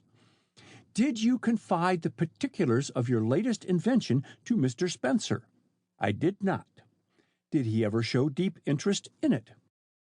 Only questioned me about it now and then, replied Whitney casually, and Charles Miller alone noted the nervous twitching of his eyelids. Was the electric light turned on in Mr. Spencer's room when you left him for the night? Yes, Whitney reflected for a moment, then added, I believe the bulb by the bureau was burning, but I can't swear to it. Did Mr. Spencer give you any inkling Tuesday night that he intended to be an early riser on Wednesday morning? No, he never mentioned the subject. Was it his custom on previous visits to walk about your house before the servants were up? Not that I am aware of, Whitney hesitated. Possibly his intoxicated condition made him desire the fresh air. That is possible, admitted the coroner, but witnesses testify that Mr. Spencer had on no shoes. Which confirms my statement of his condition, replied Whitney quietly. No man in his sober senses seeks the street in his stockings. The coroner, making no comment, held up the knife with the black bone handle. Have you ever seen this knife before? Whitney turned a shade whiter. I may have. There is nothing distinctive about the knife. Is it not used for modeling in clay? I believe so. Who made the clay models in your studio, Mr. Whitney? I did. Unassisted? The question remained unanswered, and after a brief pause, the coroner pushed back his chair and rose. That is all. Thank you, Mr. Whitney. Kindly wait in the adjoining room to the left. You will find a chair there. With a stiff bow, Whitney stepped down from the platform and made his way through the silent crowd to the room indicated. As the door closed behind him, Penfield called the deputy coroner to the stand. Laying down his pen, Dr. North took his seat in the witness chair and, after being sworn, turned to face the jurors, chart in hand. "You made the autopsy upon Mr. Sinclair Spencer?" questioned Penfield. "I did, doctor, in the presence of the morgue master." "Please state to the jury the result of that autopsy." The deputy coroner glanced at the notes on the back of the chart, then reversed it, holding it aloft so that all in the room could see the anatomical drawing of a human figure. "The knife penetrated this section of the neck, just missing the carotid artery," he began, using his pencil to indicate the spot marked on the chart. "While the wound bled profusely, it was superficial and did not cause death." His words created a sensation. Men and women looked at each other, then sat forward in their chairs, the better to view the deputy coroner and his chart. "Were there indications of death from extreme alcoholism, then?" questioned the coroner, and his voice sounded unusually loud in the deep silence which prevailed. "No. Judging by the contents of the stomach, Mr. Spencer had not taken alcohol to excess." "Then, if the knife wound was not fatal and there was no indication of intoxication, what caused Mr. Spencer's death?" demanded the coroner. On examination, Dr. North weighed his words carefully. "I found a powerful drug had evidently been used, producing instantaneous death by paralyzing the respiratory center and arresting the heart action." All in the room were giving the deputy coroner rapt attention. Many had come there purely from love of sensation, and they were not being disappointed. The eyes of Charles Miller and Senator Foster met for a second, then quickly shifted back to the deputy coroner. The reporters, their pencils flying across the sheets, were the only ones in the room who had not glanced at the witness. "Have you discovered the drug used?" questioned the coroner. "By tests, I found it to be a cyanide of potassium, a most deadly poison, generally instantaneous in its action." "How large a dose was given?" "I don't know, as there were no indications of it in the gastric contents." "Then how was the drug administered?" "Through the blood." "By means of the knife?" The deputy coroner looked puzzled. "Possibly," he admitted, "but I could find no trace of the poison left on the knife blade. There was no mark on the body to show how the poison was administered." "At what hour did death occur?" "Between 3 and 4 in the morning, judging by the condition of the body." "Was there any indication, doctor, of resistance on the part of the deceased? Did he make an effort to defend himself?" "No. Judging from his expression and the condition of the muscles, I should say that Mr. Spencer never knew what killed him, never knew even that his life was threatened." "Were his hands open or clenched?" "His right hand was clenched," acknowledged the deputy coroner, "not, however, for the purpose of defense, but to retain his grasp upon this." And drawing an envelope from his pocket, he carefully shook into his open palm a crushed and faded flower. "It is a cornflower," he explained, "sometimes called bachelor's button. The stem is broken short off," and he held the flower so that all might view it. Senator Foster, who had followed the testimony with unflagging interest, heard a sudden sharp intake of breath to his right, but glancing quickly at Charles Miller, he found his face expressionless. Penfield took the cornflower and envelope from the deputy coroner and laid them carefully on his desk while continuing his examination. No one paid any attention to the lengthening shadows of the late afternoon, and the coroner's next question was awaited with breathless interest. "Is cyanide of potassium used in photography?" he inquired. "It is." "That is all, doctor. You are excused," and the deputy coroner returned to his seat. The next witness was the morgue master, and his testimony simply corroborated that of the deputy coroner. He was followed by William Banks and John P. Wilson, respectively, both well known in the financial world of Washington, who testified to Sinclair Spencer's standing in the community and stated that his financial condition precluded any suggestion of suicide and that, to their knowledge, he had no enemies. The lights were burning when the last named witness left the chair, but there was no sign of weariness among the men and women in the room. Although several consulted their watches, no one rose to go. Their already deeply stirred interest was quickened into fever heat as, in obedience to the coroner's summons, Kathleen Whitney took her place in the witness chair. Dressed with strict attention to detail and taste, which made her one of the conspicuous figures in the younger set, Kathleen's appearance and beauty made instant impression upon juror and spectator alike. But her chic veil failed to hide the pallor of her cheeks and the unnatural brilliancy of her eyes. Despite every effort at control, her voice shook as she repeated the oath word for word and stated her full name and age. "Have you always resided in Washington?" asked the coroner. "Yes." "Were you educated in this city?" "Yes, except for a winter in Germany." "Did you take up special study while in Germany, Miss Whitney?" "Yes, miniature painting." "And modeling?" as she paused. "Oh, no, I never studied that abroad, although I occasionally helped my father by modeling in clay."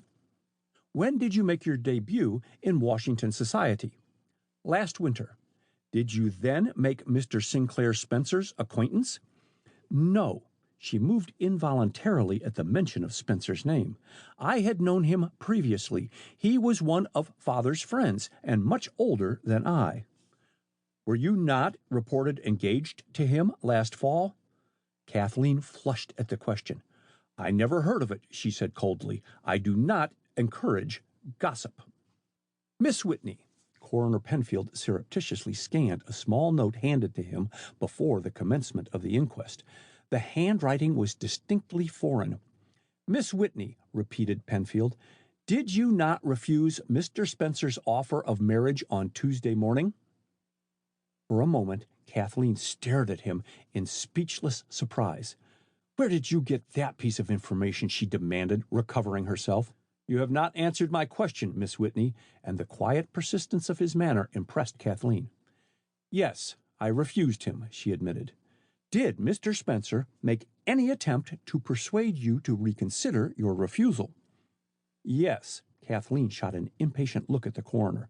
"I cannot see what my private affairs have to do with the regrettable death of Mr. Spencer," she protested. Penfield ignored her remark.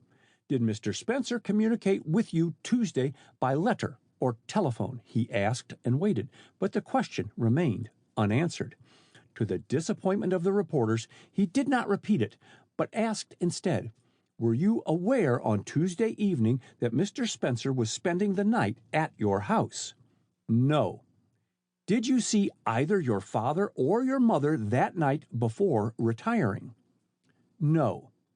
"When did you last see Julie, your mother's maid?" "Before dinner, when she came to my bedroom to help me change my dress." "Did she seem discontented with her situation?" questioned the coroner. "No." "Did Julie ever evince dislike to Mr. Spencer?" Kathleen's hand crept to her throat, and she plucked nervously at her veil. "Julie was too respectful to discuss our family friends with me," she said. "You have not answered my question, Miss Whitney," was Penfield's quick retort, and Kathleen flushed under the rebuke. "Because I am aware that you are striving to make me incriminate Julie in Mr. Spencer's death," she began heatedly. "Instead, you and the police should make every effort to find Julie and protect her." "From what?" "I don't know," hopelessly. "Julie has no friends in this city, no one whom she can turn to in trouble but me. I cannot understand her disappearance. I fear, greatly fear, foul play." "Circumstantial evidence points to her having disappeared of her own volition, Miss Whitney, to escape being charged with a heinous crime." "Pardon me, her disappearance is the only scrap of evidence which leads you to think she might possibly have murdered a man whom she knew by sight," retorted Kathleen. "Was it your habit to supply Julie with money?" questioned the coroner. "Yes, which she sent to France as her mite toward the war fund," answered Kathleen heatedly. "I am confident Julie had nothing whatever to do with the death of Mr. Spencer." "Can you tell us who did, Miss Whitney?" asked Penfield, and he saw the terror which crept into her handsome eyes. "I cannot," she answered with unsteady lips. "I never awoke that night. What took you downstairs at so early an hour yesterday morning?" "I had rung the bell upstairs for Julie, and as she did not come, I started to go down and find her." She hesitated uncertainly. "Continue," directed Penfield. "Tell your story of finding Mr. Spencer's body in your own way." It was some minutes before Kathleen obeyed his request. "I went to the elevator and pushed the button," she began slowly. "I was in a hurry, and when I heard the click which indicated the cage was there, I opened the outer mahogany door, pushed back the inner steel grillwork door, stepped into the elevator, and, without looking about me, closed the doors and pushed the basement button. Then I turned about," Kathleen moistened her dry lips, and saw Mr. Spencer lying there. The blood." She closed her eyes as if to shut out the recollection. "I think for a time I lost my reason. I have no intelligent recollection of anything that occurred until I found myself in bed with a trained nurse in attendance." As her charming voice ceased, Charles Miller, who had never taken his eyes from her face, gently moved his chair so that Foster's figure cast him in shadow. Never once had Kathleen glanced his way. She sat for the most part with her eyes downcast or looking directly at the coroner. Kathleen was visibly moved by the recital of her experiences in the elevator, and Penfield waited an instant before questioning her further. "Could you tell me from what floor the elevator came when you pushed your floor button?" he asked. "No," was the disappointing answer. "The elevator runs practically noiselessly, and we have no floor indicator such as you see in stores." "Was the electric light turned on in the elevator when you entered it?" "No." "Then how could you see Mr. Spencer so clearly?"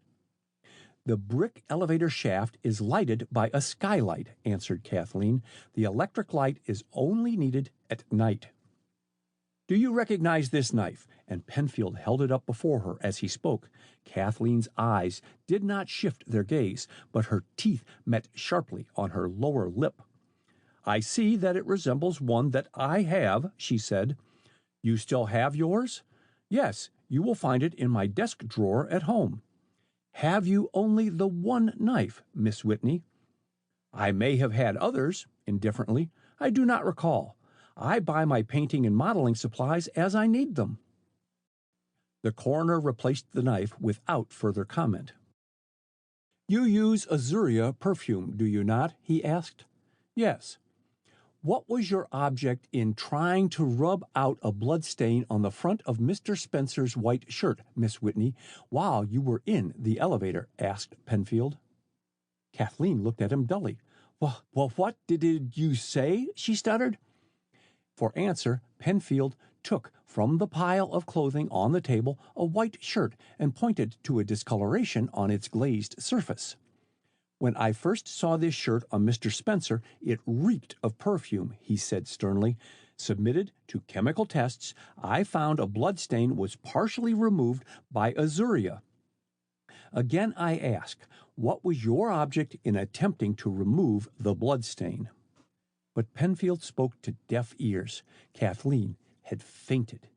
Excitement waxed high in the room as Kathleen was carried out by Charles Miller, the first to reach her side, and placed in the tender care of Mrs. Whitney and the trained nurse.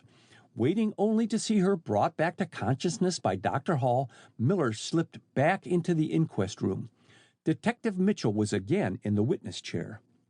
"You made a thorough examination of Miss Whitney's room?" inquired the coroner. "Yes, doctor." "And what did you find?" "This torn note," and the detective held up the pieces in each hand. "Read its contents aloud," ordered Penfield. "The Connecticut, Tuesday afternoon. Kathleen, my darling, I implore you to reconsider before it is too late. Consult your father's best interests before you reject me. Yours, with undying affection, Sinclair." Mitchell paused after reading the signature, then continued, "Here is a sample of Mr. Spencer's handwriting, attested by his cousin, Captain Dunbar. The handwriting of the notes is identical, sir." And he placed the papers in Penfield's hand. Regarding them carefully, the coroner passed them along to the jury for examination. "Where did you find this note?" he asked Mitchell.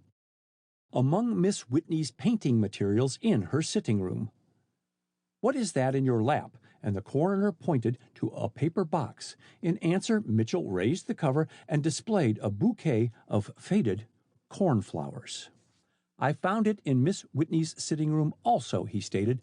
In tipping the box, the better to show its contents, a small piece of white muslin rolled to the floor. Quickly, Penfield retrieved it. "I discovered that handkerchief secreted in the folds of Miss Whitney's blue foulard gown," added Mitchell as the coroner spread open the handkerchief. It was badly mussed, and its white center bore dark stains. Penfield sniffed the faint perfume still hanging about it, then, without comment, handed the handkerchief to the foreman of the jury. "That is all, Mitchell," announced Penfield, and as the detective departed, he turned and addressed the jury. His summing up of the case was quick and to the point, and at the end the jurors silently filed into another room. It was long after 7 o'clock, but no one stirred in the room, and the silence, which none cared to break, slowly grew oppressive. The long wait was finally terminated by the reappearance of the jury. Coroner Penfield rose and addressed them. "Gentlemen of the jury," he said, "have you reached a verdict?" "The jury find," answered the foreman, "that Kathleen Whitney is responsible for the death of Sinclair Spencer by poison on the morning of Wednesday, March 24th, 1915, in her family residence in the city of Washington." Quickly, the crowded room emptied, reporters rushing madly for motors. Not often had the district morgue housed a cause célèbre, and its sensational details had to be rushed on the wire. Charles Miller, separated from Foster by the sudden crowding of the doorways, waited to one side for him.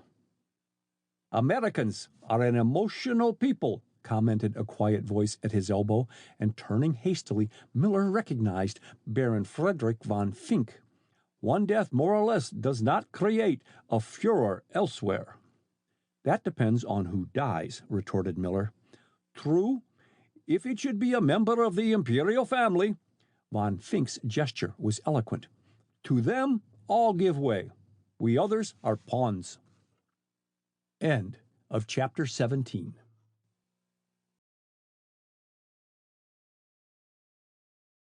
Chapter 18. A Proposal. The atmosphere inside the house matched the leaden skies outside in point of gloom, and even the wood fire crackling on the hearth failed to mitigate the air of restraint and cheerlessness which prevailed in the dining room.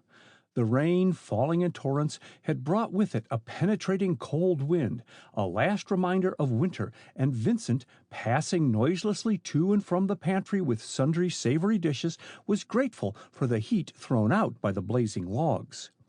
Mrs. Whitney, whose eyes were red and inflamed from constant weeping, gave up her attempt to eat her breakfast and pushed her plate away.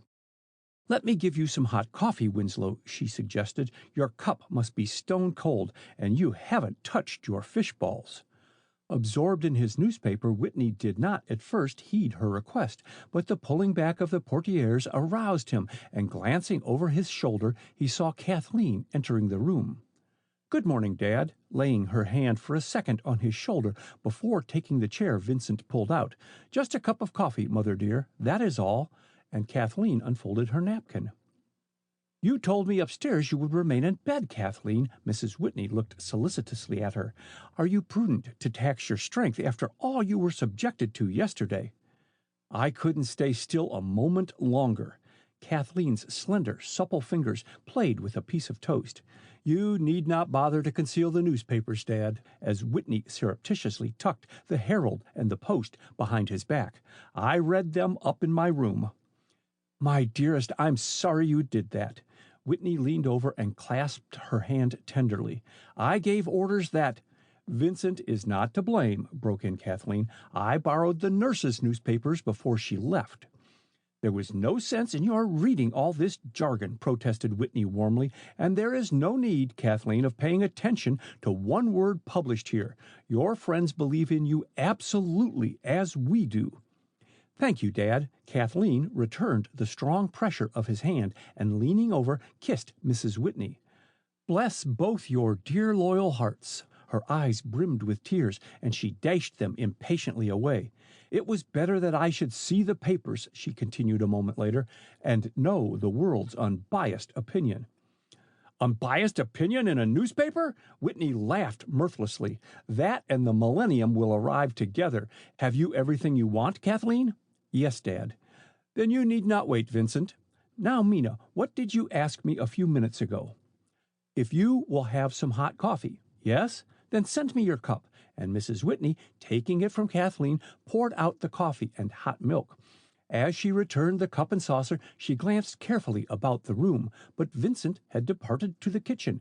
Satisfied on that point, she lowered her voice to a confidential pitch. "I hear the servants are planning to leave." "Who cares?" Whitney shrugged his shoulders. "There are better where they came from." "Quite true," agreed Mrs. Whitney. "Then, will you give me their wages?" "Wages?" Whitney flushed with anger. "No, if the dirty dogs wish to leave us in the lurch without notice, they will not get 1 cent from me." "They won't leave us," declared Kathleen. "At least I am sure that Vincent and Rosa will not go. They have been with us too long." "I only know what Henry told me he heard in the kitchen this morning," explained Mrs. Whitney. "Oh, Henry!" exclaimed Kathleen contemptuously.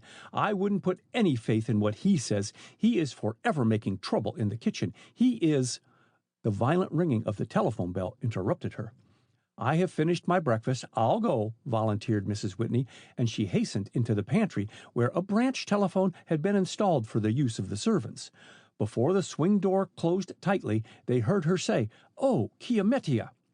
"What is the reason the servants are so anxious to decamp?" asked Whitney, handing Kathleen the dish of fruit, which she declined.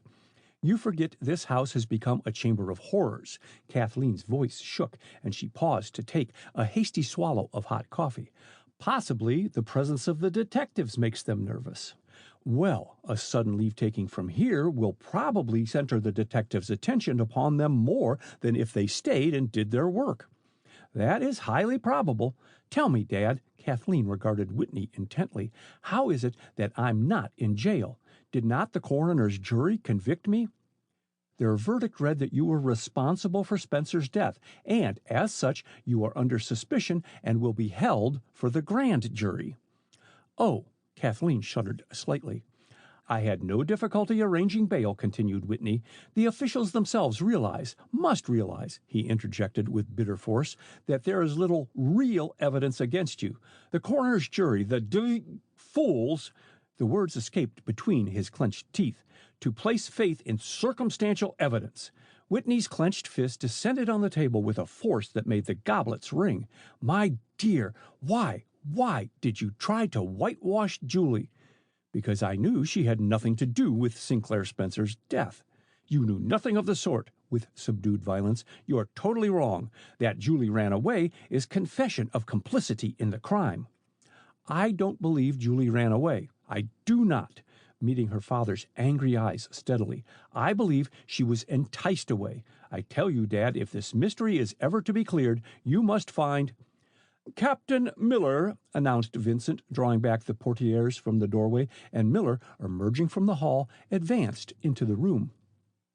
Kathleen's coffee cup descended with a clatter onto its saucer as her nerveless fingers released their hold, and placing one hand on the back of her chair to steady herself, she rose slowly to her feet. "Senator Foster would like to speak to you a minute, Mr. Whitney," added Vincent. "He is waiting at the front door, sir." "Certainly." Whitney shook Miller's hand cordially. "Excuse me a second, Captain. I'll be back in a jiffy," and he followed Vincent from the room. Impulsively, Miller stepped toward Kathleen, hands extended and eyes alight with passionate tenderness. "My love, my dear, dear love." "Stop." Kathleen spoke in a dangerously low tone. "I must request you to leave this house at once." "Kathleen!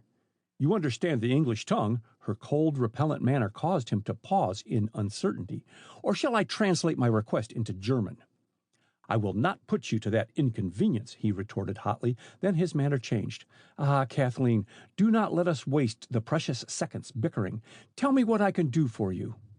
"You ask me that?" Her tone was impossible to translate. "Yes." Miller held her gaze, his handsome eyes speaking a language all their own. "You gave me the right, my darling, to protect you, and I shall protect you." Her strength suddenly deserting her, Kathleen sank down in her chair. "You will protect me?" she echoed. "You?"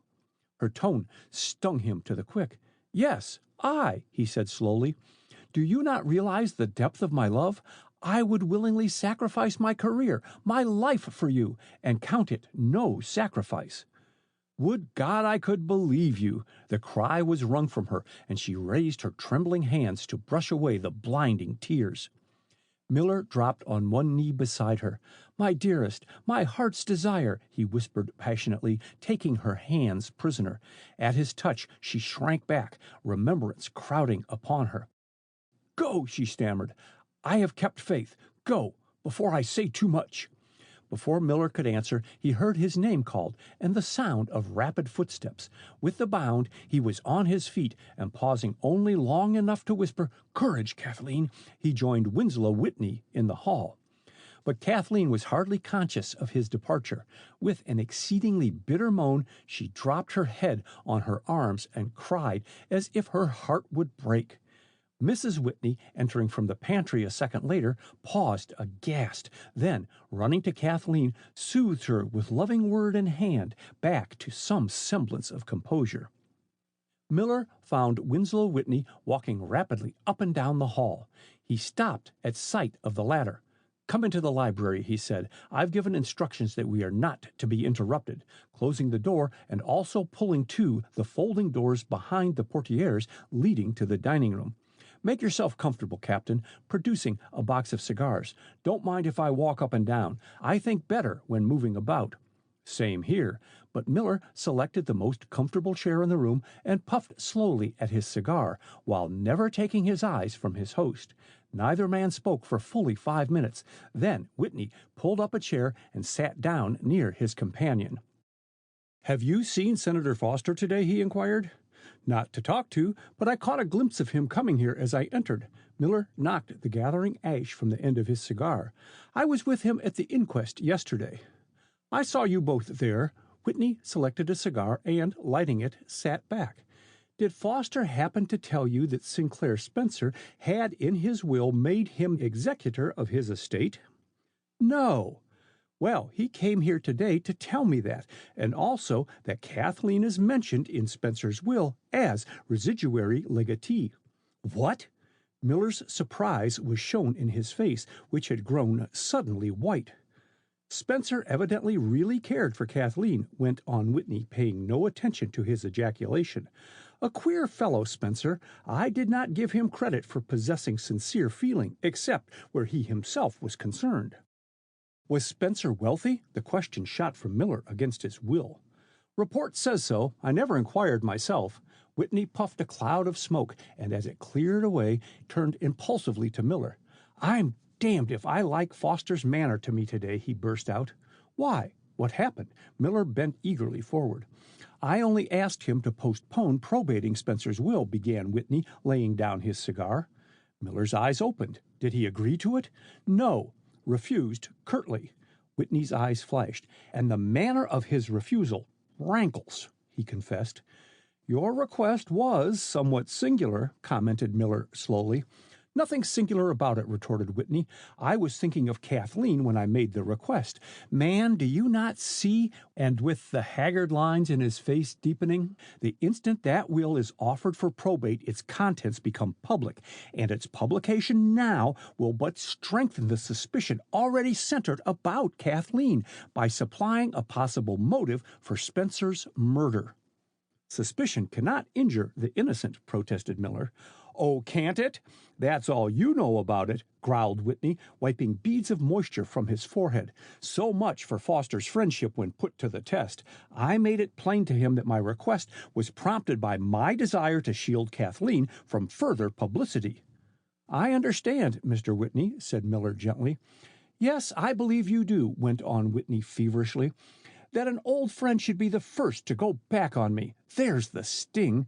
We are a proud family, Miller, united in our affections." He cleared his throat of slight huskiness. "I would have given everything I possess to have spared Kathleen that scene at the inquest yesterday. I never for a moment imagined—" He straightened up. "I am going to move heaven and earth to clear Kathleen from this vile suspicion that she is in some way responsible for Sinclair Spencer's death." "I'm with you, Mr. Whitney." Miller's voice rang out clear and strong, carrying conviction, and a flash of hope lighted Whitney's brooding eyes. "I love your daughter, sir, and came this morning to ask your consent to our marriage." Whitney looked at him long and intently, and Miller bore the scrutiny without flinching, his direct gaze never shifting and his strongly molded features set with dogged determination. "You make this proposal, and at this time?" asked Whitney at last. "Yes." Miller's hand tightened its grip on the arm of his chair. "Clouds can be dispelled, sir, and my faith in your daughter will never be shaken." Without a word, Whitney extended his hand, and Miller grasped it eagerly. "You have my consent, Captain," he said, the huskiness of his voice more pronounced. "I cannot, of course, answer for Kathleen. I would never force her acceptance of any man." He turned to relight his cigar, and Miller's swift change of expression escaped him. "Tell me, Captain," continued Whitney, tossing away the match, "what conclusions did you draw at the inquest?" "I think the jury acted on inconclusive evidence," said Miller thoughtfully. "Before rendering any verdict, they should have waited to hear Julie's testimony." "You have hit the nail on the head," declared Whitney. "I firmly believe, in spite of the other servants' testimony, that Julie and Sinclair Spencer knew each other well, and his death is the result of a clandestine love affair with her." "Love may have entered into it," acknowledged Miller, "but I think there is also another motive behind Spencer's murder, the significance of which we have not fully grasped." "And that is?" Miller did not answer directly. "What motive inspired Spencer to feign drunkenness," he asked, "and when everyone was asleep, to steal over this house like a thief in the night?" Whitney drummed impatiently on the desk. "There is but one apparent answer," he admitted reluctantly. "You believe he was interested in my inventions." "I do. His actions certainly point to that conclusion." Whitney shook his head. His behavior that night would have been just the same if planning a clandestine meeting with Julie. "But, my dear sir, he could have met Julie elsewhere with far less danger of discovery. Besides," Miller hesitated, "let us give the devil his due. Spencer was evidently very much attached to Kathleen. With her image before him, I do not believe he spared a thought for the French maid." Whitney looked his disbelief. "In this instance, I cannot speak well of the dead," he said slowly. "I know too much of Spencer's past. He was not above courting the maid and the mistress at the same time." "Well, at least Spencer was no fool. If he did court Julie, it was not done in this house." Miller tossed his cigar stub into the ash receiver. "It might be that he used the maid to assist him in securing information about your inventions." "You may be right." Whitney started from his chair, "and Julie, perhaps believing in his protestations of affection at first, awoke to his duplicity and took the occasion of his spying to kill him." "Yes, that's about my idea. But, Whitney turned bewildered eyes on his companion. "What prompted Spencer to desire to steal my inventions?" "That we have still to learn. That he did try, I am convinced as if I had seen him." Miller picked up another cigar. "And, Mr. Whitney, permit me to call attention to one very essential fact." "Go on," urged Whitney. "That what Spencer failed to accomplish, others may." "Nonsense." "It is very far from nonsense." Miller's earnestness impressed Whitney. "I do not for one moment believe that Spencer was working alone." "You hint at conspiracy?" Whitney frowned perplexedly. "Call it that if you wish. Only, sir, take every precaution to safeguard your inventions from prying eyes." "I have, already." "How, for instance?" "With double locks, iron shutters, and electric wires. My workshop is hermetically sealed." Until a clever thief gains entrance. Miller laughed faintly. The science of housebreaking keeps step with modern inventions to protect property. What one man can conceive, another man can fathom. You may be right. Whitney took a short turn about the room, then stopped in front of his companion. What precautions would you suggest? Miller did not answer immediately. It is very likely that another attempt will be made to secure the drawings and specifications of your inventions, if not your models, he said finally. And if on guard, you may not only catch the thief, but Spencer's murderer. A good idea, acknowledged Whitney, but how would you suggest going about to catch the thief? By laying a plot for him. Forget to lock your studio door occasionally. Lay prepared paper inconspicuously about, and powder your tables and floor with fine dust. The thief will leave an indelible trail behind him. And walk off with all necessary data, answered Whitney skeptically. As clever a thief as you paint will never leave the room once he is inside it without full knowledge of my inventions. The thief will not have the opportunity of stealing what he came for because the specifications and drawings of your inventions will not be there. Eh? Whitney's cigar fell unheeded to the floor. Where will they be? In my possession. Too astounded to speak, Whitney stared at his companion. It was over a minute before he recovered himself. Do you think I will trust you with the drawings and models of my latest inventions? He asked. You did not withhold your consent when, a short time ago, I asked for Kathleen's hand in marriage, said Miller slowly. Do you hold your inventions dearer than your daughter's future happiness, which you are willing to entrust to my care? Never taking his eyes from his companion's face, Whitney stepped back. The seconds lengthened into minutes before he spoke. Come upstairs, he said, and turning, made for the closed door. End of Chapter 18.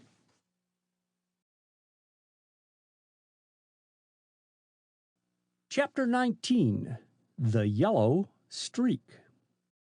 Leaving the War Department, Detective Mitchell debated for a second whether to walk around the back of the White House grounds to the municipal building or to go to Pennsylvania Avenue and take an eastbound electric car.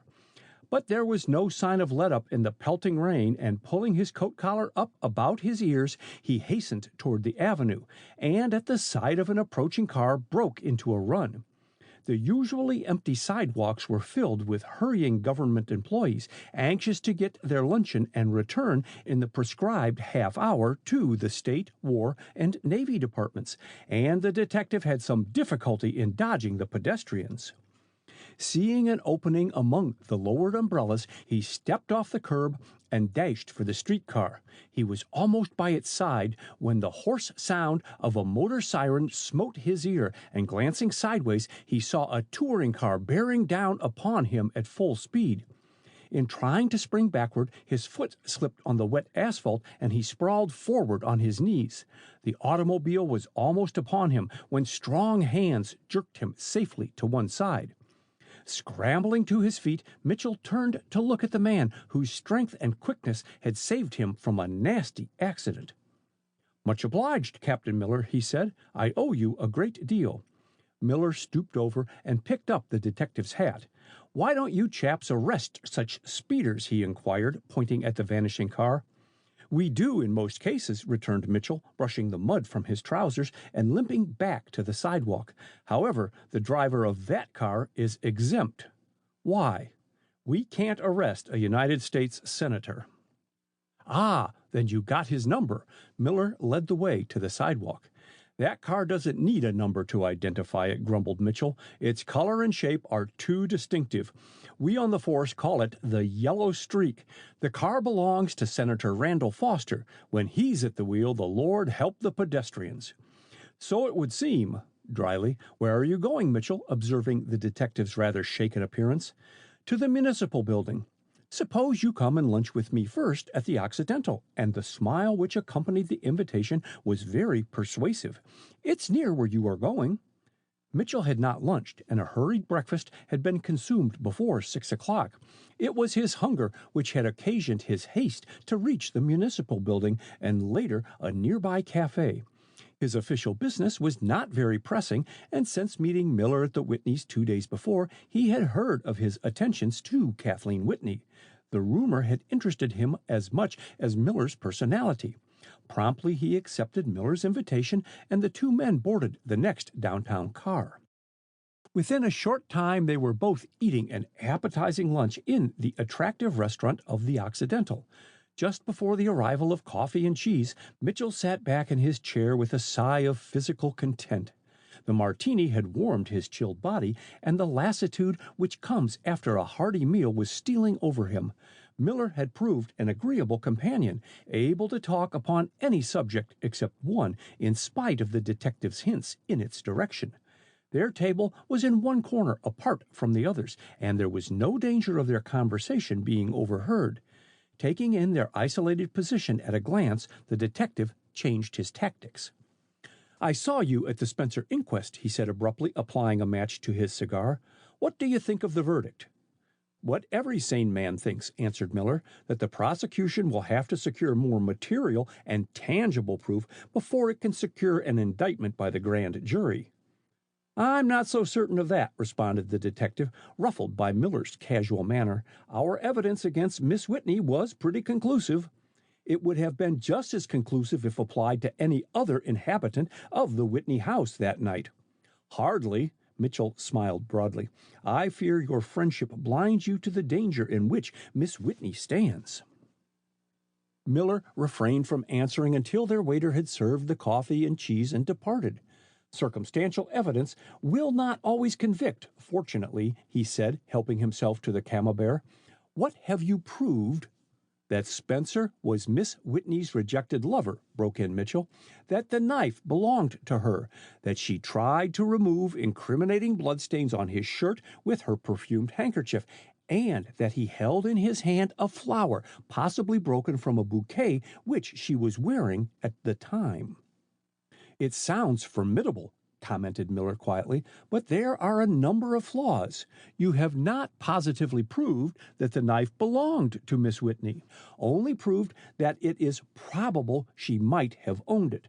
Wait." As Miller started to interrupt, the deputy coroner testified that Spencer was killed by cyanide of potassium, which, as Spencer did not swallow it, was administered by the aid of the knife, retorted Mitchell hastily.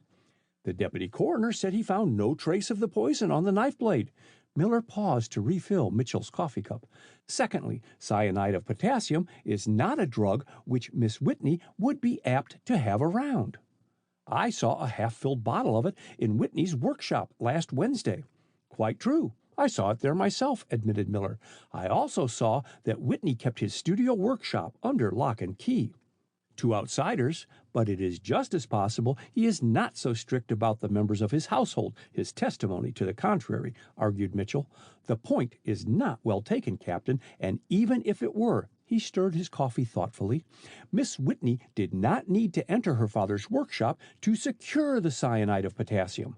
I find she buys his photographic supplies at a shop not far from here, and recently purchased a new supply of cyanide."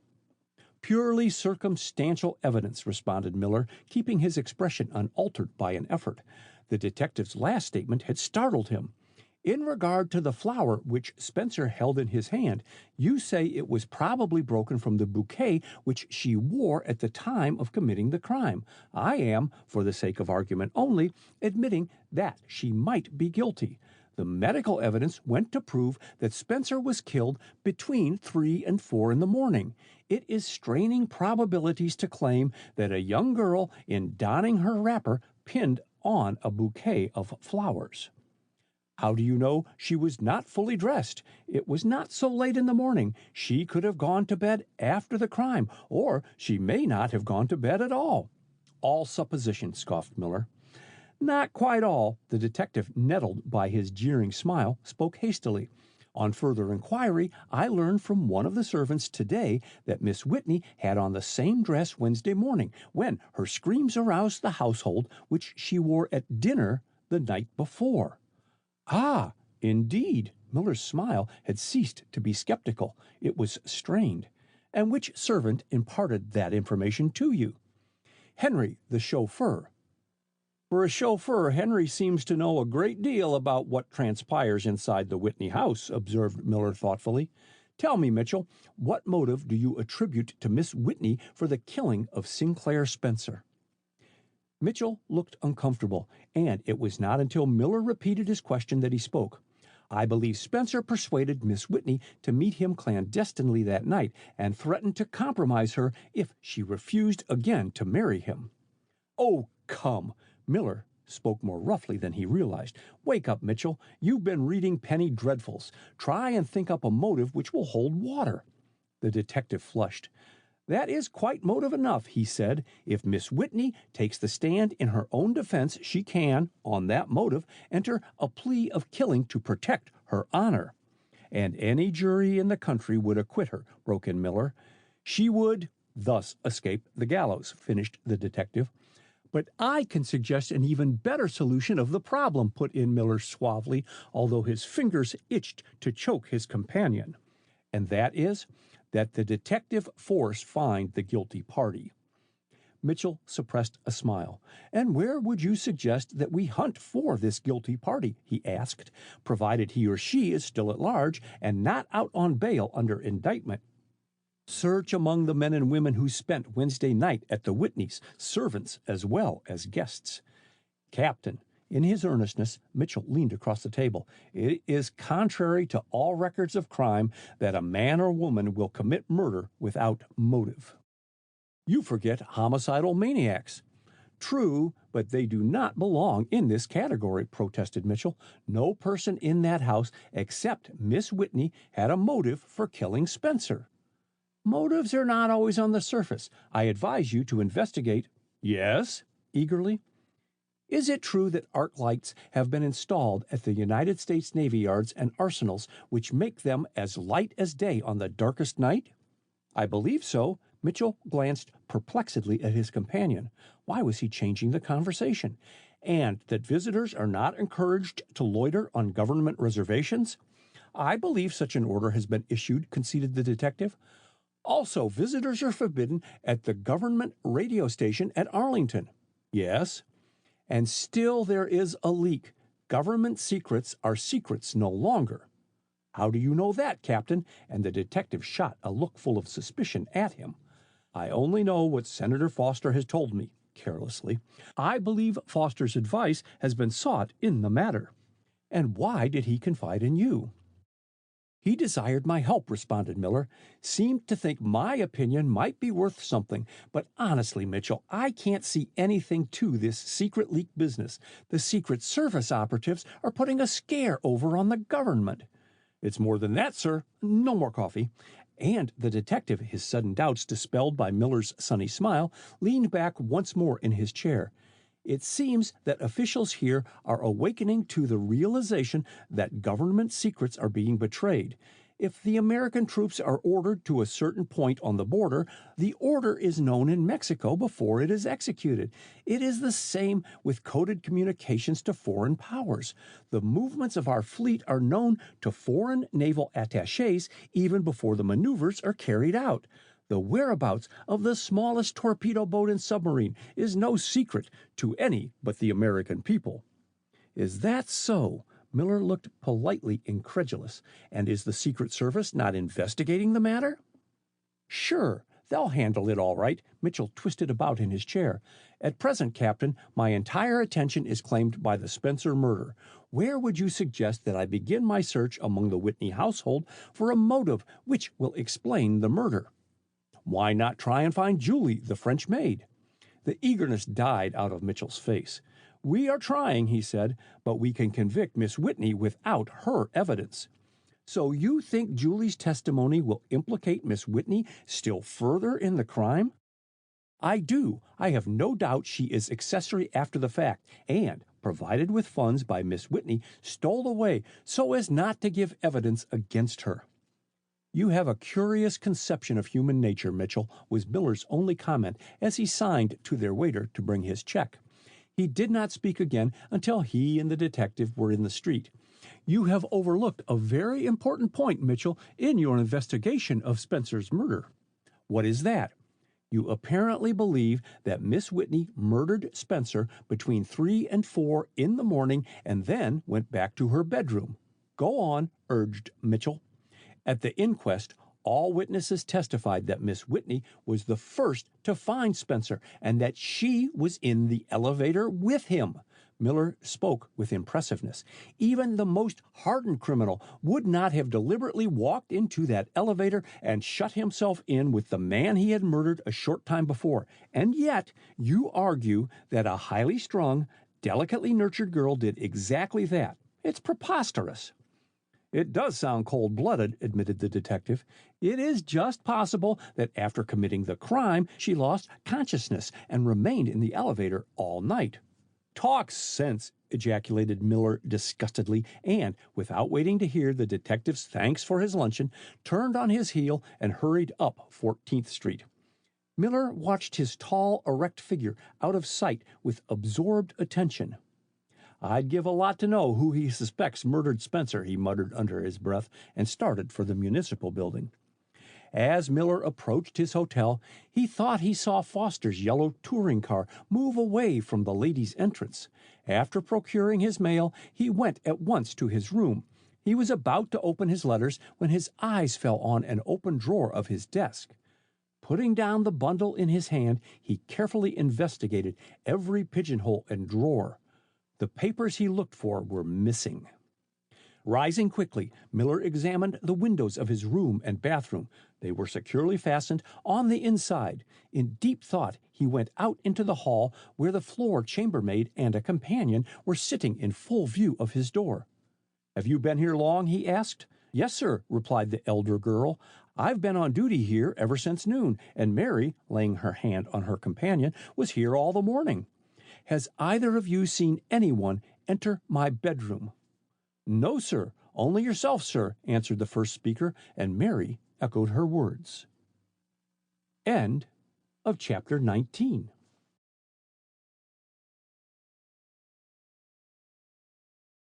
Chapter 20. The Awakening.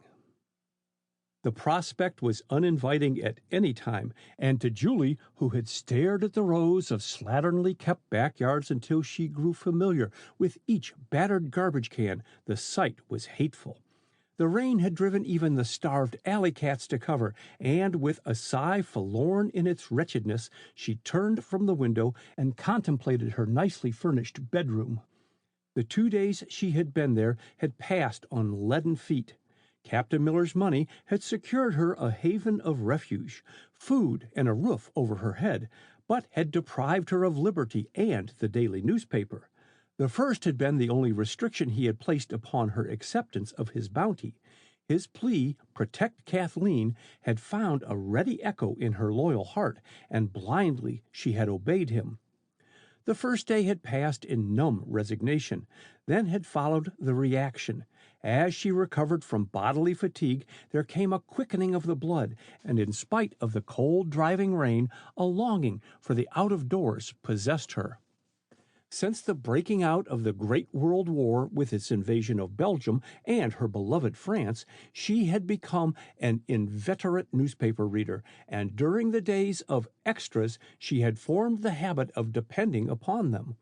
From day to day, month to month, she had followed the ever-shifting, always fighting forces on the firing line, and her knowledge of the situation in Europe would have shamed some of the students of the times. Her own personal loss and agonizing sorrow had been engulfed in her acceptance of the world's tragedy, but it had made adamantine her desire to serve France. 48 hours had passed, and she had not seen a daily paper.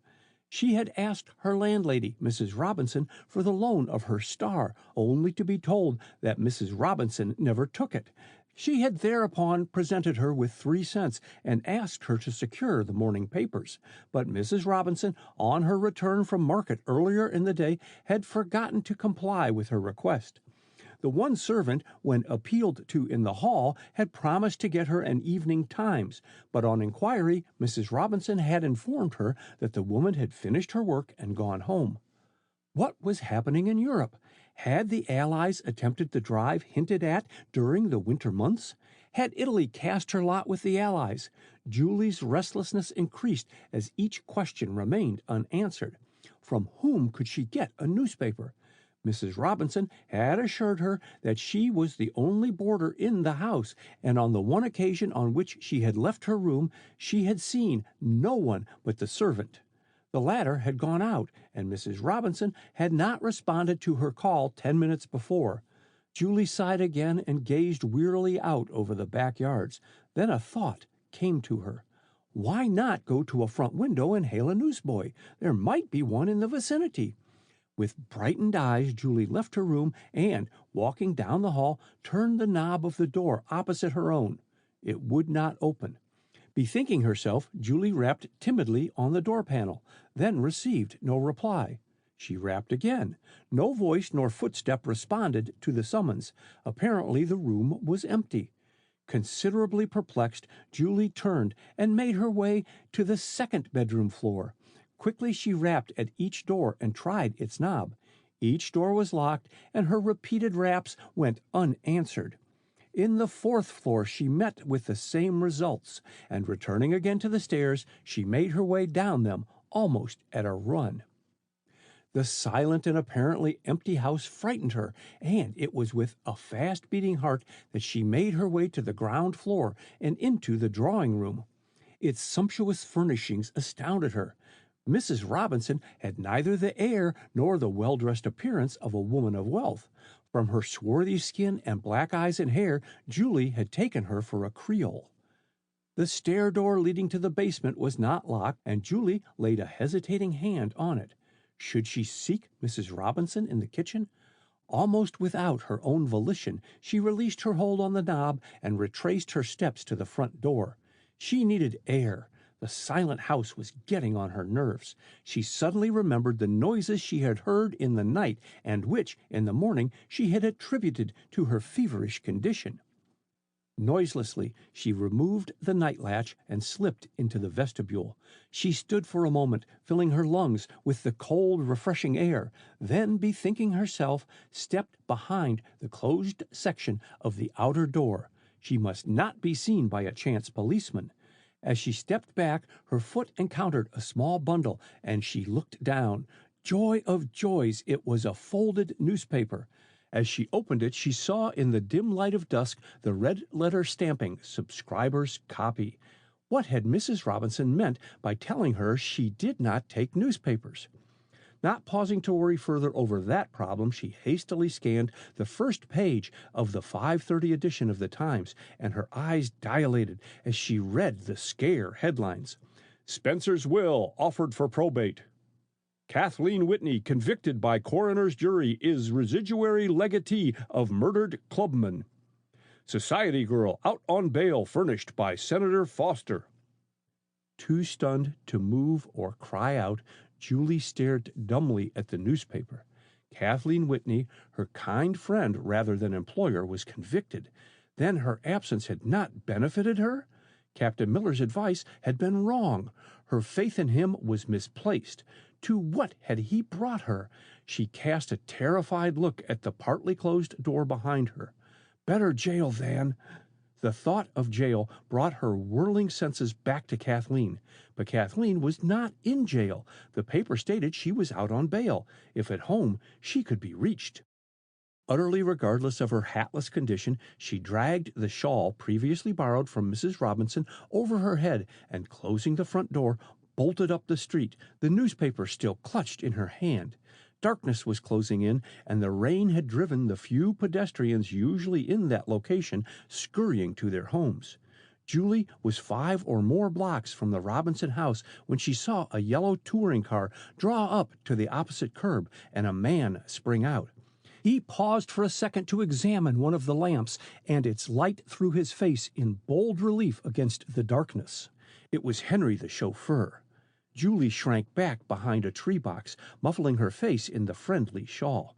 But the precaution was unnecessary, for Henry did not glance toward her as he hastened around the touring car and entered a nearby house. For some seconds, Julie stood peering doubtfully in the direction he had gone. Why was Henry driving a car other than the Whitneys? Had they, by chance, discharged him? or was he up to some particular deviltry? Her latent distrust of Henry and her suspicions as to his nationality surged uppermost, and not waiting to count the cost, she darted across the street and peered into the empty touring car. Opening the door, Julie climbed into the tonneau and, seating herself on the floor, pulled the heavy lap-robe over her. Thus protected, she sat in the darkened interior of the car for what seemed an interminable time. The slam of a door and the sound of approaching footsteps caused her to half rise and peep through the storm window. At the sight of Henry standing by the bonnet, lighting his pipe, she sank hastily back and secreted herself under the lap-robe. His pipe drawing to his satisfaction, Henry, with barely a backward glance into the dark tonneau, stowed himself behind the steering wheel and started the car up the street. Baron Frederick von Fink looked from his bank book to his companion, a pleasant-featured, gray-haired man. "The balance is low," he said. "I come with unlimited financial credit," and the short, stockily built man drew from an inside pocket a leather card case and passed it to the Baron, who read its contents carefully before returning it. "I am glad you have arrived, Hartzman," he volunteered. "As a diplomatic center, Washington is dull. I call at the State Department. No news. It is not in touch with secret history." "My dear Baron, what can you expect?" Hartzman shrugged his shoulders amusedly. "Trained diplomats do not confide state secrets to a premier who derives his income from a newspaper and the lecture platform." "True. Diplomat and politician are synonymous in America. Oil and water would sooner mix in the old world." Von Fink carefully replaced his bank book in a dispatch box. "Your friend, Captain von Mueller, has won many friends during his sojourn in Washington." "A brilliant man. He will go far." Hartzman rubbed his hands with satisfaction. "His work in England will not be forgotten. He has courage and the instinct of the hunter. He never blunders." "High praise," said von Fink. "I am the more glad to hear it because I have entrusted a most delicate mission to him, the securing of Whitney's latest invention," with peculiar meaning. "My other efforts in that line having proved failures." Quickly he forestalled the question he saw coming. "And your plan of campaign, Hartzman, what is it?" "First, let me give you this," taking several papers from his vest pocket. "It is a list of factories throughout the United States supplying munitions of war to the Allies. You may find it useful." "Thanks." Von Fink read the paper with minute care before placing it inside his dispatch box. "A concerted movement has been commenced by us to secure a majority control of many of these plants. In several instances, it is planned to buy the great gun and munition factories outright," explained Hartzman. "Our agents are already trying to engage the output of munitions until 1916, so that even if the United States requires powder and high explosives, it will be impossible to supply the government." Anything to stop the supply going to the Allies," Von Fink emphasized his words with a characteristic gesture. "Our work is already telling." Hartzman carefully replaced several papers in an inside pocket. "In Russia, the men of the 1st Russian Reserve have to wait before engaging the enemy until the Russian soldiers in the outer trenches are dead, so as to get their guns and ammunition to fight with." "Excellent!" and Von Fink beamed with pleasure. "I shall instigate strikes in the munitions factories," continued Hartzman. "Tell me, how have you succeeded with the passports?" Von Fink's expression changed. "Not so well as I hoped. The Secret Service are active in investigating all that are issued. It is difficult to circulate them under such espionage." "It is risky," agreed Hartzman. "Our agents have opened headquarters in New York. We hope to destroy by means of firebombs British ships clearing from American ports." "If that is accomplished, it will lend material aid to our war zone policy," exulted Von Fink. "And later on, we hope to establish the American seaports as bases for a fleet of naval auxiliaries, loaded with supplies for our swift submarines and cruisers. I am making arrangements for taking care of the necessary clearance papers." "Excellent!" ejaculated Von Fink for the second time, and opened a notebook which he took from his dispatch box. Our reservists in this country report regularly. Under the guise of rifle clubs, they keep themselves in excellent practice. Bodies of them are unobtrusively seeking employment along the Canadian border. Well done. It is a wise move. Hartzman helped himself to a cigar. What about this Spencer mystery, Baron? As our agent in Mexican affairs, he received a small fortune. Does not his death come at a most unfortunate moment? Von Fink pursed his lips. No. Spencer was a good tool, but sometimes too inquisitive. However, I shall not be sorry if Miss Whitney receives the full penalty for her crime. The two men regarded each other in silence for a brief second. Then Von Fink added, From reports which have reached me, I judge the mine is well laid, and Mexico will yet prove troublesome to her northern neighbor. And useful to us, mused Hartzman. The United States, when angry with Germany, will make war on Mexico. Perhaps, skeptically, but to me it appears intervention in Mexico will hang fire until engineered. Hartzman smiled meaningly. Huerta will leave shortly for the Panama Pacific Exposition, and then, not completing his sentence, he pointed to a paragraph near the bottom of the first page of the Times, which lay spread on the table by him. The Sisters in Unity, I see, is a strictly neutral organization for peace at any price. The dear ladies, mockingly Von Fink's hand rose in salute. They are the best propagandists in the country, and Senator Foster proves an able advocate of peace when urged by a woman. He is a clever speaker, agreed Hartzman. Most men in public life have their uses. Have you nothing to report of the pernicious activities of the United States government?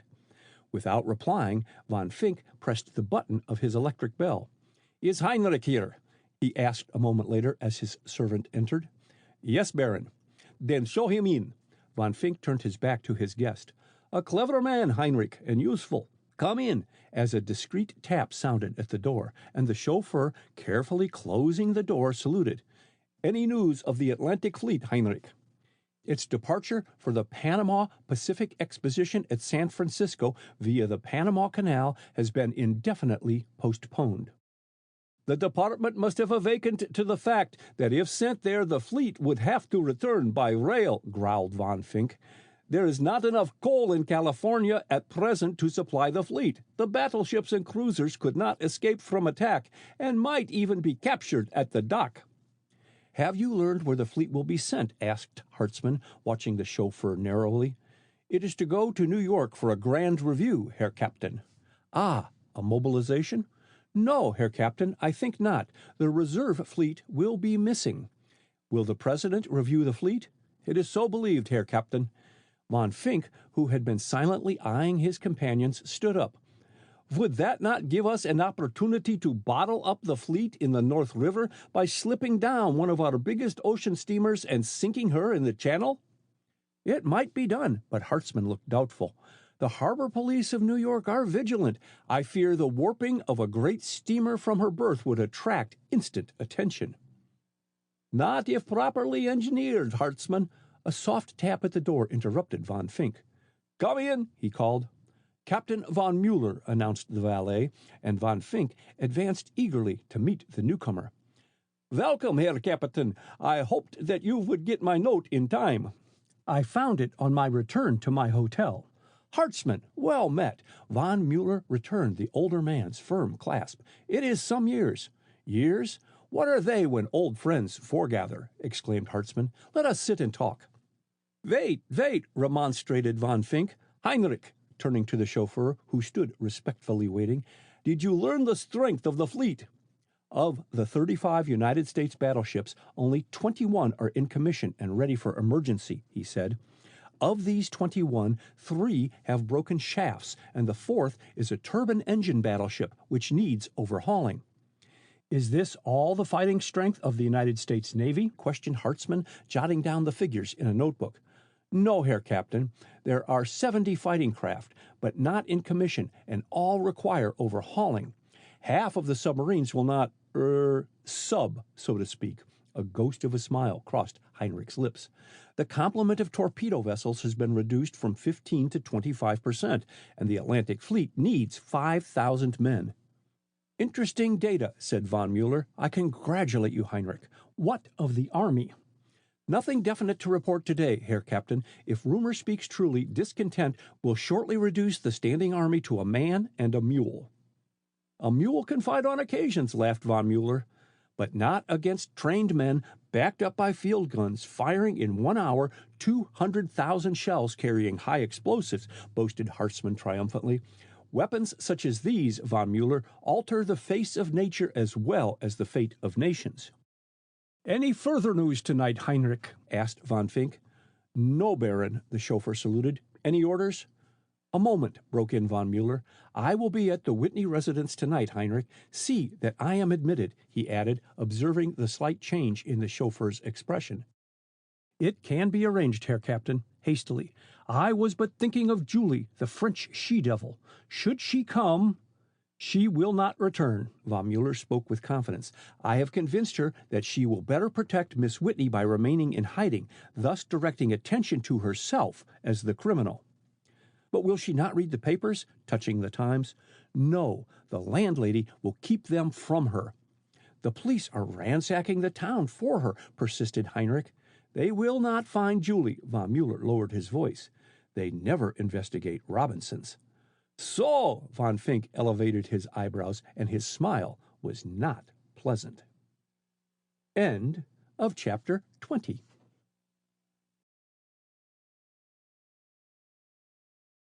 Chapter 21. The Fingerprint. Kathleen Whitney breathed inward thanks when dinner was over. It had been a trying ordeal on top of an agonizing day. Cloistered in her room with only her sad thoughts for company, she had been relieved to find that Miss Kiametia Gray had been prevailed upon by Mrs. Whitney to prolong her afternoon visit to include a family dinner. But the spinster's endeavor to divert her by relating society gossip finally palled, and she permitted her thoughts to stray to other scenes.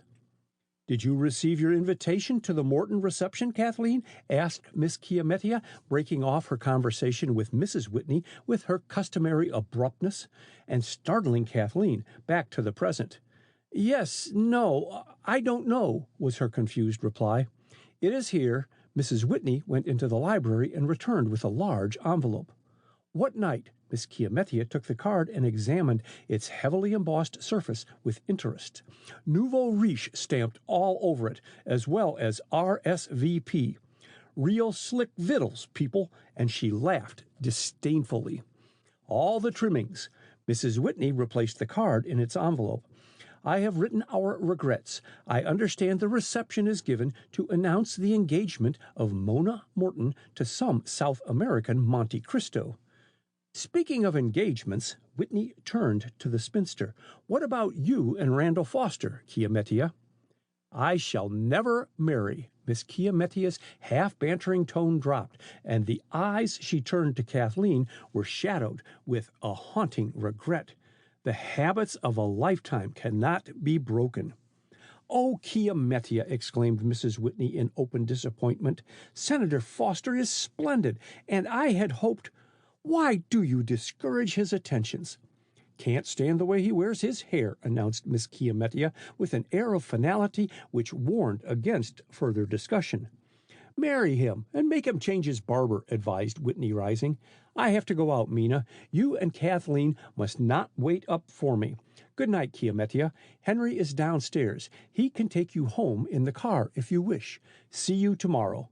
And he moved toward the door. After a brief hesitation, Kathleen followed him into the hall. Must you go out, Dad? She asked, helping him with his overcoat. It is still stormy tonight, and I feel lonely. Her voice broke, and turning, Whitney impulsively took her in his arms. My darling little girl. He stopped and steadied his voice as he kissed her tenderly. There, don't worry. Trust old Dad to put things straight, as he did your broken dollies. Go to bed early, dear, and get some rest. Rest? Kathleen strove to suppress all trace of bitterness. Now, don't have me on your mind. Come home early. And she returned his kiss and went slowly back into the drawing room as the front door closed after her father. "We are going up to my boudoir, Kathleen. Won't you come, dear?" asked Mrs. Whitney.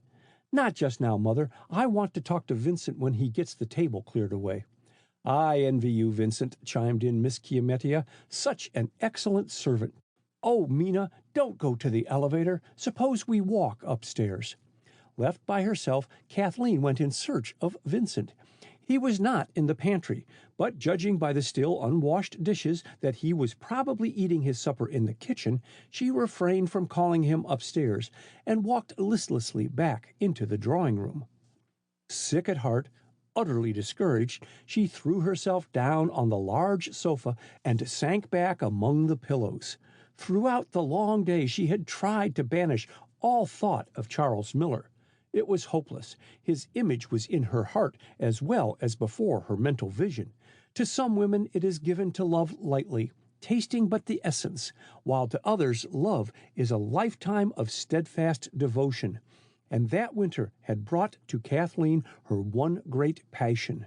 For weal or for woe, she had given her heart to Charles Miller, and she must drain the cup to the bitter dregs. With the gradual awakening to the belief that Charles Miller was really a blackguard, she shuddered and raised her hands as if to ward off an overwhelming horror. And he had dared to approach her that morning with loving words on his lips. His eyes had met hers frankly. There had been no effort to avoid, no show of fear. No, he was only facing a loyal woman. Kathleen choked back a moan. Truly, he understood the art of dissimulation. If she had not known of his duplicity, of his guilt, his expression as he addressed her that morning would have proclaimed him innocent of all wrongdoing. His expression, it had been that which had sowed a little seed of hope in her heart. Perhaps she could sketch his face as he appeared that morning, again catch the expression that inspired confidence in spite of all. She sat bolt upright and glanced eagerly about for a scrap of paper and a pencil. The white back of a magazine on a lamp table caught her eye, and she went toward it.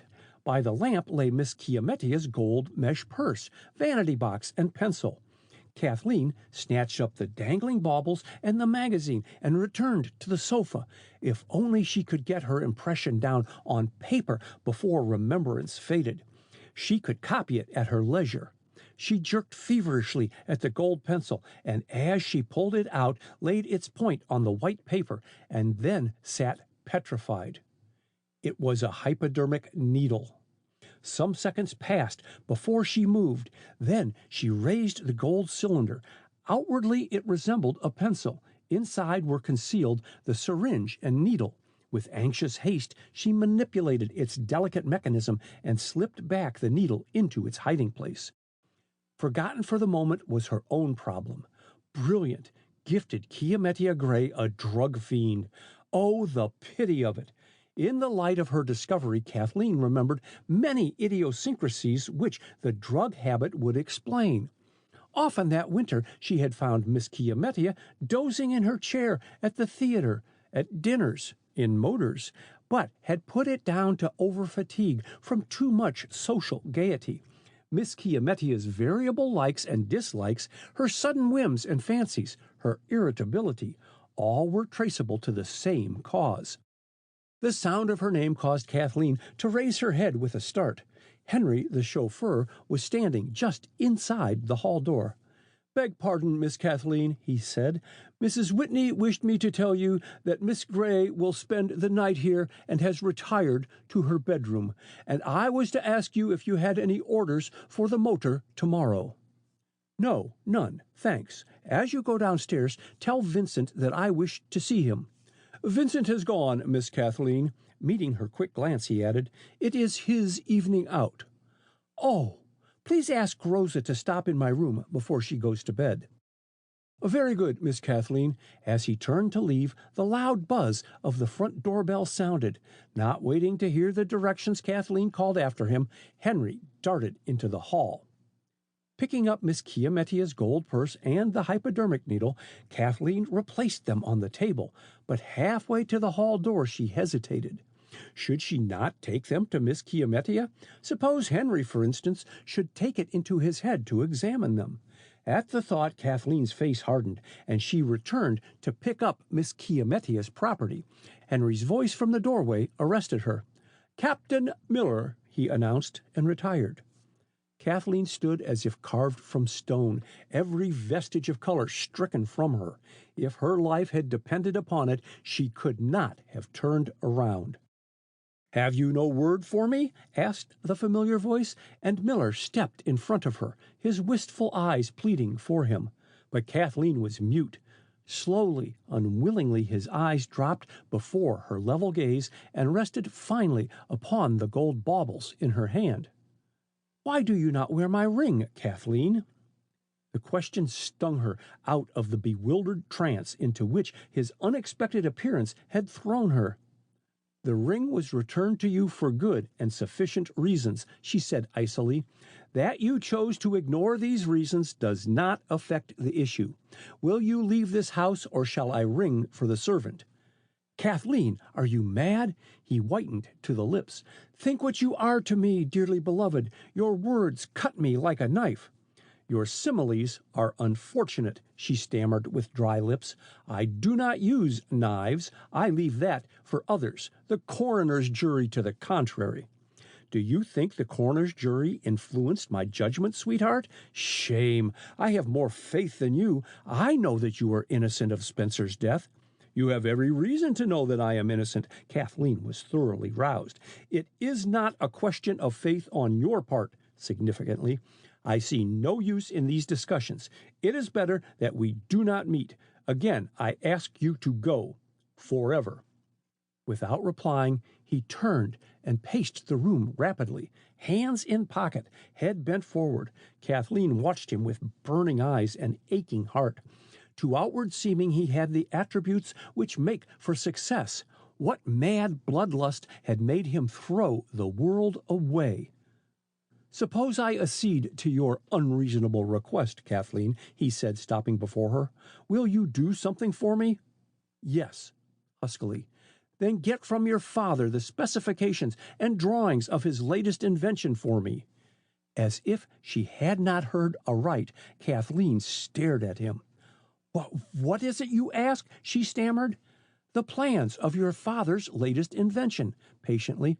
"I do not mean the camera." "Either you or I are mad." She looked at him dazedly. "Do you realize that my father would not give me those plans, that I should have to steal them?" "Expediency knows no law," he muttered, not meeting her eyes. "Call it borrowing." Kathleen shrank back, appalled. "Good God, that you should be so base," she cried. "For more than 48 hours I have closed my eyes to reason, deluded myself that you acted from temporary mental aberration, that Sinclair Spencer's death was unpremeditated. My impulse was to help, to save. Ah, you wooed me well this winter." Her voice broke, and she drew a long, quivering breath. "It is a pitiful thing to kill a woman's love. Some day, perhaps, I shall be grateful to you. Go." He flinched at the scorn in her voice, but stood his ground doggedly. "Not until I get the drawings and specifications of the invention," he answered. The slamming of the front door caused Kathleen to look in that direction, and Henry's entrance the next instant stayed the words on her parted lips. "A special delivery for you, Miss Kathleen," he said, "from the State Department." Kathleen took the proffered envelope mechanically. "Wait, Henry," steadying her voice. "When Captain Miller calls again, he is not to be admitted under any pretense." "Very good, Miss Kathleen," and concealing his curiosity, the chauffeur moved swiftly away. There was a pause which Miller broke. "Read your letter," he said composedly. "I can wait." Kathleen was on the point of collapse. Desperately she clung to her remnant of composure. Hardly conscious of her action, she tore open the outer envelope and read the brief statement that the letter enclosed had been sent to her, care of the State Department. With some stirring of curiosity, not unmixed with dread, she examined the contents of the second envelope. It read, "United Service Club, London, England. My dear Miss Whitney, I send the enclosed, forwarded to me by Major Seymour, who was until recently a prisoner in Germany. My nephew, John Hargraves, was killed in action. Very truly yours, Percival Hargraves. John, dead. Her loyal friend, dead, and killed in action. Through a blur of tears, Kathleen read the stained scrap of paper enclosed in the Englishman's note. Dear Kathleen, I saw Carl in London at Victoria Station. I swear it was he. Warn Uncle. Kathleen. Kathleen. Shaken with grief, Kathleen raised her head and looked at her companion, sitting immovable in his chair. If he felt any interest in the letter and her emotion, he did not evince it. 3 years before, she, and John Hargraves had been friends in Germany. John, the soul of honor, loyal and unselfish in his friendship, had laid down his young life for his country. His last dying word had been of her, to warn her. Kathleen stood erect, wrath drying the eyes which affection had brought. John had seen Carl in London in war times. There was but one answer to the puzzle. Captain Karl von Mueller, she said cuttingly, to use the name by which I knew you abroad, do you wish my father's invention for Germany? I do. Rising quietly, he faced her, stern and unyielding. Why dissemble any longer? Your father promised to sell it to us, then went back on his given word. In handing me the invention, you will but redeem his pledge. You have a strange conception of honor. Her eyes were blazing with fury. Your statement about my father is open to doubt. Captain von Mueller, I give you 48 hours to leave this country before I denounce you as a German spy. Really? His slow smile of unbelief caused her to writhe inwardly. Do you think the unsupported statement of a woman suspected of murder will find credence? Kathleen clenched John Hargrave's letter until her knuckles shone white under the taut skin. Secondly, he continued in the same quiet tone, you speak tonight only of this winter. Have you forgotten our relationship in Germany? That is hardly the term for it, she said proudly. I met you at the house of a German schoolmate. And our friendship rapidly ripened into love, he said softly, never removing his gaze from her bloodless face. Our walks in the meadows about Berlin, our elopement, but not our marriage, she burst in. John Hargraves can testify that I left you. John Hargraves is dead. True, she could hardly articulate, but we were not married. Quite so, that is my point. I did not marry you. Kathleen swayed upon her feet and threw out her hand blindly for support.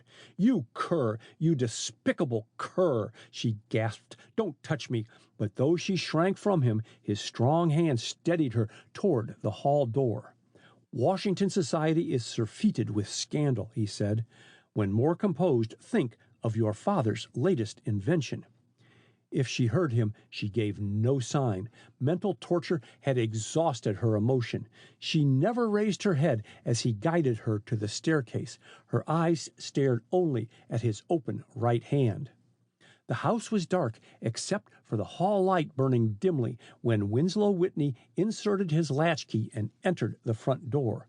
Removing hat and overcoat, he made his way noiselessly to his studio in the attic. With cautious movement, he fingered the locks on the door. Would Miller's plan for catching Spencer's murderer work out? According to their arrangement, he had left the door insecurely fastened. Just as he was about to creep into the room, he heard distinctly in the stillness a whispered word in a voice his keen ear instantly recognized. All idea of caution forgotten, he threw open the door and switched on the electric light. To outward appearances, the room was empty. Darting over to where he kept his secret papers, he lifted a powerful Mazda lamp, the better to scan the prepared paper left where an incautious thief would be obliged to rest his hand with some degree of force. Under the powerful light, the fingerprints stood out, distinct and clear. but with eyes starting from his head, Whitney paused to snatch up a magnifying glass and by its aid examined the fingerprints minutely. It's his fingerprint. But the voice, my God, the voice, Kathleen, Kathleen! A gurgle choked his utterance, and the magnifying glass clattered beside him as he fell inertly on the floor. End of chapter 21.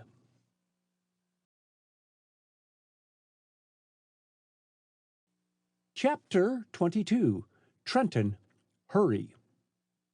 Charles Miller, completing a hurried toilet, paused at the sound of a sharp rap on his bedroom door.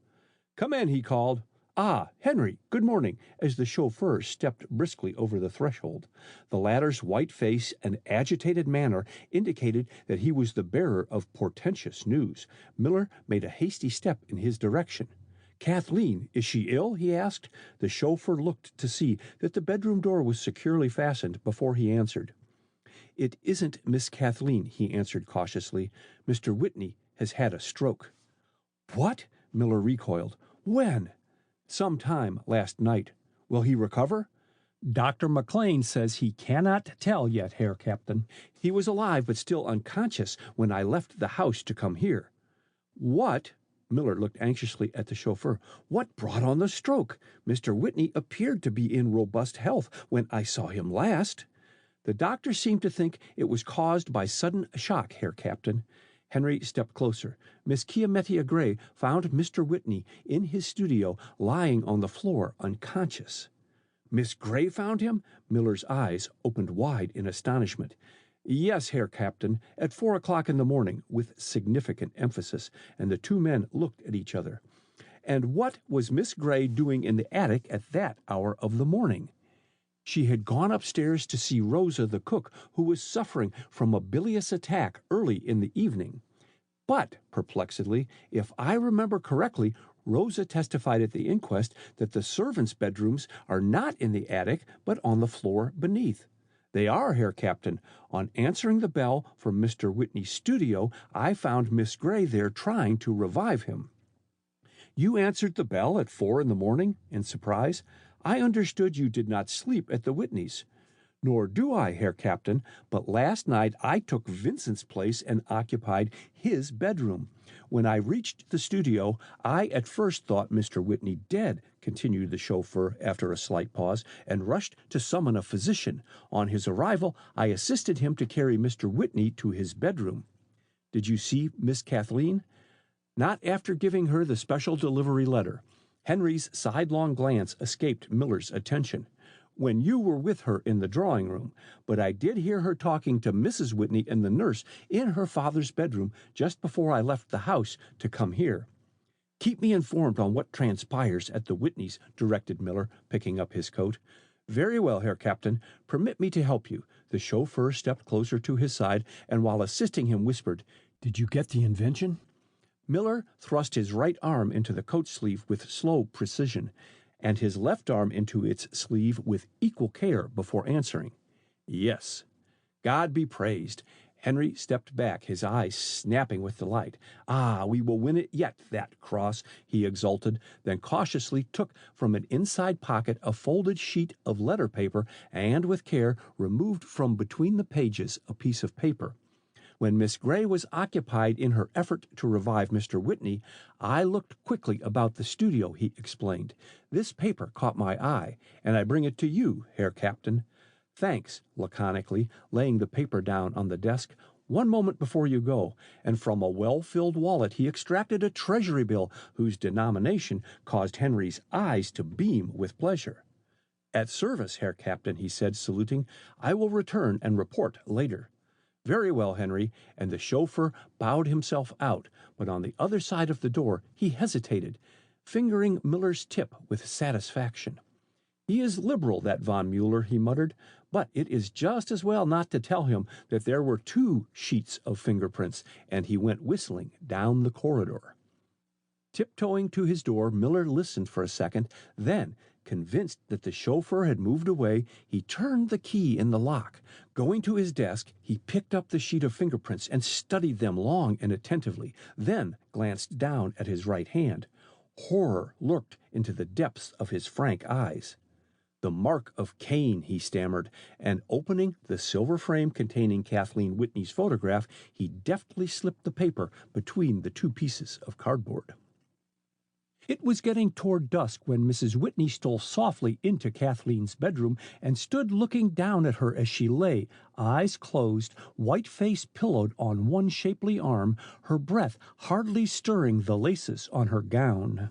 Convinced that she was asleep, she moved cautiously away, hoping not to disturb her, but at that moment Kathleen opened her eyes and raised herself on her elbow. "Don't go, dear," she begged. "How is Dad?" "Just about the same." Mrs. Whitney carried a chair to the bedside. "It is too bad to have roused you. I wasn't asleep, only thinking," drearily. "I am glad you came in. Does Dr. McLean hold out any hope?" "Yes," and Mrs. Whitney's careworn face brightened. "Is it not good news?" "The very best." Kathleen smiled through her tears. "You must be worn out," and she stroked the hand on the bed with loving fingers. "You should take some rest." "I am not tired," protested Mrs. Whitney. "The nurse has just come in from her afternoon constitutional, and I felt that I could leave Winslow for a little time. Tell me, dear," sinking her voice, "can you let me have $100? "I would gladly, Mother, but I don't believe I have half that amount left. You are welcome to that, though. My purse is in my desk." "Thank you, dear. I'll get it later." But the troubled shadow did not lift from Mrs. Whitney's pretty face. "Both Vincent and Henry have asked me for their wages. I have given Henry part." "Give him the whole. Only get rid of him," burst out Kathleen. "I cannot bear the man." "Why, Kathleen, has he been disrespectful?" "No, only I don't trust him." "Please, dear, don't excite yourself." Mrs. Whitney noticed with alarm the hectic flush that dyed Kathleen's white cheeks. "I will fill his place. Come to think of it, I did not like his manner this morning when he asked for his wages, and he went out without leave. He selected a curious time to make his request, with Dad so ill. Well, you see, my dear," coloring faintly, "I gathered your father has not paid him recently." "Don't believe that story until you have asked Dad." Kathleen choked back a sob, remembering that her father, her dear father, might never answer another question, no matter how trivial. "Don't look so worried, Mother. Dad will get better shortly." "I pray so." Mrs. Whitney's eyelashes were wet with tears. "Kathleen, did your father ever speak to you of a note for $20,000? "No, never." "It comes due next week." Mrs. Whitney looked hopelessly about the room. "Surely the bank will hold over the matter until Dad is in a condition to attend to his affairs. I sent word to that effect when answering the note teller's letter." "Who is the holder of the note?" "Sinclair Spencer." With ashy face, Kathleen dropped back on her pillow as if shot. Failing to observe her expression in the semi-dark room, Mrs. Whitney continued wearily, "In your father's mail today, I found a notice from his bank stating that he had overdrawn his account heavily. It just happens that my housekeeping allowance is almost exhausted, or I would never have mentioned the matter to you, Kathleen." "I am glad you did, Mother. You must not have this responsibility on your shoulders, in addition to your anxiety for Dad. I have a little money in the bank and will turn it over to you tomorrow." "Thank you, dear," stooping and kissing her. "My heart is wrung for you, Kathleen. It is shameful what you have had to go through," and her eyes flashed with indignation. "Hush," placing her hand over Mrs. Whitney's mouth. "My affairs sink into insignificance alongside of Dad's illness." "You are such a blessing, Kathleen," squeezing her hand fondly. "Then let us forget there is such a thing as money difficulties, and turn to—" "Me!" exclaimed a voice by the door, and Miss Kiametia Gray advanced further into the room. "I rapped several times, but you did not hear." "Do come and sit with us," suggested Kathleen. "I will, if you will turn on the light. I can't bear to talk in the dark. There, that's better," as Kathleen switched on the reading lamp by her bed. Before anything further is said, began the spinster, reddening, I must confess that I overheard Kathleen mention money difficulties. I didn't mean to hear it, hastily, but I just want to say that I will be your banker until Winslow gets better. You dear! Kathleen sat up and kissed her warmly, and Mrs. Whitney, quite overcome, embraced her with tears in her eyes. What's a friend for if she can't be of use? Miss Chiametia's manner was always most brusque when seeking to cover emotion. Land sakes, I forgot to tell you that Randall Foster wishes to see you both. Now? Kathleen looked down at her negligee attire. Can't he wait until tomorrow? Dr. McLean said I could get up then. He is very anxious to interview you this evening, Kathleen. Put on this pretty dressing gown, and Miss Chiametia picked it up from the couch. You help her into it, Mina, while I go and get Randall. And not waiting for a reply, she whisked out of the room, returning a few minutes later with Senator Foster. I am here under the doctor's order, explained Kathleen, taking his proffered hand, after he had greeted Mrs. Whitney. Won't you sit down? Thank you, muttered Foster, recovering with an effort from the shock her appearance occasioned him. She looked wretchedly ill, and the hand he held for a second in his was hot with fever. I can stay but a minute, Miss Kathleen. Do you think that tomorrow you can sign some papers in reference to Sinclair Spencer's will? Why should I sign any such papers? In quick surprise. What have I to do with his will? Hasn't your mother told you? Mrs. Whitney shook her head and answered for Kathleen. Winslow said not to mention the matter to Kathleen yesterday, and today his illness has put everything out of my mind, she explained. Kathleen looked from one to the other. What have I to do with his will? She repeated. Sinclair Spencer made you residuary legatee. What? Kathleen sat up for a moment bereft of further speech. I shan't take any legacy left me by him, she announced passionately. Mother, you hear me. I won't. Yes, dear, soothingly, and Senator Foster broke in hastily. We understand how you must feel.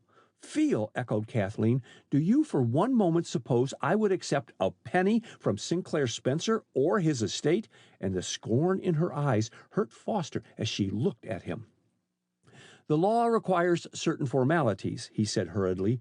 As executor, I shall have to talk over his will with you, but later will do.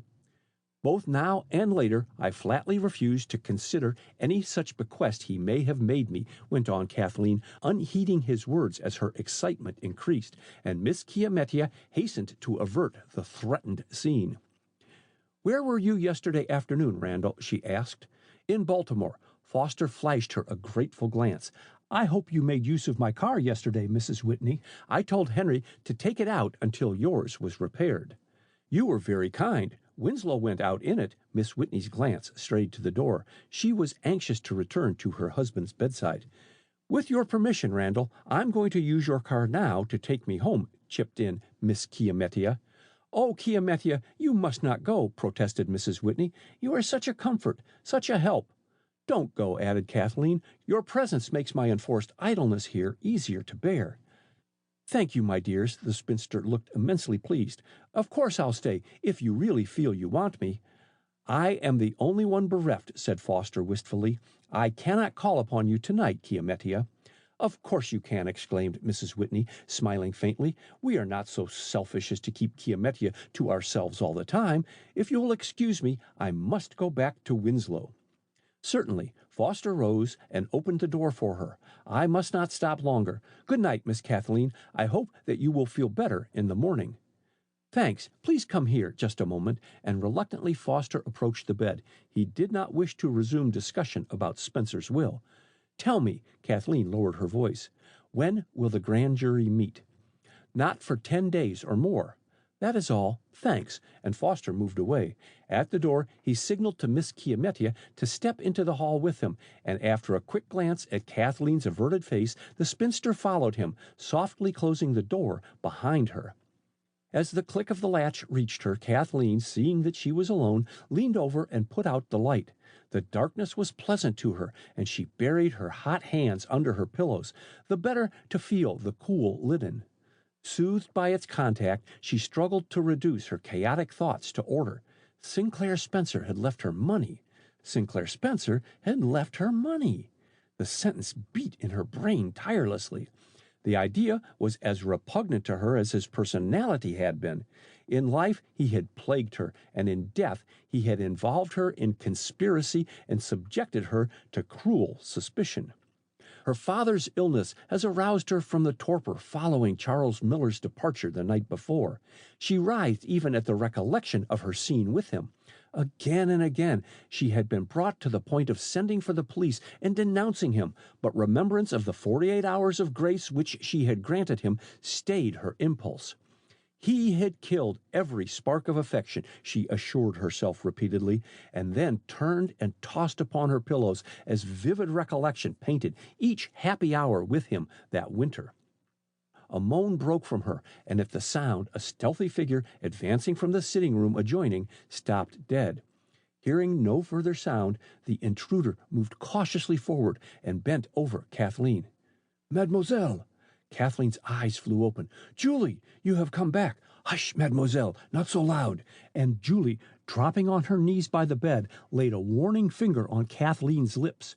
Reaching out her hands, the latter clasped the French woman in a warm embrace, which was as warmly returned. "You have come back," she repeated in a whisper. "Julie, you met no harm?" "No, mademoiselle." "Where have you been?" "No matter now, mademoiselle. I spent last night with Vincent's sister, Marie Tragot. He smuggled me into the house a little while ago. He told me of all that you have been through. Oh, that I had stayed, but I acted for the best, mademoiselle." "I am sure of that, Julie," touched by the feeling in the maid's voice. "I was misled," bitterly, "and by one I thought to be trusted, Captain Miller." "Julie, he did not offer—" "No, no, mademoiselle." Kathleen's taut muscles relaxed, and she sank weakly back in bed. "But I have reason to believe that Captain Miller is not what he seems. Listen, mademoiselle. I was in Monsieur Foster's touring car. No matter how I came there now. Last night, Henry was driving it. He knew not that I was in the tonneau. When he stopped the car and got out, I watched him enter a residence in 19th Street. I dared not stay longer in the car and hid in the vestibule of the house adjoining the one he had entered. They are what you call semi-detached and concealed. I was very close at hand. I had been there but a short time when a man ran up the steps of the next house, and I recognized Captain Miller. He entered, and I waited long, oh, so long. Then out came Henry and Captain Miller." "Well?" prompted Kathleen, as Julie came to a breathless pause. "The captain entered the car with Henry and drove off. After their departure, I rang the bell of the house where I was hiding and asked the butler who were their next-door neighbors. He said Baron Frederick von Fink." "Oh, more evidence against him." Kathleen drew in her breath sharply. "Mademoiselle?" But Kathleen did not explain her remark, and Julie continued hurriedly. "I at first thought to return here at once, but remembered Marie Tragot. She gave me house room, and I arranged with Vincent last night to admit me after dark today." "But why not come openly, Julie? No one will harm you." "Henry is a spy, a traitor. It did not suit my plans to have him know my whereabouts." "But, Julie—" "Mademoiselle, have patience. Bear with me but a little longer." The excited Frenchwoman rose and, going to both doors, locked them. She returned and switched on the reading lamp. "Quelle horreur, mademoiselle! What have these beasts done to you?" she exclaimed, aghast, inspecting Kathleen in consternation. "They shall pay for every sign of suffering in your face." "Do not let us discuss me," Kathleen sighed wearily. "Will you tell the police of your suspicions concerning Henry?" "No, mademoiselle." Julie's expression changed. "I like not the police just now. I have a plan of my own." She checked herself abruptly. "Have you seen the star?" "No, Julie." "See, it says here," pointing to a paragraph in a folded sheet torn from a newspaper, which she drew from under her apron. "Fire at Roebling's plant of incendiary origin. Tell me, mademoiselle, what is Roebling's?" "A factory near Trenton, New Jersey, which I believe," Kathleen spoke somewhat uncertainly, "manufactures insulated as well as barbed wire." "Ah, that is used in trench fighting." The Frenchwoman took from the bodice of her black gown a crumpled telegram singed at the edges. "Henry received this but an hour ago. I watched, oh, so carefully. I saw him turn pale, and such was his haste to leave the house that he did not wait to see that the paper burned when he threw it in the grate. Can you translate it for me, mademoiselle?" Smoothing out the telegram, Kathleen, with the maid intently peering over her shoulder, read the words it contained besides the address in puzzled silence. Trenton. Hurry. Hartzman. End of chapter 22.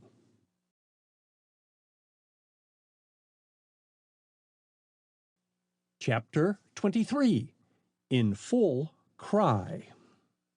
Senator Foster, buttoning his overcoat against the March wind, left Calumet Place and sought his yellow touring car standing at the curb of an intersecting street nearby.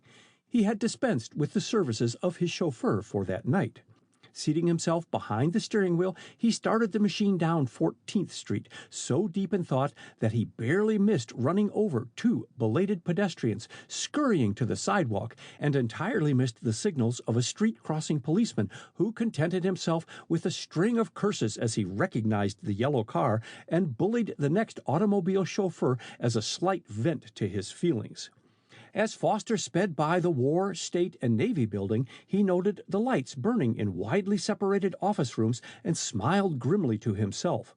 Parking the car near the Whitney residence, he made his way to the front door. Miss Kiametia Gray answered his impatient ring at the bell. "A nice hour for you to keep your appointment and for me to see attractive men," she grumbled, leading the way to the library. "Fortunately, I have a reputation for eccentricity. It saves me a great deal of annoyance and covers, indiscretions."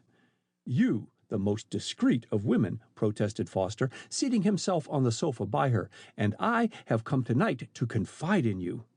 "Have you?" dryly. "I doubt it, but go ahead." Generous encouragement in her tone. "How is Whitney?" "Pulse stronger, but still unconscious. Mina, poor child, insists that he knows her and will not permit herself to believe in what I fear is the inevitable." "Perhaps it is better so," compassionately. "What should we do without hope in this world? I should not be surprised if Kathleen's condition is graver than her father's." Meeting her surprised look, he tapped his forehead significantly. "Brain fever." "She is acting queerly," admitted the spinster. "Tonight she locked herself in her room and won't see even the nurse and refuses food." "I fear the breaking point is near," conceded Foster. "I did not like Dr. McLean's manner when we met him on leaving Kathleen. He also is worried." He paused and asked abruptly, "Has Kathleen seen Charles Miller?" "Not today." "When was he last here?" "Let me see," calculating on her fingers. "He came with you on Wednesday when I was here. Today is Saturday." "Did Kathleen see him on Wednesday?" "I don't think so." "Has he been here since?" "I can't say. Possibly the servants can tell you."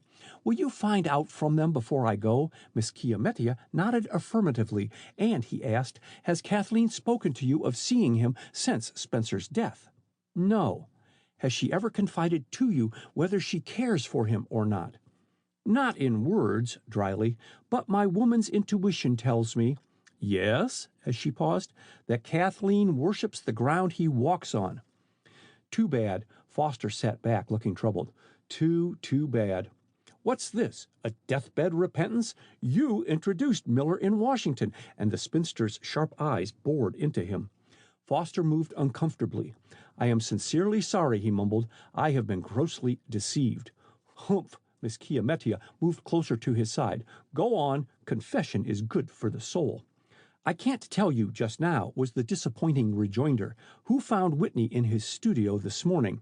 "I did, and a nice shock I had," with a shudder. "The antics in this house are deranging my nervous system. I can't even sleep." "How did you happen to be around at that hour?" "Rosa had a bad attack of indigestion after serving dinner, and I promised to look in and see how she was during the night. Just as I came out of her room, I thought I heard groans and rushed upstairs, found the studio door open, and by the aid of my electric torch, found Winslow lying on the floor." "Did you see anyone else in the room?" "No. I only had the light from the torch to guide me, and that is a very big room, with models and furniture standing about in odd spots." "Why didn't you turn on the electric lights?" impatiently. "Couldn't find the switch. I did press a button, the only one I could locate in my haste, and it brought Henry, who switched on the lights for me." And afterward, did you find any trace of papers having been stolen, drawers opened, or anything? I never looked to see. Foster sat back in bitter disappointment. All I thought about was breaking the news of Winslow's condition to Mina and Kathleen and getting a doctor. Henry attended to that, and I went downstairs, awoke Mina. She hesitated perceptibly. Kathleen I found sitting in her bedroom, dressed. What? Foster shot her a swift glance. Asleep? No, just sitting there, apparently too dazed to realize my presence, let alone what I told her. Finally, she grasped the news of her father's illness, and her grief was bitter. Poor girl. Miss Chiamettia fingered her gown nervously. You were in Baltimore when the newspapers published Spencer's will, and this afternoon Dr. McLean interrupted us, she began. Is it really true that Sinclair Spencer left Kathleen a small fortune? Yes, on investigation, I found he held valuable stock as well as improved real estate of known value. Sinclair Spencer was a bad egg, said Miss Chiamettia slowly. It would have been like him to boast of his wealth to Kathleen and by its power seek to influence her to accept him. A man will do anything to win the woman he loves, said Foster, with a sidelong look of affection utterly lost on the spinster, who sat deep in thought. A large legacy, she commented aloud. It establishes a motive which I thought lacking before. Chiamettia! Foster shook her elbow roughly. What are you hinting at? Hush! The spinster pointed to the portieres in the doorway leading to the drawing-room. Who is lurking there? She spoke in a subdued whisper which reached Foster's ears alone, but as he rose, startled, the portieres parted, and Detective Mitchell walked over to them. Have you seen Captain Charles Miller? He asked eagerly, omitting other greeting. No, they replied in concert. Strange. I saw him enter the front door half an hour ago, using a latchkey. Charles Miller, with a latchkey of this house? Gasped Miss Chiamettia. Yes, declared Mitchell, and I have searched the house and cannot find him. Perhaps he came to see Kathleen, suggested Foster. Could you go and see if he is with her, Miss Gray? Urged Mitchell. Her suite of rooms is the one place where I have not looked. Yes, I suppose so, but the spinster held back. Do go, put in Foster gently. A clandestine meeting is not wise for either Kathleen or Miller. Think of the construction which may be put upon it. True, but Miss Chiamettia rose reluctantly, and to gain time to collect her ideas, walked over to the table to gather up her scarf and gold mesh purse. As she picked up the latter, a slight scream escaped her. Instantly, the two men were by her side. See, it's missing, she cried, raising the gold mesh purse with its dangling vanity box. What is missing? Demanded Foster. Don't look so distracted, my darling. My gold pencil, she stuttered. Is that all? And Foster smiled in relief. I'll buy you another tomorrow. Indeed you won't, recovering some degree of composure. I'll find mine if I have to search this house from top to bottom. But please see Miss Whitney first, broke in Mitchell. Miss Chiamettia cast him a strange look. That is the first place I shall go, she announced, and the two men watched her depart in silence. Foster was about to speak when the electric lights flickered, grew dim, and then went slowly out. Trouble in the powerhouse, grumbled Mitchell, searching his pocket for his electric torch. I noticed a tie-up in the streetcars just before I came in. Can you find any candles on the mantel, sir? Flashing his torch in that direction. Every light in the house must be out. Henry the chauffeur paused in indecision on Baron Frederick von Fink's doorstep. You are quite certain the Baron said he would return on the night train? Quite, answered the valet. He is due here at 7 o'clock in the morning. Good night. Good night, echoed Henry, and turning went swiftly down the street. He stopped for a moment at a newsstand, talked with the proprietor, and then turned his footsteps toward the Whitneys. As he passed the War, State, and Navy building, the lighted windows attracted his attention. With deepening interest, he noted the location of the rooms from which the light shone. Officials of the government were working late. Turning, Henry sped down a side street and, slipping up an alley, entered the Whitney house by the rear entrance. He stood in deep thought outside the kitchen door for a moment before opening it. A flash from his electric torch showed the dark room was totally empty. Satisfied that Rosa had gone to her bedroom, he crept softly up the back stairs and along the front hall of the first bedroom floor. He had almost reached Miss Chiamettia Gray's bedroom door when a slight noise made him pause and glance up the winding front stairs. He shrank farther back in the shadows of the dark hall as a faint light appeared, outlining a white face peering down the staircase. Henry caught his breath sharply. How came Julie to be back in the house? The she-devil, spying upon him. By God! The reckoning was close at hand, and he crawled forward a pace, then stopped. Julie had vanished, and with her the light. Henry debated for a moment. With Julie in the house, his plans were changed. Losing no time, and as noiselessly as the shadows about him, Henry made his way down the back stairs into the kitchen, down another flight of steps into the sub-cellar, past the bottom of the elevator shaft, the motor room, and to the front of the house. With swift, deft fingers, he swung aside a panel of shelves containing rows of preserve jars and pickles and stepped inside a small chamber. Carefully he drew to the panel which, with its strong, well-oiled hinges, made no sound as it slipped into place. A second more, and the small chamber was flooded with light as Henry found the switch. Never glancing at the batteries lining the wall, he went direct to the small pine table, and his fingers sought the telegraph instruments and set them in motion. Upstairs, in the library, the two candles which Foster had been able to find in the desk drawer burned brightly in their improvised candlesticks. The flame, however, seemed but to intensify the darkness of the large room. The minutes had ticked themselves away in swift succession, but still Miss Chiamettia Gray did not return. Mitchell shut his watch with an impatient snap, and Foster, his nerves not fully under control, looked up at the sound. "What can be keeping Miss Gray?" he asked. "Can't imagine. Unless—" The detective never completed the sentence. "Come quickly," whispered a voice over his shoulder, and swinging about with a convulsive start, Mitchell recognized Charles Miller. With common impulse, he and Foster sprang up, but he was the first to reach Miller's side, and the candle shone on burnished steel. "Put up the handcuffs, Mitchell," directed Miller contemptuously. "The time has not yet come to use them." "I'm not so sure of that," retorted Mitchell. "You are. We can argue the point later." Miller made for the door. "Both of you come with me, but for God's sake, make no noise." His manner impressed them, and after 1 second's hesitation, the detective replaced the handcuffs and in their stead produced a revolver. "Go ahead," he said, "but remember, Miller, if you attempt to escape, you will be arrested." Without replying, Miller led the way through the silent house, his torch an occasional whispered direction guiding them to the sub-cellar. Inside the chamber under the parking of the house, Henry worked with tireless energy, taking down the coded messages as they flashed from the skilled fingers of the government operators in the great War, State, and Navy Department but a stone's throw away. Suddenly, above the click of the sounder, his abnormal sense of hearing caught a faint noise on the other side of the closed panel. One movement of his hand, and the chamber was in darkness, and the telegraph instrument stilled.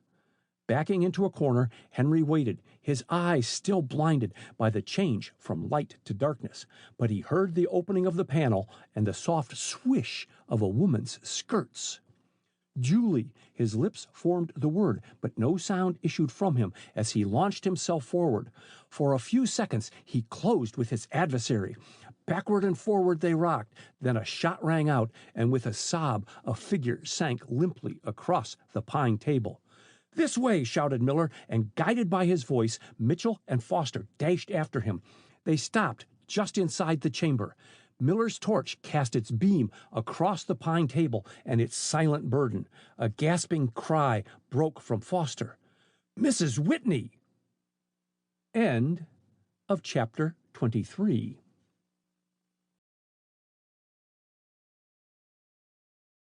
Chapter 24. Retributive Justice.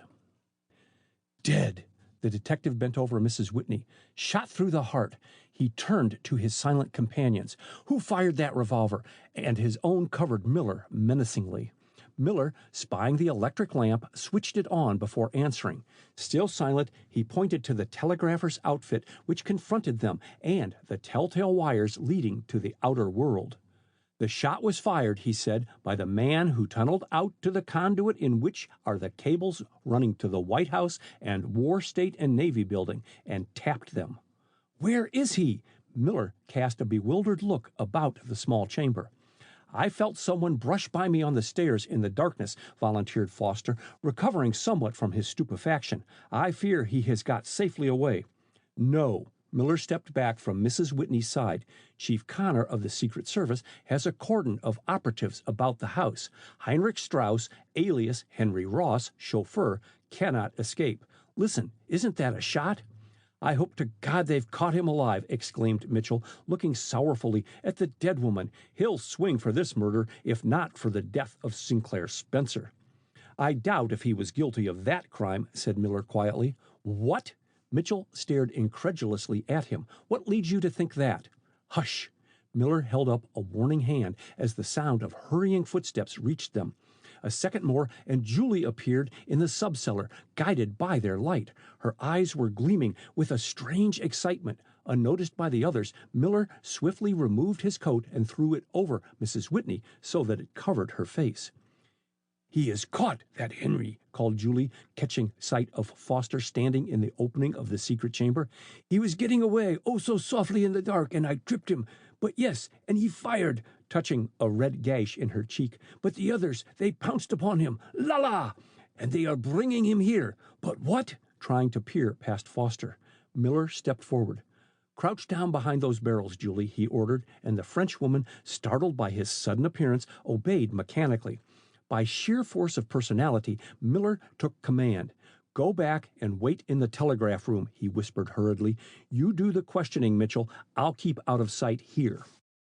Before Mitchell could ask the question burning on his lips, a number of men made their way down the staircase, Heinrich Strauss in their midst, handcuffed to the tallest operative. Mitchell saluted as he recognized the foremost man. This room will interest you, Chief, he said, making way for him, and Connor took a comprehensive look over the chamber. We've found the leak, he acknowledged. Clever work, that, inspecting the arrangement of the wires. He drew back at the sight of the covered figure stretched across the table. What's this? Murder? Yes, answered Mitchell. Henry here, jerking his thumb toward the erstwhile chauffeur, killed the woman before we could interfere. Did I? Demanded Heinrich. How are you going to prove it? I wasn't in this room. You waste time, said a cool voice behind him, and Miller stepped into the circle. The game is up, Heinrich.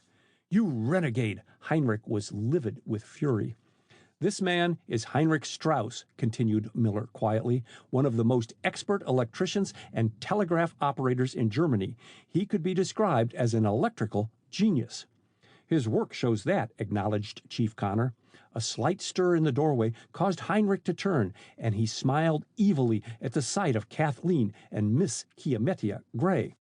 I'm glad you've come, he said, addressing Kathleen directly as she shrank back at the sight of him. That man there, pointing to Miller, is Karl von Mueller, captain in the Secret Service. A low moan broke from Kathleen, and she looked anywhere but at Miller, who had stepped forward to stand between her and the pine table with its pathetic burden. Von Mueller, continued Heinrich, killed Sinclair Spencer. I deny it, exclaimed Miller. Lies won't help, retorted Heinrich. Miss Whitney, did you not attempt to rub off with your handkerchief from Spencer's blood-stained shirt Captain von Mueller's fingerprint? The question from that source was unexpected. Twice Kathleen strove to answer. She cast an agonized look about the circle of men, but their set, stern faces gave her no help. Yes, and the monosyllable was little more than a murmur. Ah, take that down, Detective Mitchell, exclaimed Heinrich triumphantly. And von Mueller was in the house that night. Do you deny it?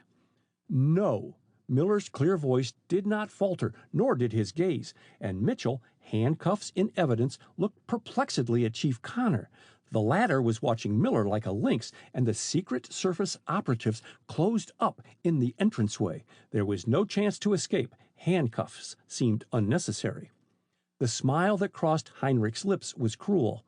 We will swing together, von Mueller, he said. Turning state's evidence will not save you, you traitor. With an effort, he controlled his rage and spoke more calmly. Chief Connor, your informer last night stole Whitney's invention. Besides admitting to me that he had it, he left these telltale fingerprints. His hand sought his pocket, but a quick jerk on his handcuffs stopped him. Take it out yourself, he snarled to the operative next to him. Inside pocket. His request was quickly complied with. There, that tells the story. Open it. Detective Mitchell bent eagerly forward and gazed at the sheet, then turned to Miller. Let me see your hands, he directed. Obediently, Miller held them palm uppermost, and the detective and Chief Connor examined the half-moon scar on the index finger of his right hand with minute care. It tallies, exclaimed Mitchell. A cry from Kathleen broke the silence. Miller whitened as he heard it.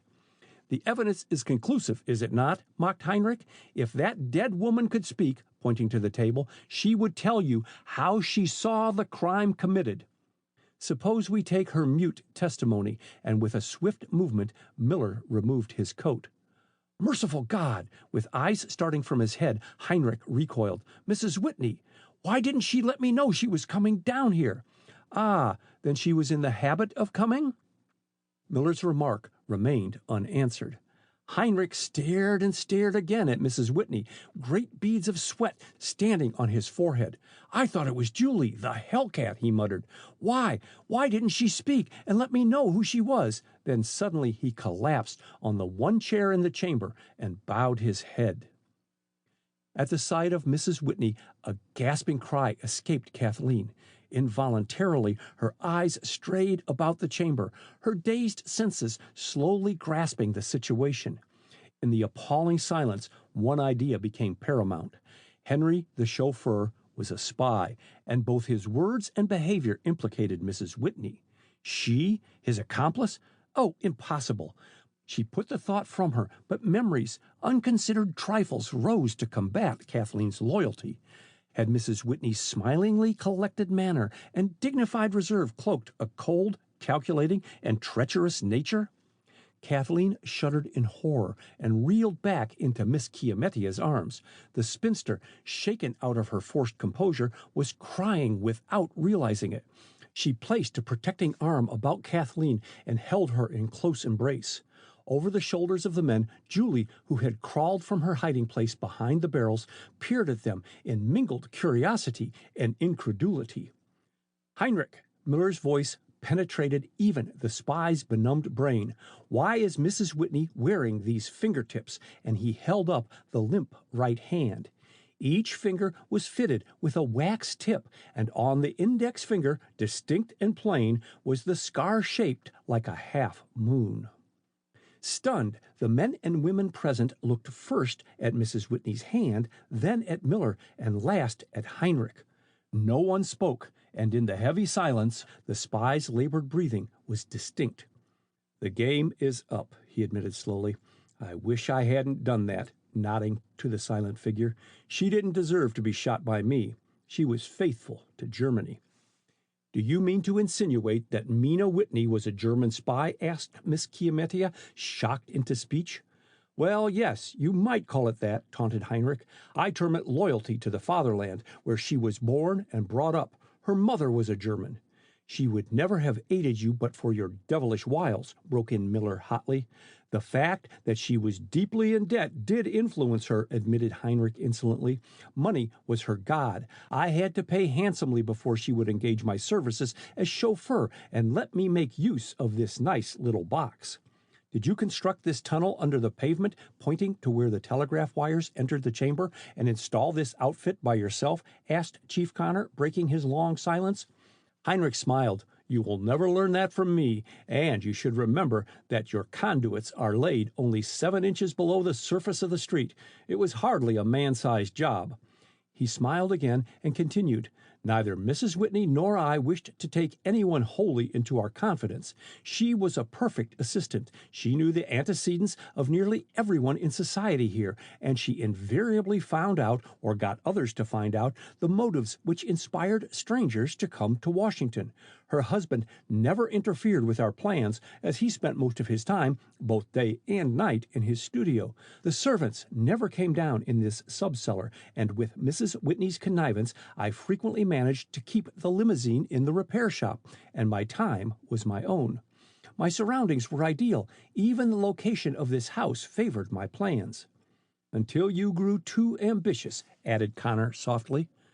Perhaps. Heinrich gnawed at his underlip as he shot a glance full of venom at Kathleen, who stood with head averted, drinking in all that was said.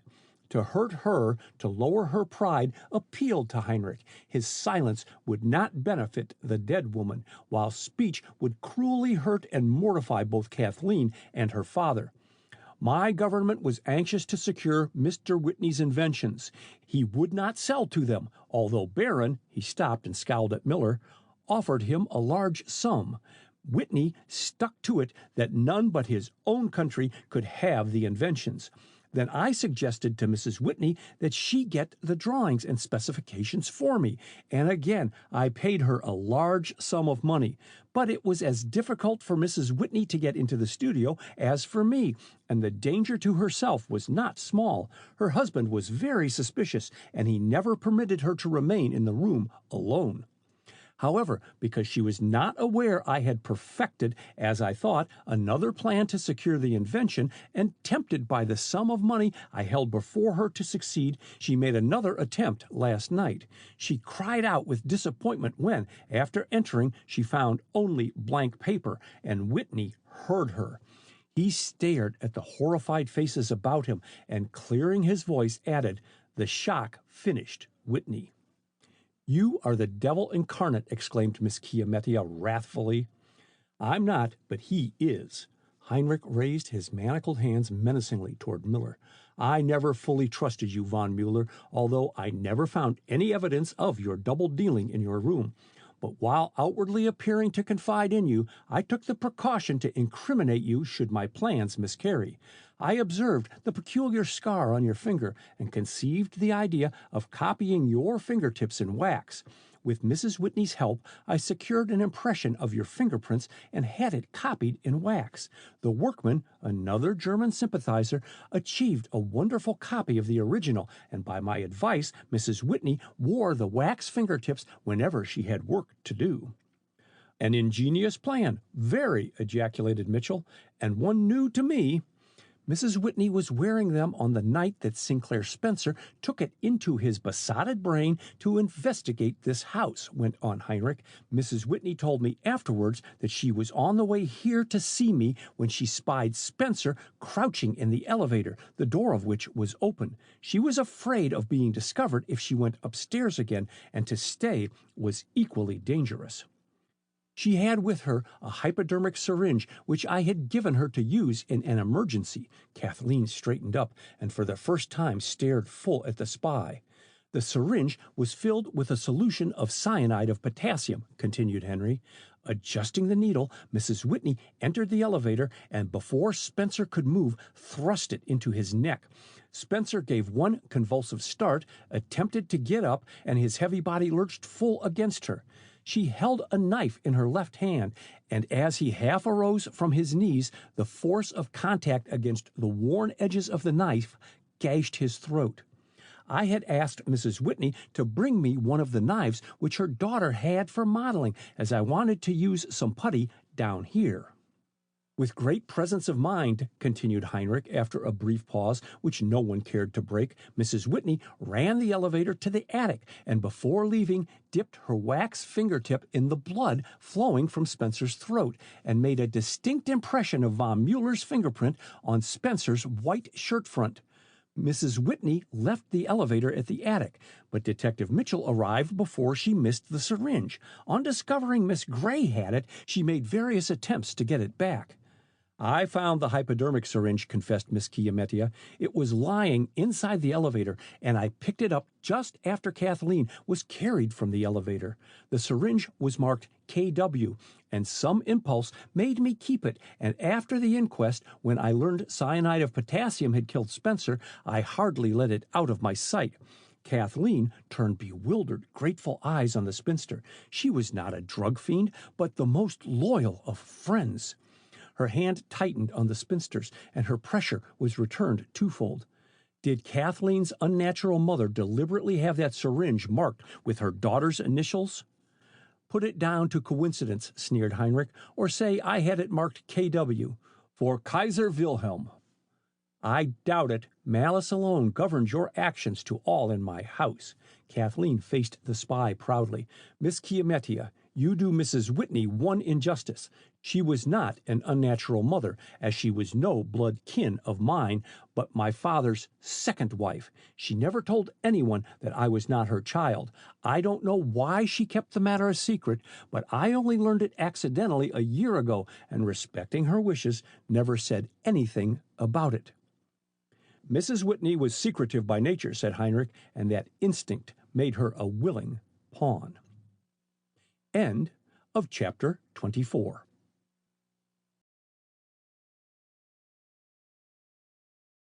Chapter 25. Love Paramount.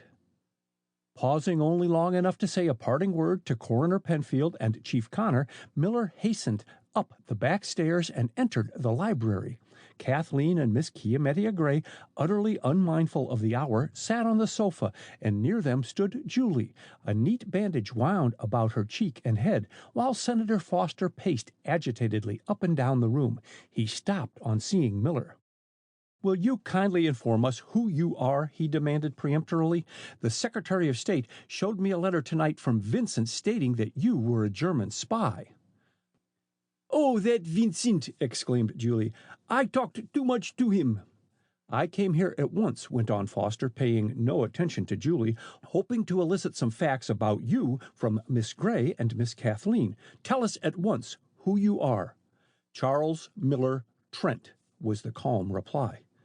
"Then why," Kathleen sprang to her feet, "why were you masquerading as Karl von Mueller when I knew you in Germany?" "I beg your pardon. You did not know me in Germany." Kathleen crimsoned at the direct contradiction. "But you did know my cousin, Karl von Mueller." Too dazed for utterance, Kathleen stared at him, studying his face as never before, and gradually her incredulity gave place to belief. Feature for feature, coloring matching coloring, the man before her resembled Karl as she remembered him, but the honesty and steadfast purpose to be read in Miller's square jaw and fine eyes had been lacking in his cousin. "The likeness is extraordinary," she stammered. "Yes," agreed Miller, "but I do not think you would have been so thoroughly certain of my identity if I had not copied my cousin's mannerisms as well as his handwriting." "Then you were brought up together?" asked Foster. "In a way, yes. I was never in Germany, but my aunt, Frau von Mueller, spent many winters at my father's home in Rio Janeiro." "What? Are you the son of the coffee importer Charles M. Trent?" demanded Foster, again interrupting him. "Yes. As boys, Karl and I were perpetually changing identities and confusing our playmates, as well as our parents. To that end, I was a willing German scholar, and Karl also became proficient in his English studies." "Were you entirely educated in South America?" asked Miss Chiamettia. "Oh, no. I spent a great deal of time in Santa Barbara, my mother's home, and later attended Stanford University. But I have seldom been in the East and have few friends here. Last fall, I overcame my mother's objection, she unfortunately sympathized with Germany, and went to England to enlist in the British Army," continued Miller after a brief pause. "The night of my arrival in London, I was arrested, charged with being a spy. I had great difficulty, even with my passport and letters to my bankers, in proving I was not a spy. Finally, I was told that a man resembling me had been arrested, tried at once, and executed that day." "They keep such things quiet over there," commented Foster. "To cut a long story short, I was taken to see the dead spy and found he was my cousin, Karl von Mueller." He hesitated and glanced sorrowfully at Kathleen, who sat with her head averted. How would she take the news he was imparting? How deep was her affection for the dead spy? Sighing, he continued his statement. The endorsement of my father's influential friends, whom I had called upon to establish my identity, evidently carried weight, for on my release it was suggested to me by one high in authority that, instead of enlisting in the army, I use my cousin's identity and spy upon the Germans. There was a spice of deviltry in the scheme, and I accepted. They gave me his papers, clothes, money, and I slipped straight into his place.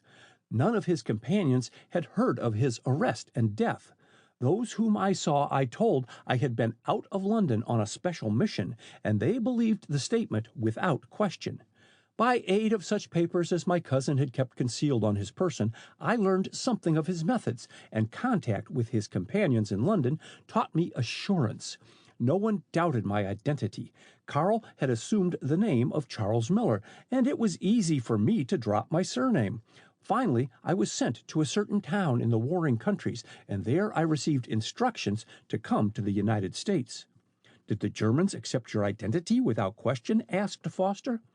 Apparently so, but I was not in Germany 24 hours, and the Herr Chief of the Secret Service was familiar with my cousin's appearance and never doubted he was talking to Carl, answered Miller. On my arrival here, I communicated at once with Chief Connor, giving him the credentials I had brought from the London office. By his advice, I followed out the instructions given me by the Herr Chief of the German Secret Service, and to all intents and purposes was a German spy. But as I grew to know Baron von Fink better, I became convinced that another and cleverer man was responsible for the leak in the carefully guarded offices of this government. I suspected everyone. Miller smiled suddenly. Even you, Senator Foster, your peace propaganda fooled me. Wait, broke in Miss Chiamettia. Randall shan't be blamed for that. Mina Whitney insinuated that he would not make a peace speech even for me, so I proved her wrong, Foster laughed ruefully. Mrs. Whitney was a keen student of human nature. But continue, Trent. I won't interrupt again. Chief Connor confided to me that the messages were being wirelessed to German cruisers and that while the station at Sayville, Long Island was under surveillance, they were powerless to check the new use of the wireless. Miller drew his chair closer. I made a study of wireless while at college, and the problem here fascinated me. I finally reached the conclusion— Yes, go on, urged Foster— that messages to the German cruisers were being relayed from stations close together. In other words, that the station in the heart of this city had a wavelength shorter than Arlington's minimum wavelength, and the Arlington radio station was unable to hear. You already know that a transmitting and receiving station can only hear each other when in tune. That is, the wavelength of each must be equal. I therefore established a receiving station in my room with a short wavelength, and the result justified my reasoning. Good, ejaculated Foster heartily. But at that, while I had the messages to turn over to Chief Connor, I was still in the dark as to the location of the sender. You know it is impossible to determine the direction or distance of a transmitting station by its waves. A ship at sea cannot be found by wireless unless its bearings are given. I concluded that the transmitting station must be in the vicinity of the government buildings, and the next relay within 5 miles. A greater wavelength could be picked up by Arlington. On Tuesday night, I got on the roof of one of the tall government buildings near here, and examining each roof as I crossed it looking for wireless antennae, I finally reached this house. I suspected I was being watched by Baron von Fink, but managed to confuse him as to the direction I was taking, and finally clambered down into this attic through the scuttle. I was certain he was not aware of my identity, and for the sake of my plans could not risk discovery. I had never been in your attic before, went on Miller, addressing Kathleen directly. I was not even positive this was your house. While trying to find my way about, I chanced upon the elevator shaft. I thought I was walking into a closet. At that moment, I heard a footstep on the stair. Julie started and bent eagerly forward. Desiring to get away as quickly as possible, I pressed the button for the elevator. But the elevator must have been right there, interrupted Kathleen. You could not have opened the outer mahogany door otherwise. "So I realized when I had collected my wits," responded Miller. Opening both doors, I bolted into the elevator a few minutes before the footsteps reached the attic. "Was Spencer in the elevator then?" questioned Foster. "I don't know. The elevator was dark, and I only used my flashlight for a second to show me the proper button to push for the first floor. It may be that Spencer was in the elevator, but I did not see him." "But I did," volunteered Julie, coming forward.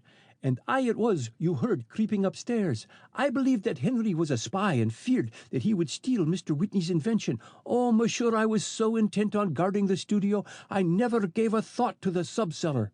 Frequently I watched all night in a niche I had fashioned near the wine closet, but on Tuesday, alas, I slept. The soft closing of the elevator door awoke me, and a person whom, by her walk and height, I judged to be mademoiselle, moved away from the elevator and went downstairs. Inspired by curiosity, I entered the elevator a moment later and switched on the light. I was almost overcome by the sight of Monsieur Spencer and turned out the light to shut away the view.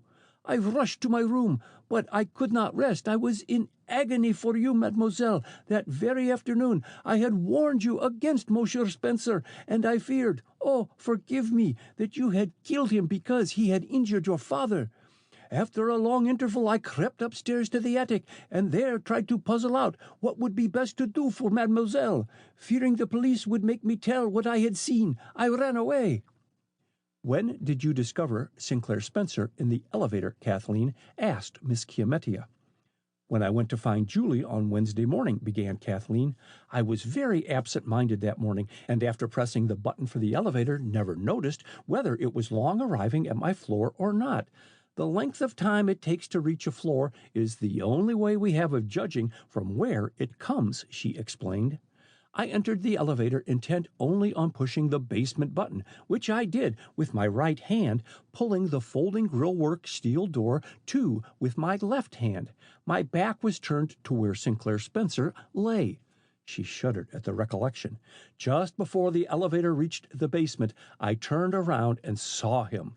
At first, I was too stunned to move, then impulsively turned on the electric light so that I might see better and discovered the fingerprint on his shirt. I don't suppose I would have been so quick to recognize the finger mark had not Miss Chiamettia called my attention to it the day before when reading Captain Trent's palm," she resumed, not looking at Miller. "Horrified, I took my handkerchief and strove to make the stain unrecognizable. Then suddenly I lost control of myself and gave vent to scream after scream and pressed my finger to the button nearest my hand. I was taken to the third floor, but the stopping of the elevator did not bring me self-control, and I think I should have lost my mind if the elevator had not moved of itself. I realized someone had pushed a floor button, but when the elevator stopped again and Miss Chiamettia opened the door, I had lost all reason. She stopped, overcome by the recollection. "My poor darling," Miss Chiamettia kissed her tenderly. "How did you get that scar on your finger, Trent?" inquired Foster. "While on a hunting trio with my father in the interior of South America, my cousin and I, then 15 and 16 respectively, played a trick on one of our Indian guides. With the assistance of other Indians, he branded my finger, saying by the half moon we would be identified one from the other." "That explains." Kathleen drew a long breath. "I racked my brain to remember whether I had seen the scar on your finger in Germany, and concluded you had perhaps received the injury since our last meeting." "Tell me, Kathleen," broke in Miss Chiamettia, "how did it happen that Sinclair Spencer had a flower from your bouquet in his hand?" "I don't know, except that I wore the flowers the night before, and one may have fallen on the floor of the elevator, and he picked it up." Julie, who had followed Kathleen's every word with the closest attention, stepped to Miller Trent's side. "Monsieur, can you explain this telegram?" handing it to him. "Heinrich dropped it here late this afternoon." Miller read the two words, then drew out a pencil. "Divide the word Trenton to Trent on, and it reads Trent on. Hurry. Yesterday afternoon, I met a man named Hartzman. He had known Carl intimately, and before I left him, I realized something had aroused his suspicions. In New York, he communicated with Buenos Aires, found my whereabouts was unknown to my family, and jumped to the conclusion that I was impersonating my cousin." "How do you know that?" demanded Foster. "The Secret Service operative shadowing Hartzman notified me of it today," answered Miller. "Obviously, Hartzman neglected to give any key to his dispatch to Heinrich, and the latter must have been entirely in the dark as to the real meaning of the warning. Von Fink, whom Hartzman apparently relied on to enlighten Heinrich, is out of town." "Was it the operative's message to you about Hartzman which brought you here tonight?" asked Foster. "No. I came hoping for an opportunity to examine Mr. Whitney's studio, and used a key to the front door which I had had made without Heinrich's knowledge. I thought by examining the studio I could find out who really went there last night. Heinrich brought me a set of the fingerprints, and their startling resemblance to mine convinced me that a plot, devilish in its ingenuity, was being concocted and an attempt made to involve me in their machinations. On my way to the studio, I saw Heinrich creeping downstairs and followed him. I never for one moment suspected Mrs. Whitney." "Nor did anyone else," agreed Foster, "except that Heinrich was shocked into confession by his having unintentionally killed Mrs. Whitney, thinking her Julie. We might never have learned the whole truth. Mitchell, after seeing Vincent's note to the Secretary of State, was thoroughly convinced you were guilty. By the way, Chiamettia, what kept you so long upstairs when Mitchell asked you to find out if Miller was with Miss Kathleen?" "Searching for that hypodermic needle. I believed Kathleen had taken it back." "Did you see Mrs. Whitney upstairs?" "No. I stopped for a moment in Winslow's room, and the nurse told me Mina had gone to her bedroom to lie down." "What possessed her to go to the sub-cellar?" asked Foster. "Probably a demon of unrest, or she may have had some message to leave for Heinrich," suggested Miller. "When he grappled with her in the dark, she undoubtedly thought him a detective and dared not call out for fear of disclosing her identity. Probably she thought Heinrich out of the house and never dreamed of his attacking her." "And Heinrich mistook her for me." Julie's eyes glowed. "The hand of God! But, monsieur, why did you advise that I stay away from mademoiselle and take me to that dreadful house?" "Because, Julie, you were hysterical, and I feared, if interviewed, you might make some statement in all good faith which would do Miss Kathleen irreparable injury. I also believed that your absence would serve to divert suspicion until I had a chance to find the real criminal.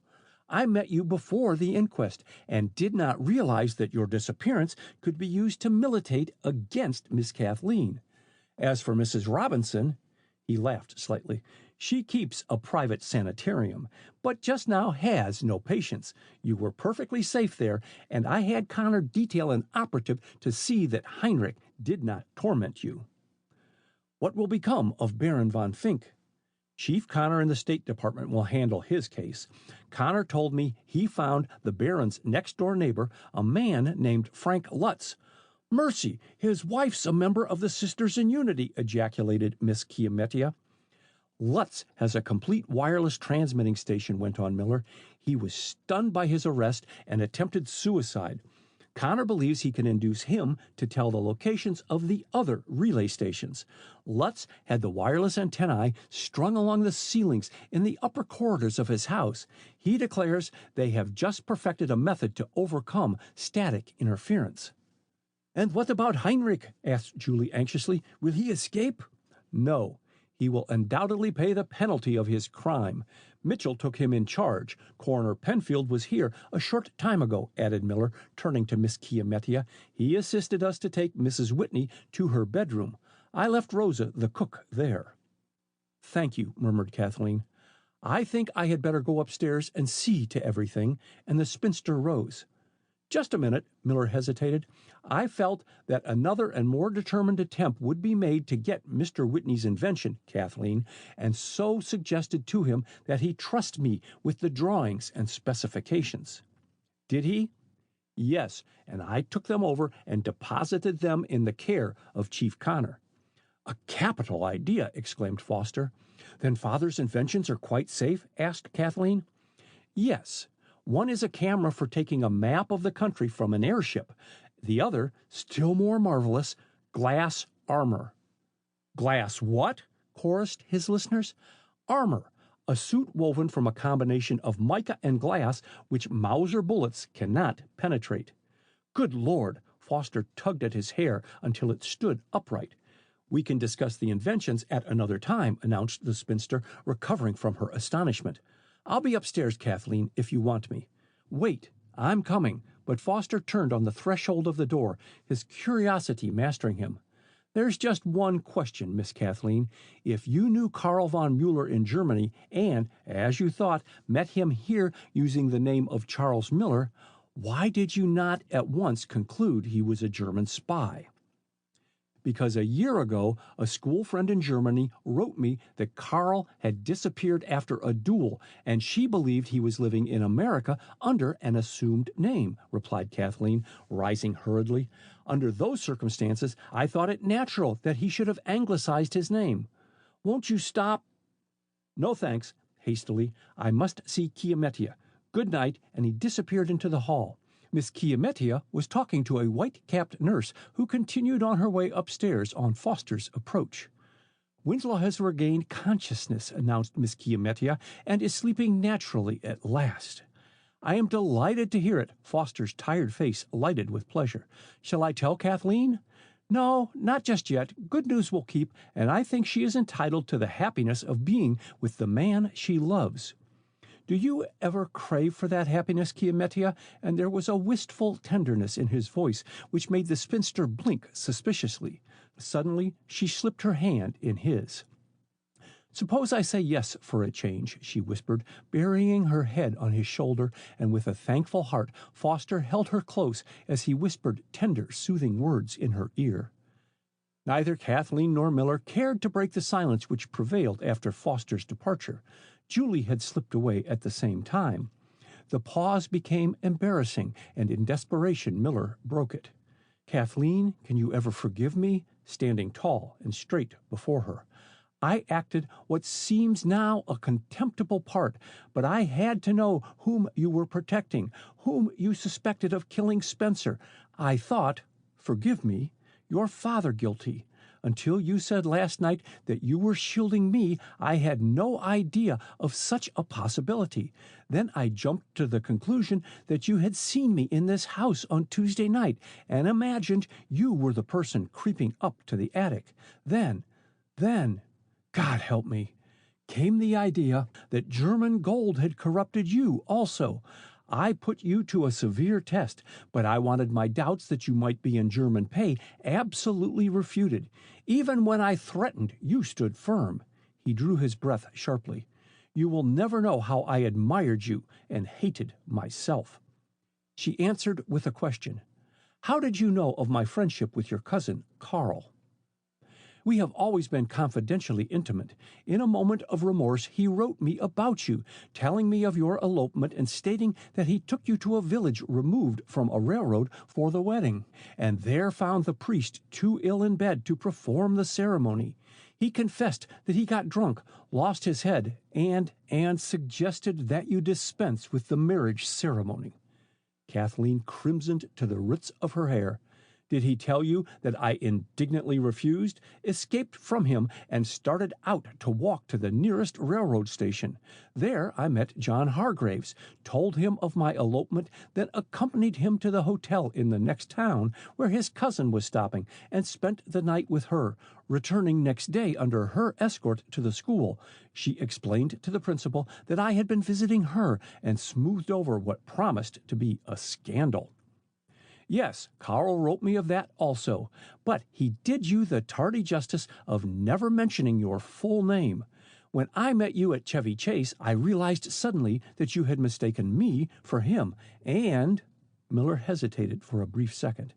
I followed the game, Kathleen. His hitherto clear voice faltered. I followed it to my own undoing. Each time that you repulsed me, you inspired me, first with admiration, then, all unbidden, came love. Love so faithful and unswerving that not even the toils of treachery and false witness which threatened to envelop you could alter it. He hesitated again, his face white and strained. "Tell me frankly, Kathleen, did you accept me on Tuesday only because you thought me Carl?" "No." Kathleen's face was rosy with color, and her eyes shone with a new radiance. Eagerly Miller clasped her hands and, bending his head, kissed them. "Whatever schoolgirl affection I cherished for Carl was long since dead before I met you. To you alone I gave my heart." My love," he murmured softly, "may God aid me to atone to you for the sorrow of the past." And looking up into his eyes, as his arms stole round her, Kathleen read there that the glory of life was hers at last. End of chapter 25. End of I Spy by Natalie Sumner Lincoln.